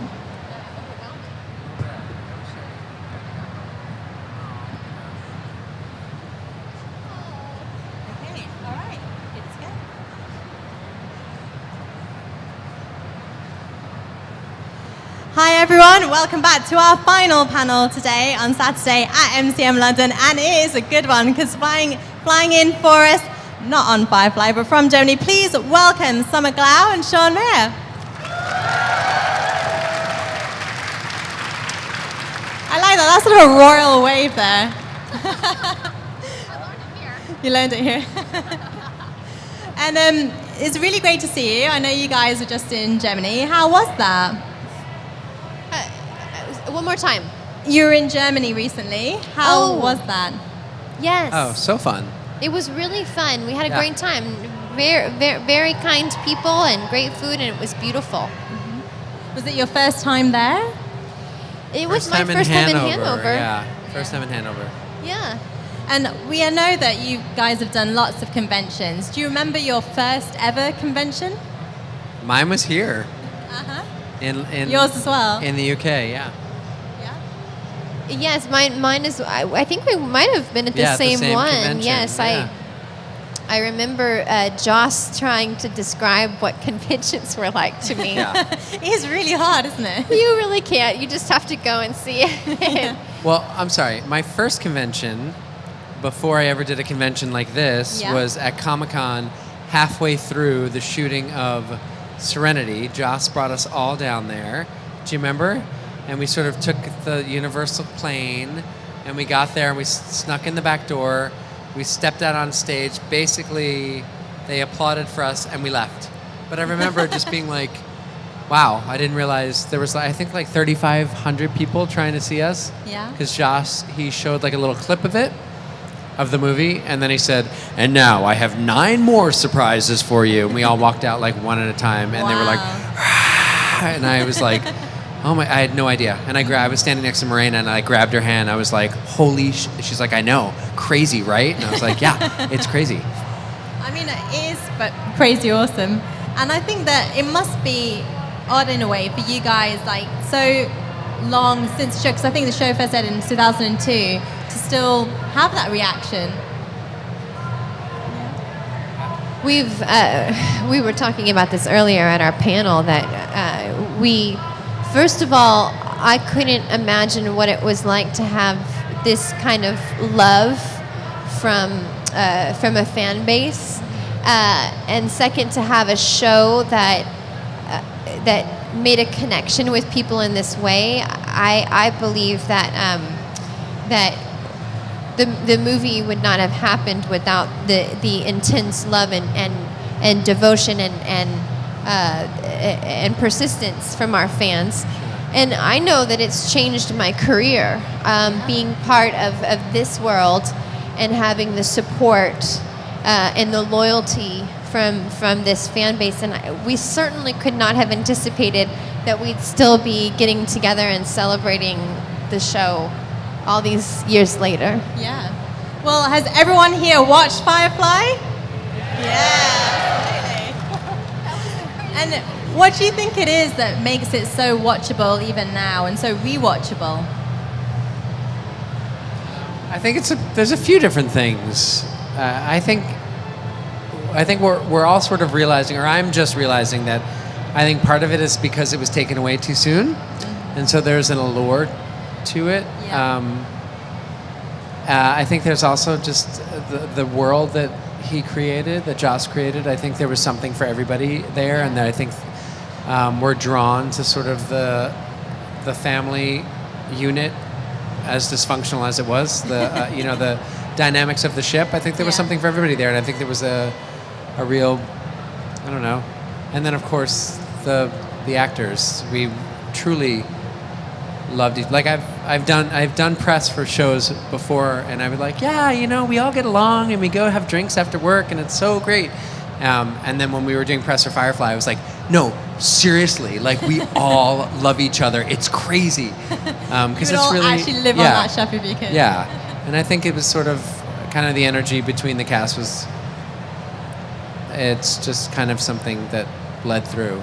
Yeah. Well, it must have been great then to go back for Serenity, for the movie. And I'm wondering, when you went back, were you sort of crazy happy to be back, or were you worried, am I going to get killed off?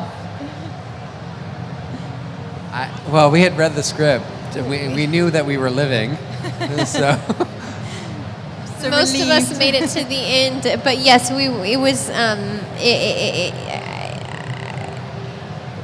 we didn't want to get our hopes up too much, because the idea of making a film from a series that only lasted 13 episodes seemed really too much to ask for. Yeah. I think. And so it was really a miracle. It felt like a dream come true to get to make the film. And what did it feel like stepping back aboard the ship after all that time? I mean, for me, it was like riding a bike. I mean, because we were in the company of the same cast. Joss was directing it. They recreated the ship exactly, except it was all in one big ship instead of like cutting it up. Yeah. Like on the old set and on the Fox lot, you would, exit the cargo bay to go to the infirmary, but then if you turned around that way, there was no. So they just didn't build the whole ship together. And on the Universal lot, we had the entire ship. Wow. Which was really remarkable. But we always joke because on the Fox lot, the bathrooms were like that way, and on the Universal lot, they were that way. So anybody who had to go to the bathroom, you'd hear them like walk away and then go, shit! And then go to the other door, because it was really big. It was like far, and it was like take you a while to go back to the other door. That was really the only difference. It was like the bathrooms were like very confusing. So the bathrooms was the key. Yeah. And going back aboard the ship then, did you have a favorite place that you guys used to want to hang out in, or sort of felt particularly sort of homely to you? I remember we spent a lot of time sitting on the couches outside the infirmary. Outside the infirmary, yeah. That They was were kind the of like softest. they were so soft. You could actually take a nap there. Yeah, you could. Unless they were shooting there. But it was always dark and kind of cool. In our little rooms, the crew, our camera crew, sometimes we would show up after lunch and they'd be sleeping in your bed. Yeah. Yeah. The perfect little spot to catch a cat nap during lunch. Because I guess on the show, you actually did quite a lot of sleeping in the infirmary, or a lot of scenes in bed, which is pretty cool. It was nice. It's exhausting. And when you went back for the show, then the second time, or when you went for Serenity, was there any? I mean, there's been lots of discussion as well, but was there any further discussion about spin-offs or a further movie, or what would you see happening? I mean, if there are talks of spin-offs, I've not heard them, so I don't know. What would you like to do? Say if you had a River Simon spin-off. Spin-off? That sounds crazy. Yeah. I don't know if I want to spin off because having this much love from your fan base, having them cherish what you made, also raises the stakes so high that I don't know if I would want to take something so beautiful and so perfect and try to do it again. Yeah, I agree. And sometimes things are beautiful because they don't last. So I feel that way about it. At the same time, this show kind of has a miraculous life of its own, so nothing would surprise me. Yeah, that's true. I wouldn't be surprised if, next year we're doing a Netflix, I think spin-off. Joss has considered it. Do you remember when Joss used to talk about the flying Tams? That's right, the flying Tams. Joss was going to say that Summer and I were going to go on the road. We were going to start a circus called the Flying Tams, and we were going to do the trapeze. And yeah, if not we in couldn't my get the current show. state, of course. Maybe but, a bit later, yeah. later on. That would be very cool, though. And Simon, I wanted to ask, I heard there was a game that used to be played on set called Find the Extra. Is that right? Finding what? Find the Extra. Can you explain? It's me, no. Now I'm really curious. It's not a nice game.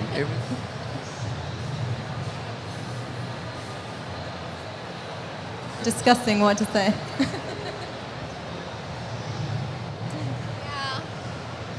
Next question. Fair enough. So we're going to take a couple of audience questions in a moment. If you guys have anything to ask, our lovely pair here, then stick your hands up. But before we do that, Just Sweden obviously is a huge name in the industry, and you guys have been lucky to work with him more than once. So what tips would you give to somebody working with Just Sweden? Say your lines just the way he wrote them. I was going to say, don't fuck up the dialogue. Oh, am I allowed to say that? Yeah, it's online. We're good. Yeah, Don't mess up the lines. and be really authentic. Yeah. I think he started my career. Nobody would cast me. I would audition, and then I would get to the very end, and then they would say, "You're great. Come back when you have some credits." And well, somebody has to take a chance on you. Right, it's a and I think catch-22. he saw when I first started, I had no filter. I didn't really. I had no experience. I was really raw, and I made a lot of mistakes. But he saw something that he thought would work, and I was young, and I didn't have any experience, and I didn't know any better. So I really just showed up, and I was just myself. And I think that he gave me a really safe place to do that. And I think that it brought out my best. Fantastic. Well, we certainly thought you were amazing, and I know Thank you guys did as well. So put your hands up for me if you have a question. We'll come around. Hi, I just want to say thank you for both being here. And Summer, you've been in Big Bang Theory as yourself, Summer. Was that cool, or would you like to do it again? Could you say it one more time? I couldn't hear you in here. You've been in Big Bang Theory, being you, Summer. Was that cool? Thank you. It was so cool. It was Would you like really to do cool. it again? Of course, I would like to do it again. I was pretty nervous because I've never been on a classic sitcom soundstage before, and they work very differently from the way we do on drama sets. So I was pretty nervous, and those guys are just the best in the biz. So I tried not to ruin too many takes by laughing. And I think if I went back, I could be a little bit more professional. You certainly know your sci-fi royalty when you end up in the Big Bang Theory as yourself. And I'm sorry we don't really have much time left, but I do have one final question for you. So if you were in real life to travel off on a Firefly spaceship for the foreseeable future, what one thing would you like to take with you? Take one thing. Booze?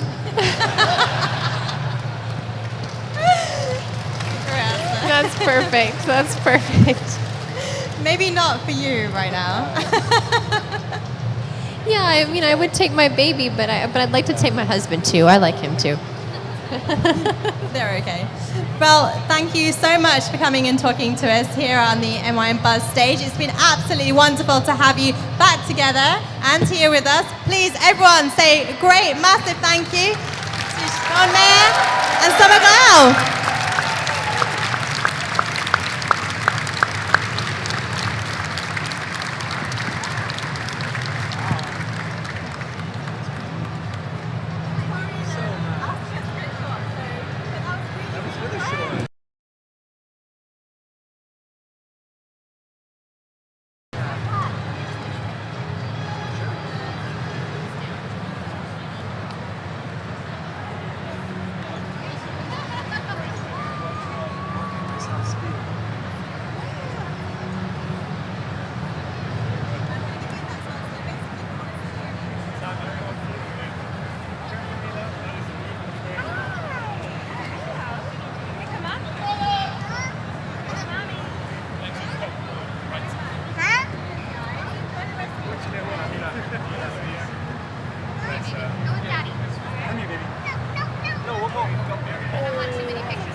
Hello, MCM London. How are you all doing? We could do better than that, can't we? Let's go with the right side first. How are we doing, London? How are we doing, London? No. How are we doing, London? They're winning. How are we doing, London? Right, coming up on this stage, guys, we have got the Red Dwarf guys, Robert Llewellyn and Chris Barry, coming onto this stage to join me for a chat. All things Red Dwarf, and we're also going to come out for some questions from you guys. So if you've got anything up there, think about it. When I go to that segment, ask away. Right, apart from that, stay seated. They'll be over very, very soon. Can we get another roar together? How are we doing, London? Brilliant, and we'll see you all in a couple of minutes.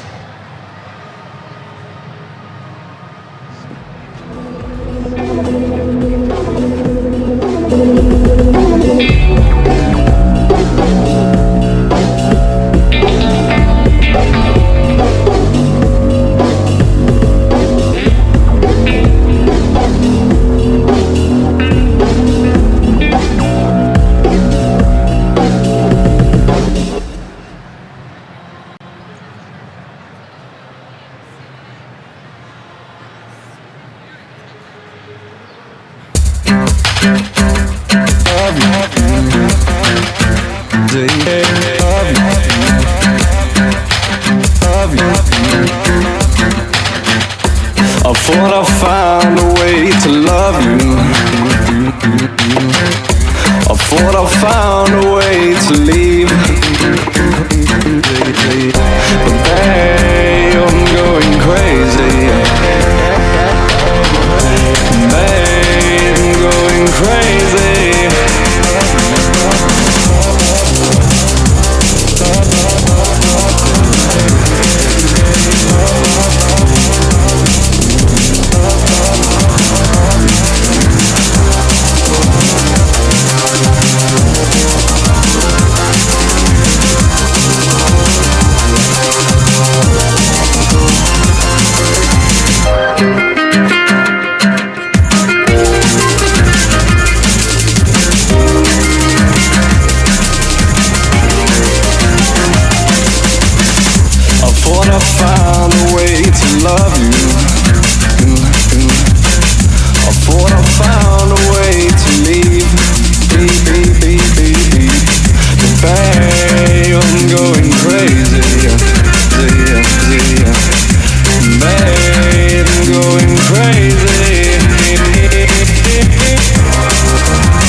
We're meant to be together, I know that's true, but I'm still stuck at the I love you. There has to be another way. No matter what we want or choose, we're still gonna end up getting bruised, cause I'm not here to live or stay. A broken heart, see the crack. I just might come running back and see how happy we can be. It's like that me and none will do, then me and you are finally through, and I'll have to live myself and me. I thought I found a way to love you. I thought I found a way to leave. But babe, I'm going crazy. Babe, I'm going crazy. But babe, I'm going crazy. Babe,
special someone, be sure to give him everything you have.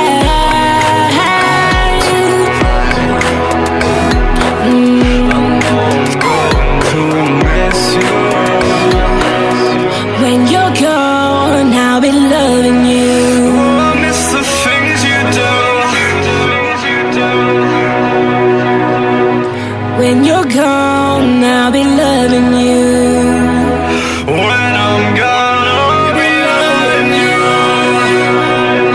Even though you're so far away, my heart is breaking.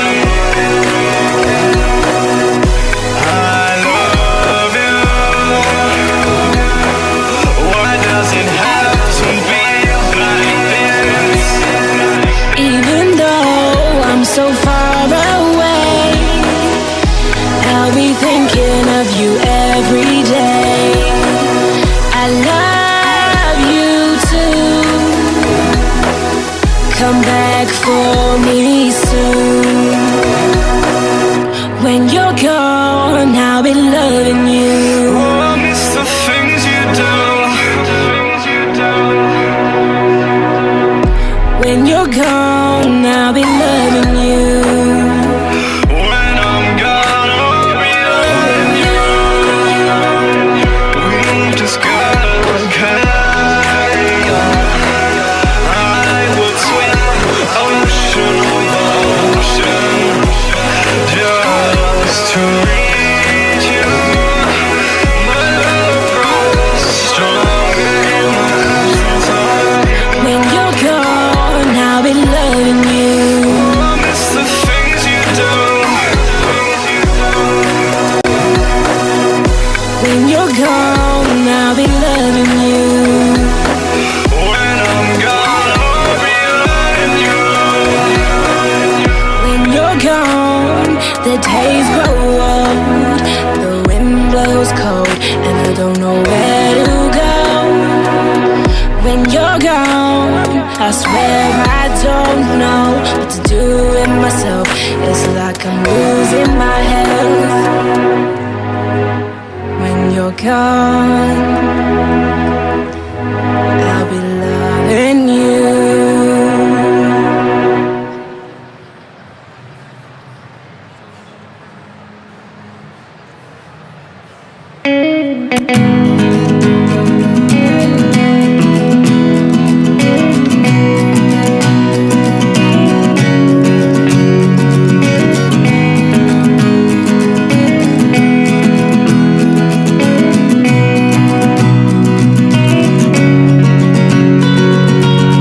I try to be strong, but I can't carry you on my own.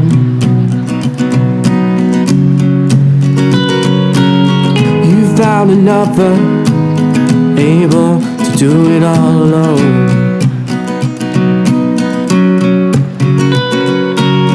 Ask you for assistance, you just left for someone else. I'll get an answer to see if I can prove myself. And I don't know what to say, and I don't know what to do.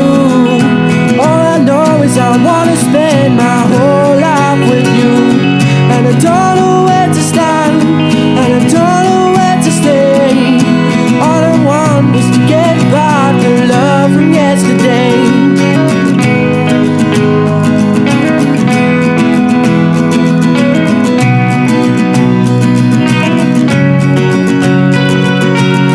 This love is water soaked, and we can buy the rain.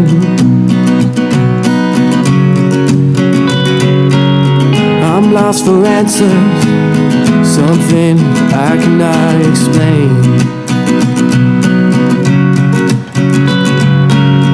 You told me, baby, everything is gonna be alright. So here I'm standing, alone and dark, walking in the night. And I don't know what to say, and I don't know what to do.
Hello, MCM London, how are we? Woo! We are joined on the MyMBuzz stage with Robert Llewellyn and Chris Barry. Round of applause, ladies and gentlemen!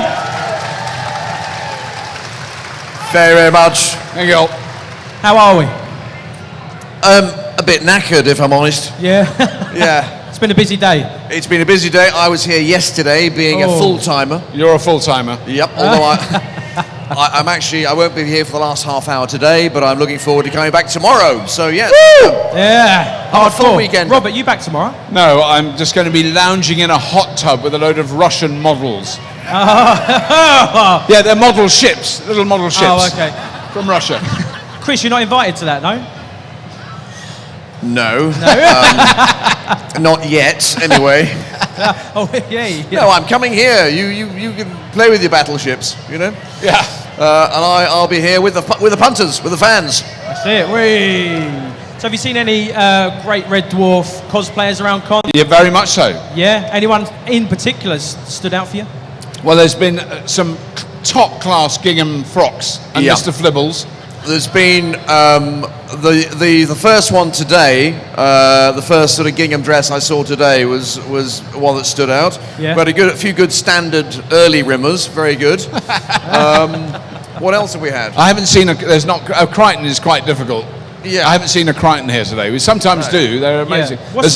Is there one that sticks in your mind, a Crichton that you've seen before that sticks in your mind? Well, there's a man from the Czech Republic who's extraordinary, and he's made the most. He comes over from the Czech Republic, and he's got an amazing Crichton costume. It's extraordinary. I'd like to see someone come as the crushed Crichton. That's true. Yeah, in the box. And do a whole weekend at London Comic Con just as walking a crushed around like Crichton. that. Yeah, that would be a physically demanding that role. would be. That. Yeah. Well, I'm going to start off because I've interviewed you a few times, Chris, and I love answering this question, should I say. First is basically any movement on Britass? No movement on Britass at the moment, but it's not through lack of trying. Yeah. Yeah. So hopefully, you never know. Watch this space. No real movement, I'm afraid. I haven't had time to contact anyone, but I will, over the summer at some point, try and make some inroads. Push that, like it. Scrappy Challenge, love that programme. Are we going to see that maybe pushed forward, something new? I'm not, again, it's the same thing. I mean, there are rumours milling around the more extreme ends of the engineering community. I'm talking people with serious piercings and unusual facial hair and welding guns. You know, there's a bit of chatter going on about a series for Netflix, which I believe is an online portal for video entertainment. I like it. Very good answers, guys, for that. So when reading, let's talk Red Dwarf, when reading the first script for episode 1, did you both know how you wanted your characters to be, or did Rob and Doug basically intervene and go, oh, hang on a bit, lads, can we tweak that there and tweak that here? You weren't in it, were you? I wasn't in it, so I wasn't there. I didn't exist. Yeah, no. I wish you had been there, Bob. You could have helped us, helped us through. Yeah. In episode 1, we didn't really know what necessarily we were doing. You know, I mean, we just didn't. You know, we'd been given some parameters for the characters. Yeah. Lister and Rimmer don't get on well. You know, Cats, you know, sort of evolved kind of thing. But yeah, it was a very different show for us, and we were just thinking, well, hopefully someone will like it. You know. Well, Robert, the script that you read, the first one you was in, did you know how you wanted to play Crichton? Not at all. No, Not I mean, at all, no. I mean, the one thing we wanted was not for Crichton not to have a posh English butler's accent. Yeah. So we didn't want him to be I always get the wrong one. Not a C-3PO. Not an R2. A C-3PO. Yeah. Okay. We didn't want him to be, oh, Mr. Lister, sir, let me scrub your gussets. You know, it kind of felt that had been done. So I do remember trying it with a Swedish accent, and I remember Craig getting violent because it said, that's going to drive me mad, Bobby, don't do it like that. So that was Mr. Lister, I'm coming in there to scrub your gussets. And that would have been hard, and so it was meant to be a sort of mid-Atlantic kind of nondescript American, well, that's what it turned into, nondescript American accent. Some Americans think that I'm doing a like the equivalent of a Tim Nice but dim American character, a Bostonian who thinks he's posh. Right, okay. And that's, you know, they speak like that. Oh, I'm highly intellectual. Oh, goodbye, ma'am. Goodness me. That is quite an unusual outfit for Bobby, a we don't want anyone else to leave, all right? So just, you know, a little bit more interesting. We've lost one of the humanoids, sir. Indeed we have, sir. I wonder what was going on, sir. Yes, there, sir. I don't know what was going on. I'm impersonating me, impersonating you, sir. I can't believe it. I don't understand, sir.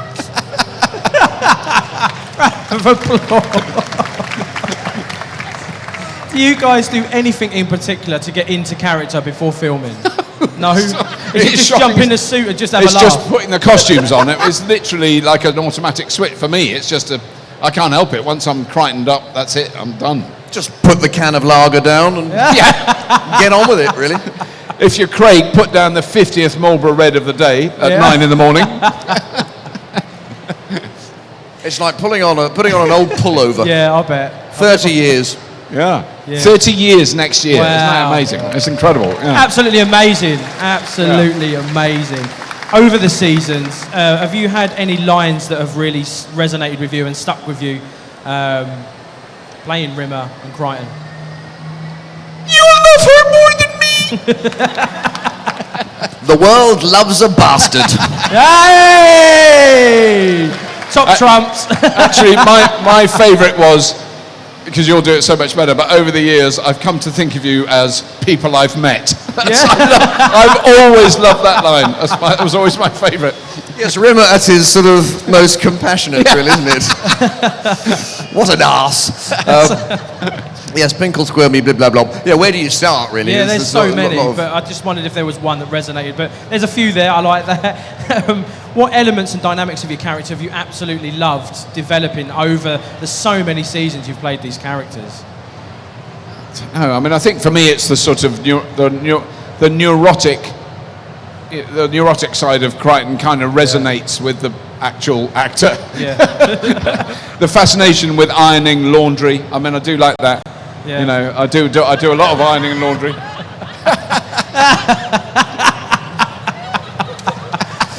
Yes. I think my nostrils have got even bigger. Is it? Look, with Rimmer, it's just, you know, taking the punishment, really. Yeah. You know, taking the flak, you know. I mean, he is anal, but, you know, occasionally, yes, there's a little bit of sympathy for him. Yeah. But I suppose the fun thing, for the relief for Rimmer, you know, the relentlessness of his anality is relieved by doing Ace every now and then, you know, or something like that. So we all love Ace. Stoke me a glibber. What a guy. You never know. I might be back. As long as I fix the spaceship, spanners, and criters, I'll be back. Oh, sir. It was remarkable when we were doing Ace. Yeah. I think we were all actually in love with Ace. I mean, it was just when Chris came on with the wig and just stood there like that, we all went, oh. Swoon. Even Lister. He's gorgeous. I mean, Bobby is. He's gorgeous. I think you're pretty nice as well, Cridey. In a certain light. Yes. Did you have any difficult moments playing your characters at all over the seasons? Oh, loads. Yeah. That's sort of normal. That's the normal standard. It's usually to do with remembering what to say, oddly enough. How much of the show is actually improvisation?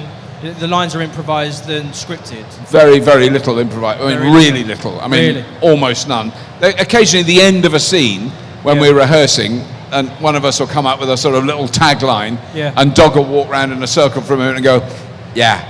And then you'll keep that in, but that's very rare, like once or twice a series, literally. Wow. The scripts are absolutely extraordinary when we first read them. And Doug rewrites and rewrites and rewrites, which is one of the reasons it's hard to learn, because some of the lines we've had for like 2 hours before we record it, you know, so he changes it all the time, and they're always, when he goes, right, I'm going to do a rewrite, lads. And we go, oh no. And then it comes back and it's better. You know, we can't deny it. It's a better script. So. Yeah, that's, you know, that is the difficult part of shooting, you know, when you've learned something and, you know, Doug does come along and change it. But that's fine, because it's just, it gets better and better and better through the week. Yeah. And that's part of, you know, being a dwarfer. Yeah. So if you could play any other character on the Red Dwarf ship Starbug, what would it be? Or who would it be? Well, I wouldn't mind. I'd like to try being Lister. Would you? But if I drank the lager, I'd just be on the floor. I couldn't cope. But I wouldn't mind. I think that's the. I'd quite like to have a go at that. But I wouldn't be very good. I think cat would be an impossibility for me. My movement, I'm afraid, is not quite cat-like. What about the vocal abilities with Cat? Could you give us a Cat? Ow! All 6 of my nipples are tingling. No, I'd like to have a go at Lister. Yeah. Yeah. I'm probably as untidy, you know, Yeah. in real life as the character of Lister is. Yeah. So I got a bit of a head start there, yeah. So it would be the case of who has the best Liverpudlian accent, really. Mine's rubbish. No, mine's rubbish, absolutely. Yeah. When Craig has got me to do my impression of him to him, his face is just a picture. Is it? Hey, my name's Craig. Bobby, why are you talking like that? Because that's how you talk, isn't it? No, not at all. At least he's much more down like this. Yeah. He's always a bit down and tired, isn't he? Yeah. Because that was Craig's very constantly repeated phrase when we were making series 11 and 12, and we were ready to go, cameras ready, lights ready, special effects ready. Where's Danny? Danny's not there. Danny's out the back on a motorbike, talking to someone from Star Wars. And Craig would bang his head against the set and go, 28 years. So have you ever come up with any ideas for an episode or develop into an episode and approach Doug and Grant in the time you've been doing Red Dwarf? Oh yeah, I think we've sort of. Often in conversations we'll come up with some daft notion, and it never turns out. I mean, Doug doesn't then go, "Oh yeah, that's a good idea," and then write that. But there'll be variants of it, won't there? So occasionally we'll say something in rehearsal, you know, like back in series 5 or something. You know, I was Mr. Grumpy Git, me genuinely, and I was walking around sort of saying, "For God's sake, the least we can do is be more professional." And then suddenly that day, I saw Rimmer saying, "We've got to be a bit more professional."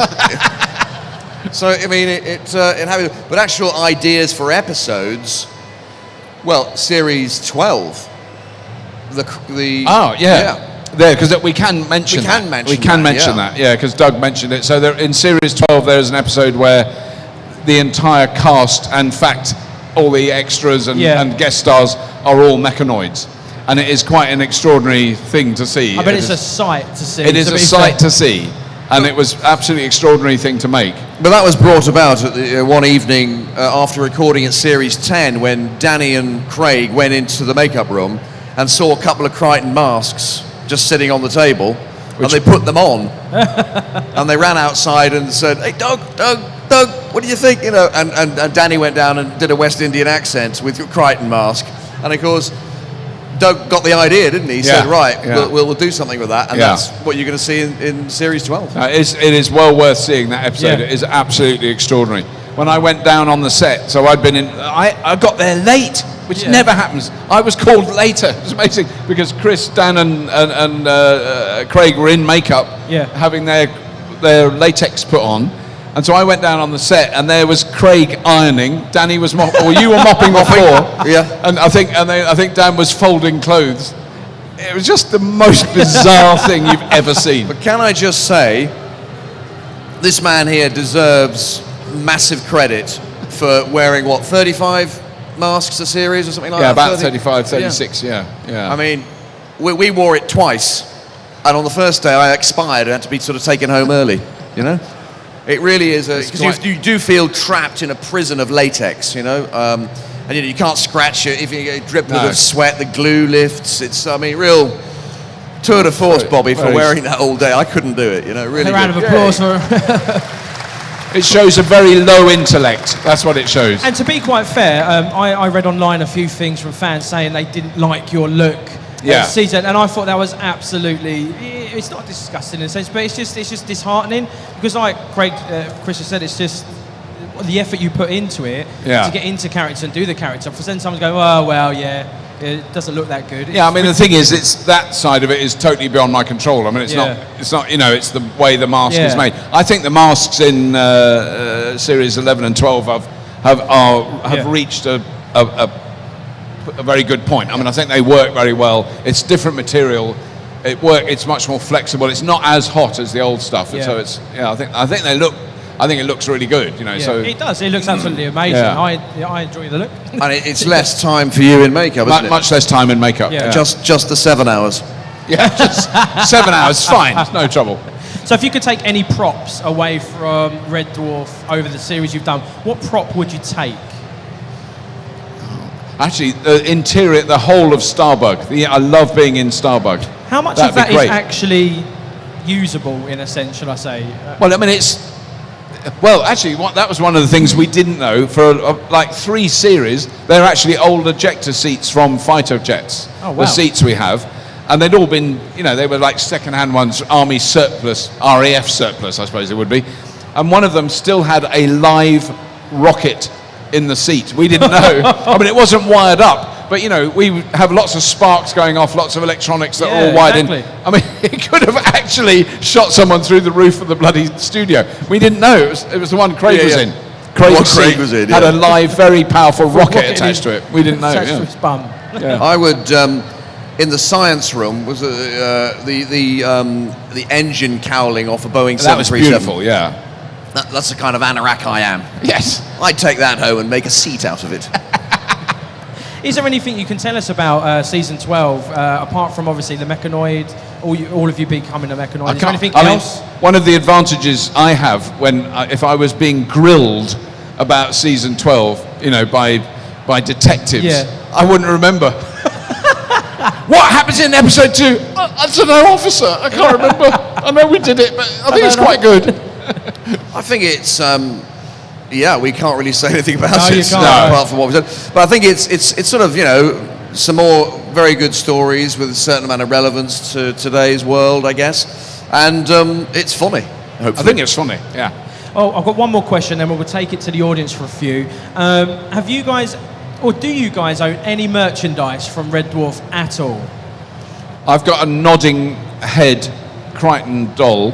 Yeah. Who's not, and in fact, it is featured in a program that will go out on Thursday night on BBC 4. Not against my better judgment. I didn't want to do it, but the producers did. So they stuck it on the back of my car so that as I drove along, there's a nodding Crichton in the back, which, frankly, Chris, I wouldn't have. You know, I wouldn't have that. Chris looks a bit like... Bobby, really? you're so sad. You're so sad. So I've got that, and I can't think what else I've got. I've got a model, as a lovely model Crichton, a really good model Crichton. I think that's about it, really. I've got some a Starbug. Yeah. Little Starbug. Oh. What else have I got? Loads of T-shirts. T-shirts, and props from the show. I've got a little Scudder. Have you got a little bookend? Oh, Scudder? no, I haven't got a Scudder. And I've got the bullet from Back to Earth Yes. with the name Rimmer on it. I've got the bullet with Crichton on it, yeah. Nice. They're very generous. They gave us very- those at the end of Yeah, the they just flood us with prop. No, not at all. All right, okay, so we're going to take some from the audience. So if you have a question, please put your hand up. He's first, straight there. Right, I'll come straight out. Hang on. Now, I know it's been 28 years on, and there's a 12th and possibly a 13th. But right up next, Possibly there a 13th season, but do you think we will ever see a Red Dwarf movie? We have, as you can imagine, discussed it at enormous length. I actually can't quite picture it. Never say never, but in a way, we've all kind of agreed that it's a sitcom and it works best when we record it in front of an audience. And in a way, maybe it would be a brilliant thing to do a movie that you record in front of an audience. But I can't quite envisage that. I mean, in a sense, Back to Earth sort of, was the Flex the movie kind of muscle. It's a three-parter, and if you join them all together, it's sort of almost movie length, short movie length type thing, 1 hour, 20 minutes or something. So I think after that, the decision was, let's go back to kind of what we do, what we did started out as, and that's a half-hour show with an audience. I mean, if some quirky reason Hollywood was like, we are actually going to make a Red Dwarf movie, what star would play either one of your characters? We've talked about this at great length. Tom Hanks For would you. play Crichton. That'd be brilliant. Tom Hanks would be brilliant as All day Crichton. long. Yeah. Yeah. Tom Hanks as Crichton. As Crichton. Yep, I can see that. Brad Pitt as Rimmer. I can see that. Denzel Washington as the cat. As Cat, yeah. And Morgan Freeman as Lister. That would be brilliant. Morgan Freeman as Right, Lister. guys, any other questions? Oh, we got one there. Hello, my name's Mel. Nice to meet you both. I have a choice for you. Would you like a question you might have heard before but with a twist, or a brand new question? Oh my goodness! Oh, goodness. Choices, decisions. I'd quite like a brand new question we've never heard. Brand new Okay. question. So I watch a show called Orphan Black, and the lead actress plays so many characters. If if your character could have a clone, what do you think they would do about the situation? So, did you catch all of that, Chris? If your If character your character had a clone, what do you think they would do with that knowledge? Had a clone. A clone. Ooh. Well, I think if Rimmer had a clone, he would probably try and make even more clones through bioprinting. And then Yes. he would take over the officers' club and he would basically run Red Dwarf. And then things might start going wrong and a Rimmer monster would emerge and eat all Rimmers. And actually, that could be a good episode in the show, couldn't it, really? Keep that under your hat, Chris. I'm trying to think what would happen with. I think Crichton might get quite moody and bitchy and boss his clone around, and criticise him and be all picky. I don't know. There is. Because the problem I've got is I can remember some episodes where there's some elements of that in the show, but I can't remember whether that's season 11 or 12. I think it's season 12. Yeah. Well, of course. So there may be something along those lines in the pipeline. And of course, the other thing, a Rimmer clone, they'd be competing with each other. They'd be trying to do more star jumps than the other one. And, they'd eventually, one of them would have to get switched off.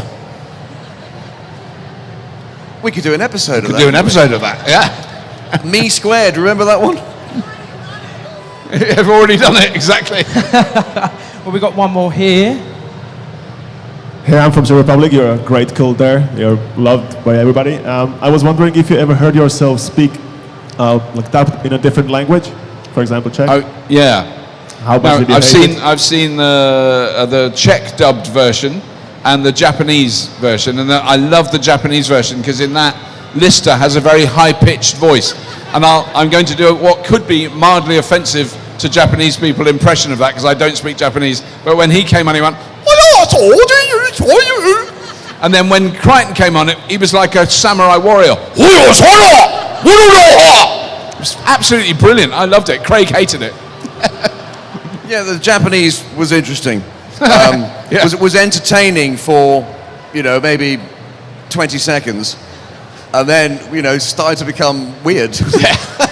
But yeah, it was quite weird, wasn't it?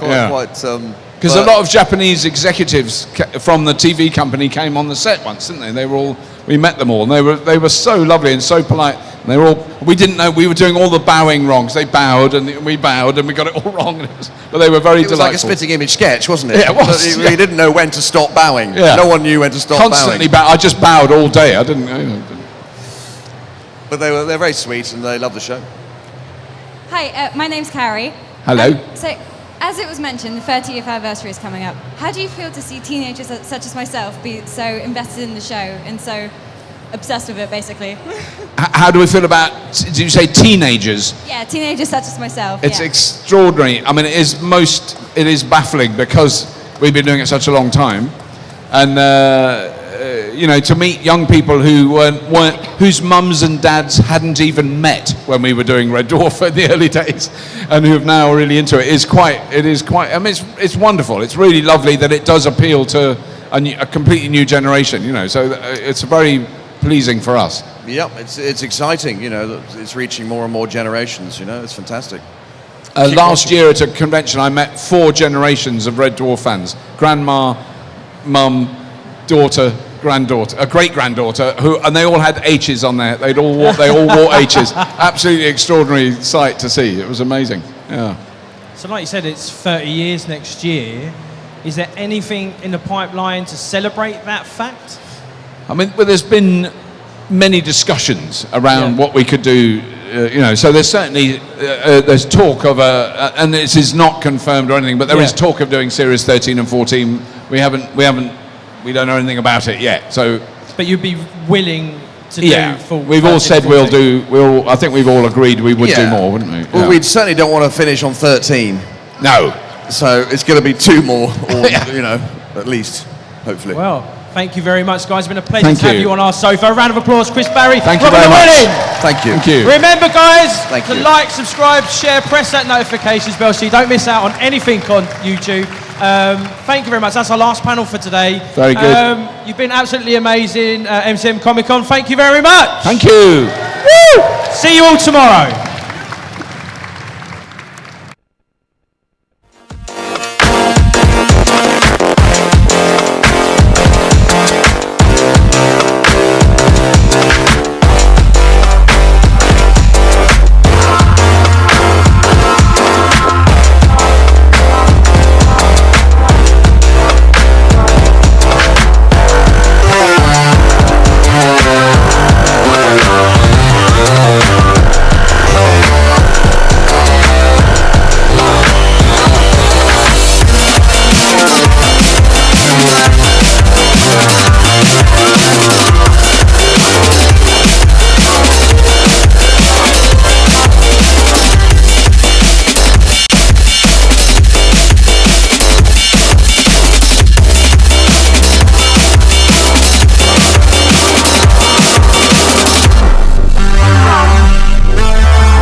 water flow, water flow.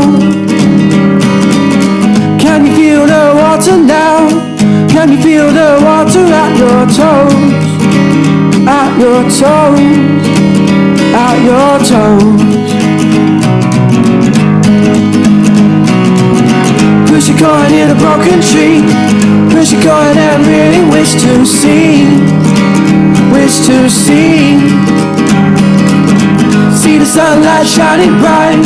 See the sunlight shining bright on me. On me. On me.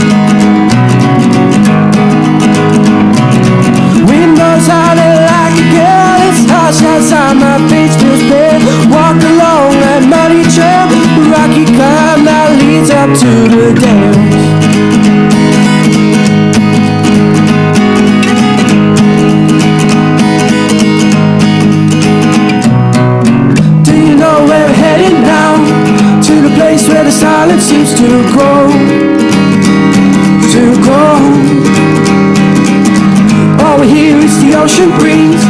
Time ticks on and it's getting hard to breathe. To breathe. To breathe. Light fades and the sun goes down. The sound of vultures circles all around. Around. See the water on the ground. See the water rushing, gushing down. Down. Oh, down.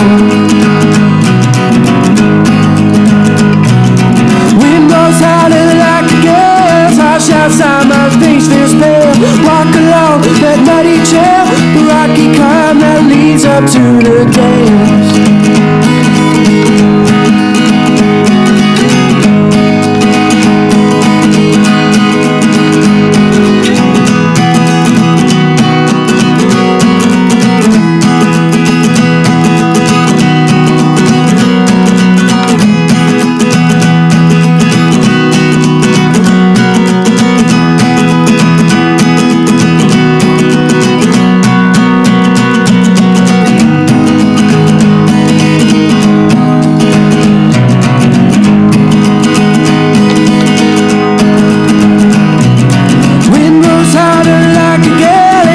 Outside, my face feels pale. Walk along that muddy trail, the rocky climb that leads up to the dales.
And he said treat it right because life's a gift.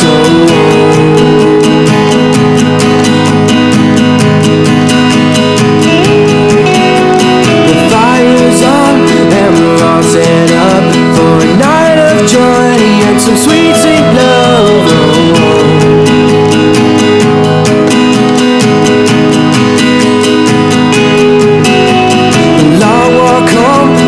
Took its toll, baby, that's okay, because we're not yet old,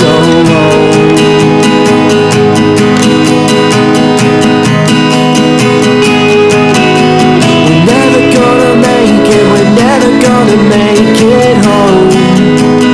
Home is where your heart lies, never gonna make it, never gonna make it home. Home is where your heart is.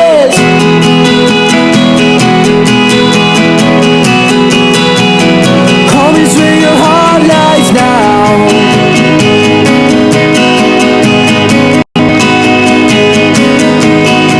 And when we're falling down, I know we're gonna get back up. And when we're falling down, we're falling.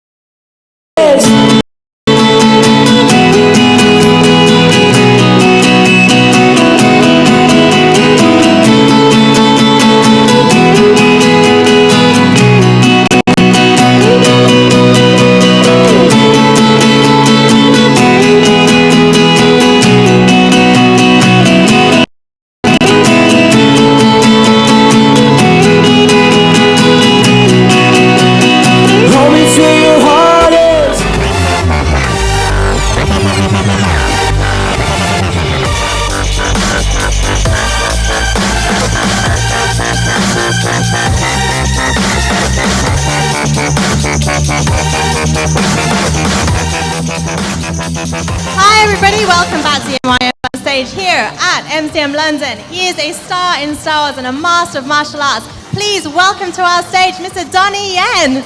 Hello everybody, I'm one with the Force. You are. It is fantastic to have you here. And as part of Star Wars, I have to ask you, did you celebrate the Star Wars Day, May the 4th? I celebrated many Star Wars days with my kids, with my friends. Ever since Rogue One, I mean, that's my favorite line. Yeah, absolutely. I mean, what was your family's first reaction to hearing you say that line on screen? You know, I don't want to be a spoiler. In the beginning, I wasn't going to do this film. I mean, it took me a few months because at the time I was doing another film, and I didn't want to leave my family to come to London to shoot Rogue One for 5 months away from my family. But then I asked my kids, do you like Baba's 8-Man series? You know, some of you, or you want your father to be in Star Wars? And they said, Star Wars! So then I said, you know what? I gotta do Star Wars. So I'm glad I did. Well, we're glad you did. And has it changed your perspective of the Star Wars universe now being in it? I mean, look at the Star Wars fans. It's just millions of people. I mean, I'm so glad that ever since Rogue One, I mean, a lot of my friends are kids, children. I mean, 6, 7 years old, and when they watch Star Wars, when they watch Rogue One, and they cry when I die, right? So that kind of touched me because I have kids. So that was a really good experience for me. I mean, I've been in many films. It was nothing like Star Wars. And did you get a chance to spend any time with the late Carrie Fisher? No, I have. Unfortunately, I haven't. And we have to talk about your character, Chirrut, because he's fantastic. I mean, fighting blind is just amazing. At any point, did you forget that you're playing a blind character and look at your co-stars or the camera saw? I think some of you may probably read that originally my role wasn't supposed to be blind. It was right before we started shooting. We a couple of months between. I was in Hong Kong, and the director Gareth called me, and we had several creative discussions, and it was my idea to make that character blind, because I just thought it would be a lot more interesting to play this person, and I felt because the fact that he have to use his heart, and using your heart, you can connect with the Force a lot better, right? So, and I'm glad it turned out that way. And it wasn't an easy task, because you have to wear these special lenses. By the way, I kind of suggested the color of the lenses as well, because originally the lenses wasn't supposed to be this color. Right. And then I just told him, I think this color would be a lot more appealing to. I actually asked my wife and my kids, with different colors, and they said, well, this is the color to go with. Your kids had a lot of influence. Yeah. So, but anyway, so it wasn't an easy task on a daily basis, because these lenses weren't that comfortable. I mean, they bother me, and I have to take them off every 2 hours because they irritate my eyes, and I couldn't really see clearly, because somehow with the modern technology, I didn't know why they couldn't come up with more of a comfortable lenses, but anyway, so I have to kind of, I couldn't see clearly, and I have to kind of act a certain way, which actually helped my character. Well, I was wondering, certainly with the fighting, you did get some help from Baze, and I love the bromance between you two. Did you do any kind of preparation, any male bonding or anything to get into character? No. Actually, I worked with Zhang Wen, the character Baze, right? Yeah, give it up for Baze. I actually did a film a couple years ago, a Chinese film, so I already know him. So he and I, we had no idea what we were, because we spent a lot of months shooting this movie. We know that we had a great responsibility toward all the Star Wars fans. He himself admitted he never saw a Star Wars film before, and he did it for the same reason I did it. To start off, were for our children's, and of course, at the end, we turn out to really fall in love with being in the Star Wars family. But each day, he and I just look at each other and, exchanging ideas and gossips in Chinese, so nobody can understand us. We just kind of, it's just two buddies hanging out on the set, and we came up with a lot of improvisations of how our characters interact with each other, and we kind of suggested these ideas to Disney, and they liked it. I said, how about a little bit sense of humor between these two characters? Love that idea. Well, it sounds like you had a lot of fun on set, and I'm wondering, because if it was me, I would do this. Did you ever try the Stormtrooper suit on and do some martial arts? No, I didn't. They were, the whole Star Wars franchise, they're a little bit sacred about their each character, So I weren't allowed to touch, even playing one of the lead in the whole film. I had to ask permission even to touch some of the weapons, the guns, and the stormtroopers outfit. Yeah. So, but I'm very happy with mine. So. And I was wondered, because there's essentially a 1 versus 10 stormtroopers fight. Yeah, Is that paying homage no, at all?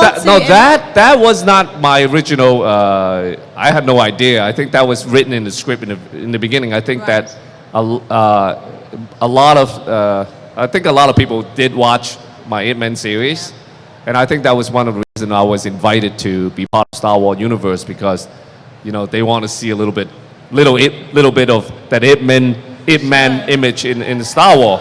So when I read the script, and I said, you know what? How come there's 10 stormtroopers? So I got it. You want to see Ip Man kicking butts, kicking the stormtroopers' butts. Yeah. Well, I personally am really happy that you're here, because Ip Man was the first martial arts movie I ever watched, and it certainly got me into the genre. I wonder, what is the first martial arts movie that you watched? Wow, that's a long time ago. Oh my God, that's way before Bruce Lee days. I mean, I watched it. You know, I when I was a child, I grew up in Hong Kong, and you know they have these black and white movies, Uh-huh. kung fu movies Sure. that they play all day long on TV. So I used to watch that, and then my father used to take me to all the Bruce Lee movies, and never expected to be an actor, and then now here I am sitting with you guys. I mean, I've done 70 movies in the past 35 years. Wow, that's amazing. And I have 2 movies coming up this, you know, where I'll be starring and producing this year, the second half of this year, and probably 4 more movies next year. So, you know, I don't know. I'm trying to hit the 100 movies numbers. I think you'll make it. Yeah, I'm gonna try to make that number. And in terms of Ip Man and Bruce Lee, you obviously get to train him in the latter part of that series. So how difficult was it to find someone who could emulate Bruce Lee? That's, you know, Bruce Lee's my idol. I think he's also many people's idol. There will be only one Bruce Lee. I know it's almost Sure. impossible to find another person who can portray that's kind of just legendary charisma. Yeah. I don't think we can find a person like that. So therefore, the intention was just trying to bring the memory of Bruce Lee into Ip Man movies, my movies. Sure. Instead of trying to find an actor, you know, who can live up with that expectation. Well, another actor slash fighter who was in Ip Man was Mike Tyson. And I'm wondering, there's a scene apparently where you break his finger. How did that happen? No, it was an accident. You know, Mike Tyson's actually, when I was growing up practicing martial arts, Mike Tyson was also one of my, you know, I used to look up to him because as a fighter, and I was really excited to work with him. I mean, he changed a whole. I don't know him back then. You know, I only got to know him through shooting Ip Man 3, and you know everything you read about him in the past. I don't know, but my experience working with him, he was a gentleman, Yeah. and it was a pretty chill kind of guy. But you know, it was an accident. You know, he's like 3 times bigger than me. I don't think I can ever try to break his finger.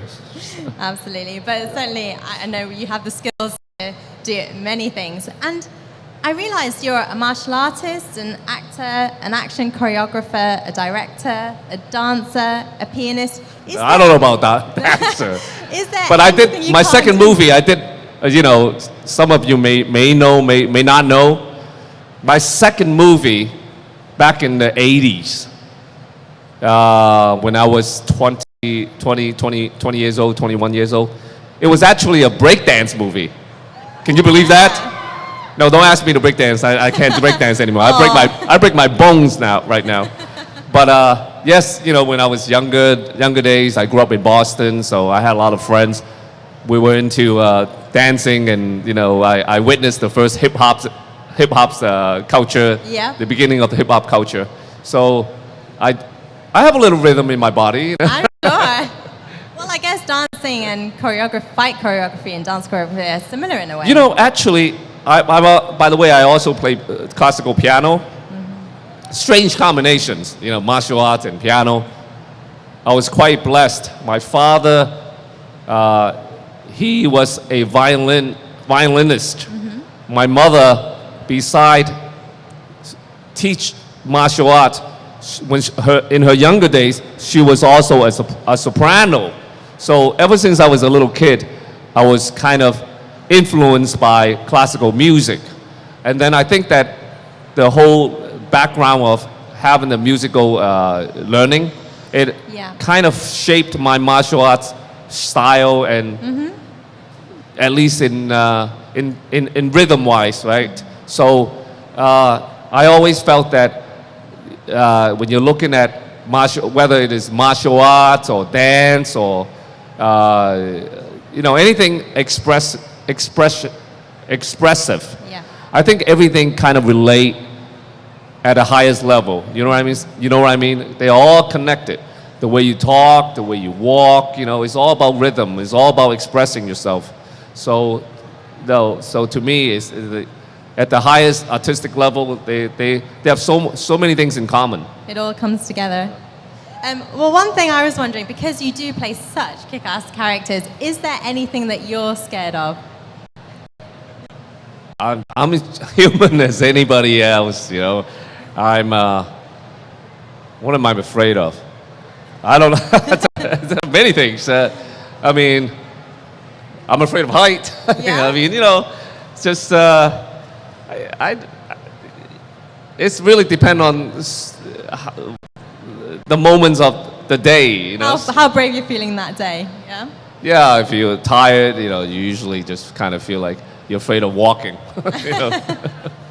And finally, I wanted to ask, I suppose for me, your two most famous characters, if they had to battle, Chirrut Imwe versus Ip Man, who would win?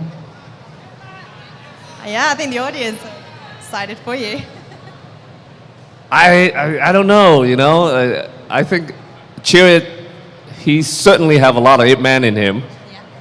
And now, after I played Chirrut, I have the Force, and I'm going to use the Force to help Ip Man Part 4, which, by the way, will be starting to shoot in production Fantastic. next year. So you're going to see a brand new, another level of Ip Man, because the new Ip Man have the Force. Ip Man plus the Force, wow. So, it's been absolutely great talking to you. I'm sure that you guys have lots more questions and we will be around this weekend to answer them. But for now, please give it up for Mr. Donnie Yen. Thank you so much. You guys are great. By the way, this is the first time I've been in Comic-Con. I didn't know what to expect. Well, we hope you enjoyed it. I just wanted to meet my fans and meet you guys, and I've been having a great time. I just want to wish everybody to enjoy the day, have fun, and just cheers. And of course, the most famous line, right? May the Force be with all of you. Thank you.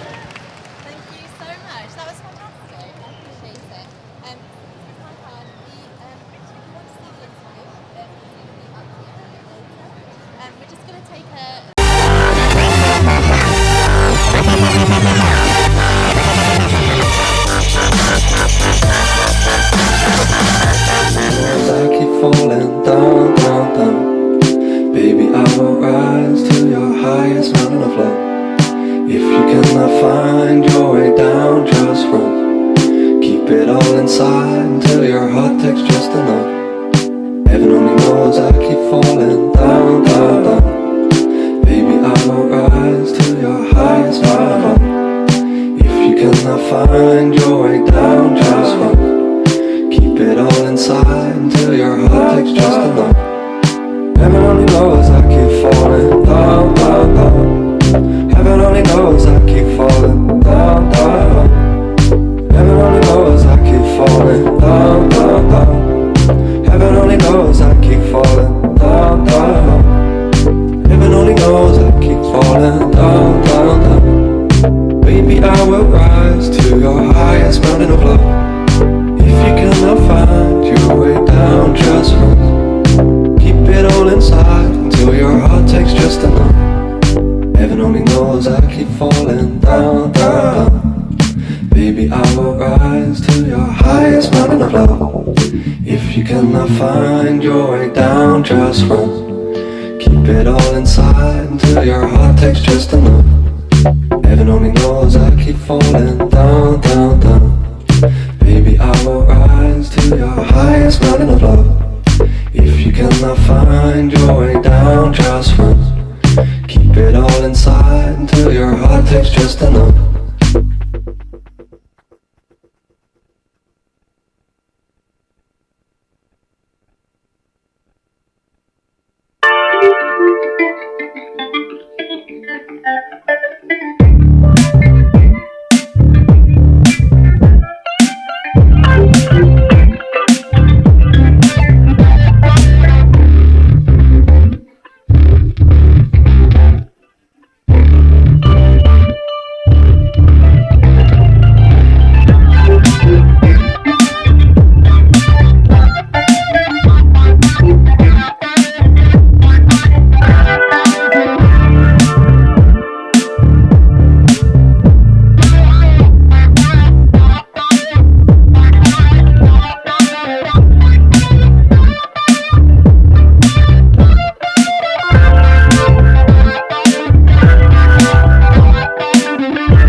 my first single. This is called Give It Up, Up, Up. Hope you like it.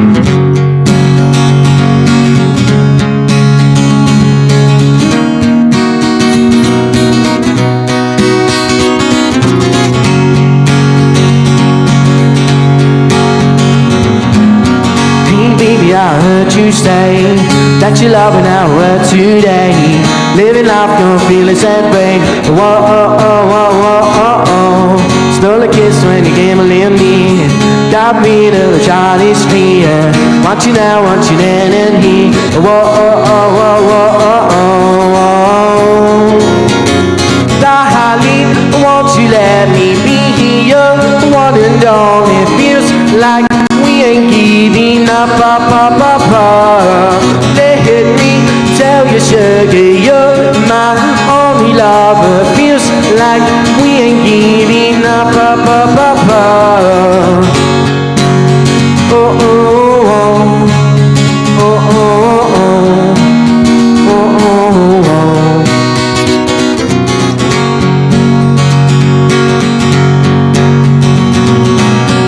As the candles lit the way to the bed where we're gonna stay.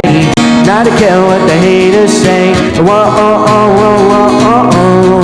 Their choice and we'll never lose. Together we will meet the blues. You and me and the you and I crew. Whoa, oh, oh, oh, oh, oh, oh, oh. Darling, won't you let me be here? One and all, it feels like we ain't giving up, up, up, up, up. Let me tell you, sugar, you're my only lover. Feels like we ain't giving up, up, up, up, up. Oh, oh, oh, oh, oh, oh, oh, oh, oh. Hey, hey, hey, hey, yo, oh, oh, oh, you and me and you and I grew. Hey, hey, hey, hey, yo, oh, oh, oh, you and me and you and I grew. Darling, won't you let me be here? One and all, it feels like we ain't giving up, up, up, up, up. Let me tell you, sugar, you're my only lover. Feels like we ain't giving up, up, up, up, up.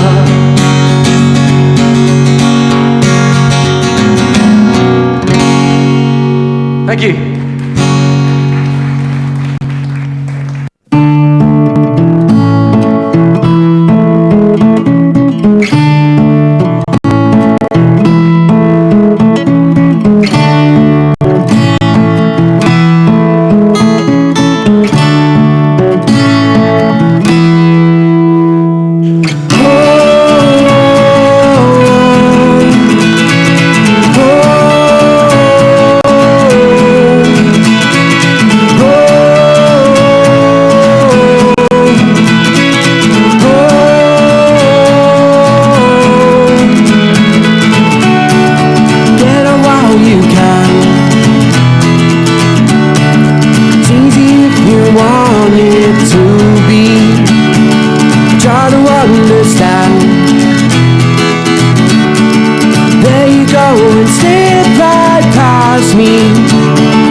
try. We don't need to say goodbye. It's not too late to feel alive.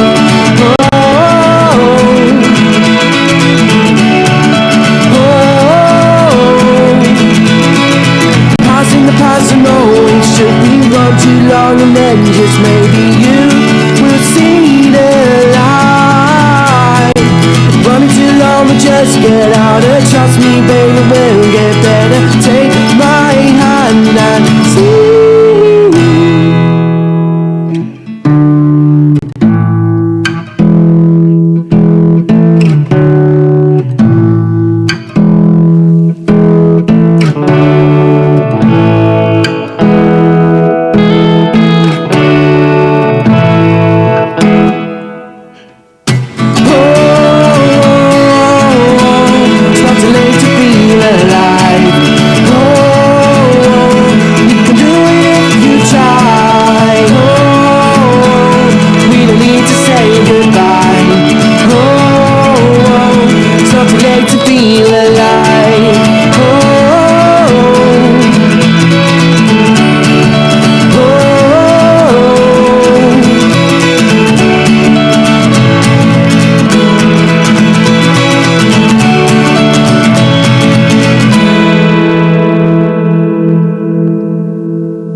Happy days.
Be sure to give him everything you have.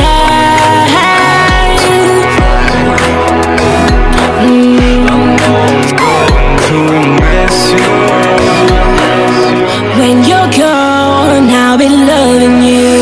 I miss the things you do.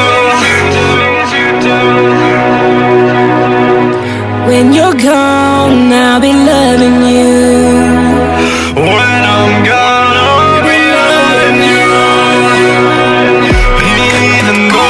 so far away, my heart is breaking.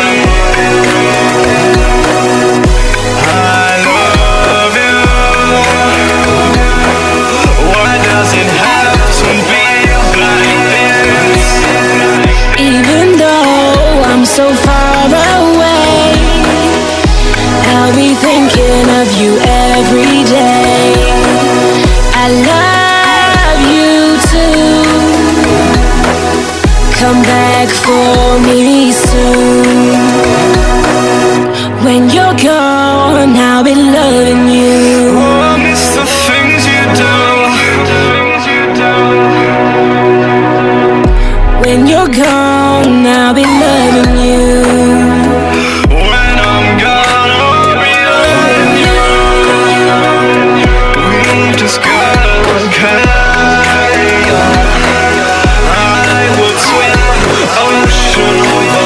Ocean, just to reach.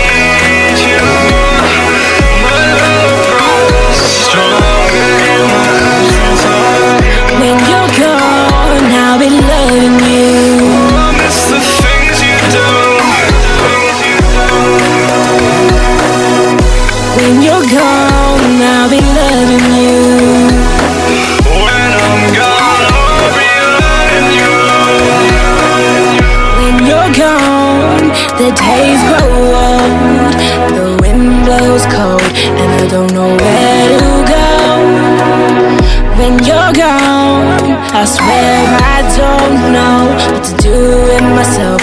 It's like I'm losing my health. When you're gone, I'll be loving you.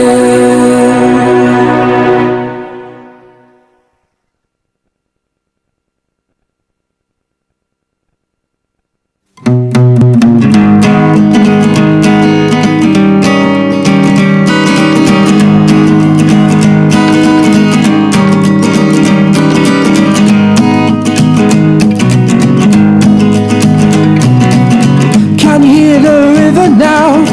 Can you hear that muddy water flow? Water flow. Can you feel the water now? Can you feel the water at your toes? At your toes. At your toes. Push a coin in a broken tree. Push a coin and really wish to see. Wish to see. See the sunlight shining bright. See the sunlight shining bright on me. On me. On me. Wind blows howling like a gale. It's harsh outside, my face feels pale. Walk along that muddy trail, the rocky climb that leads up to the dales.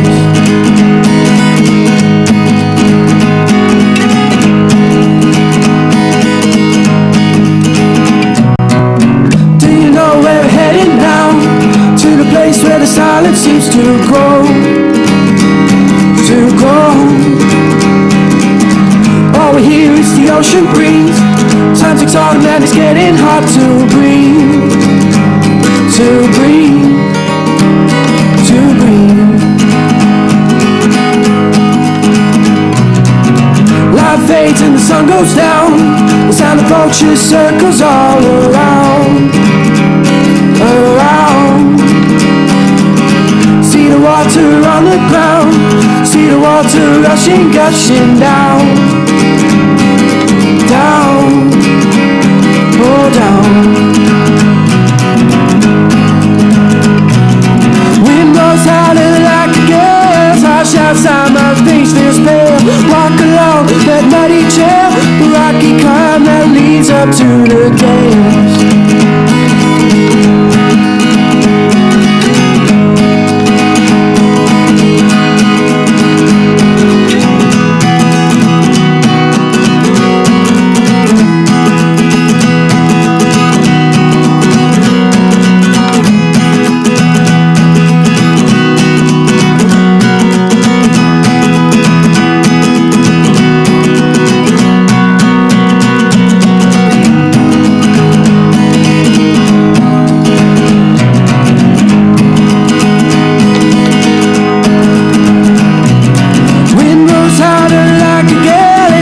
Outside, my face feels pale. Walk along that muddy trail, the rocky climb that leads up to the dales.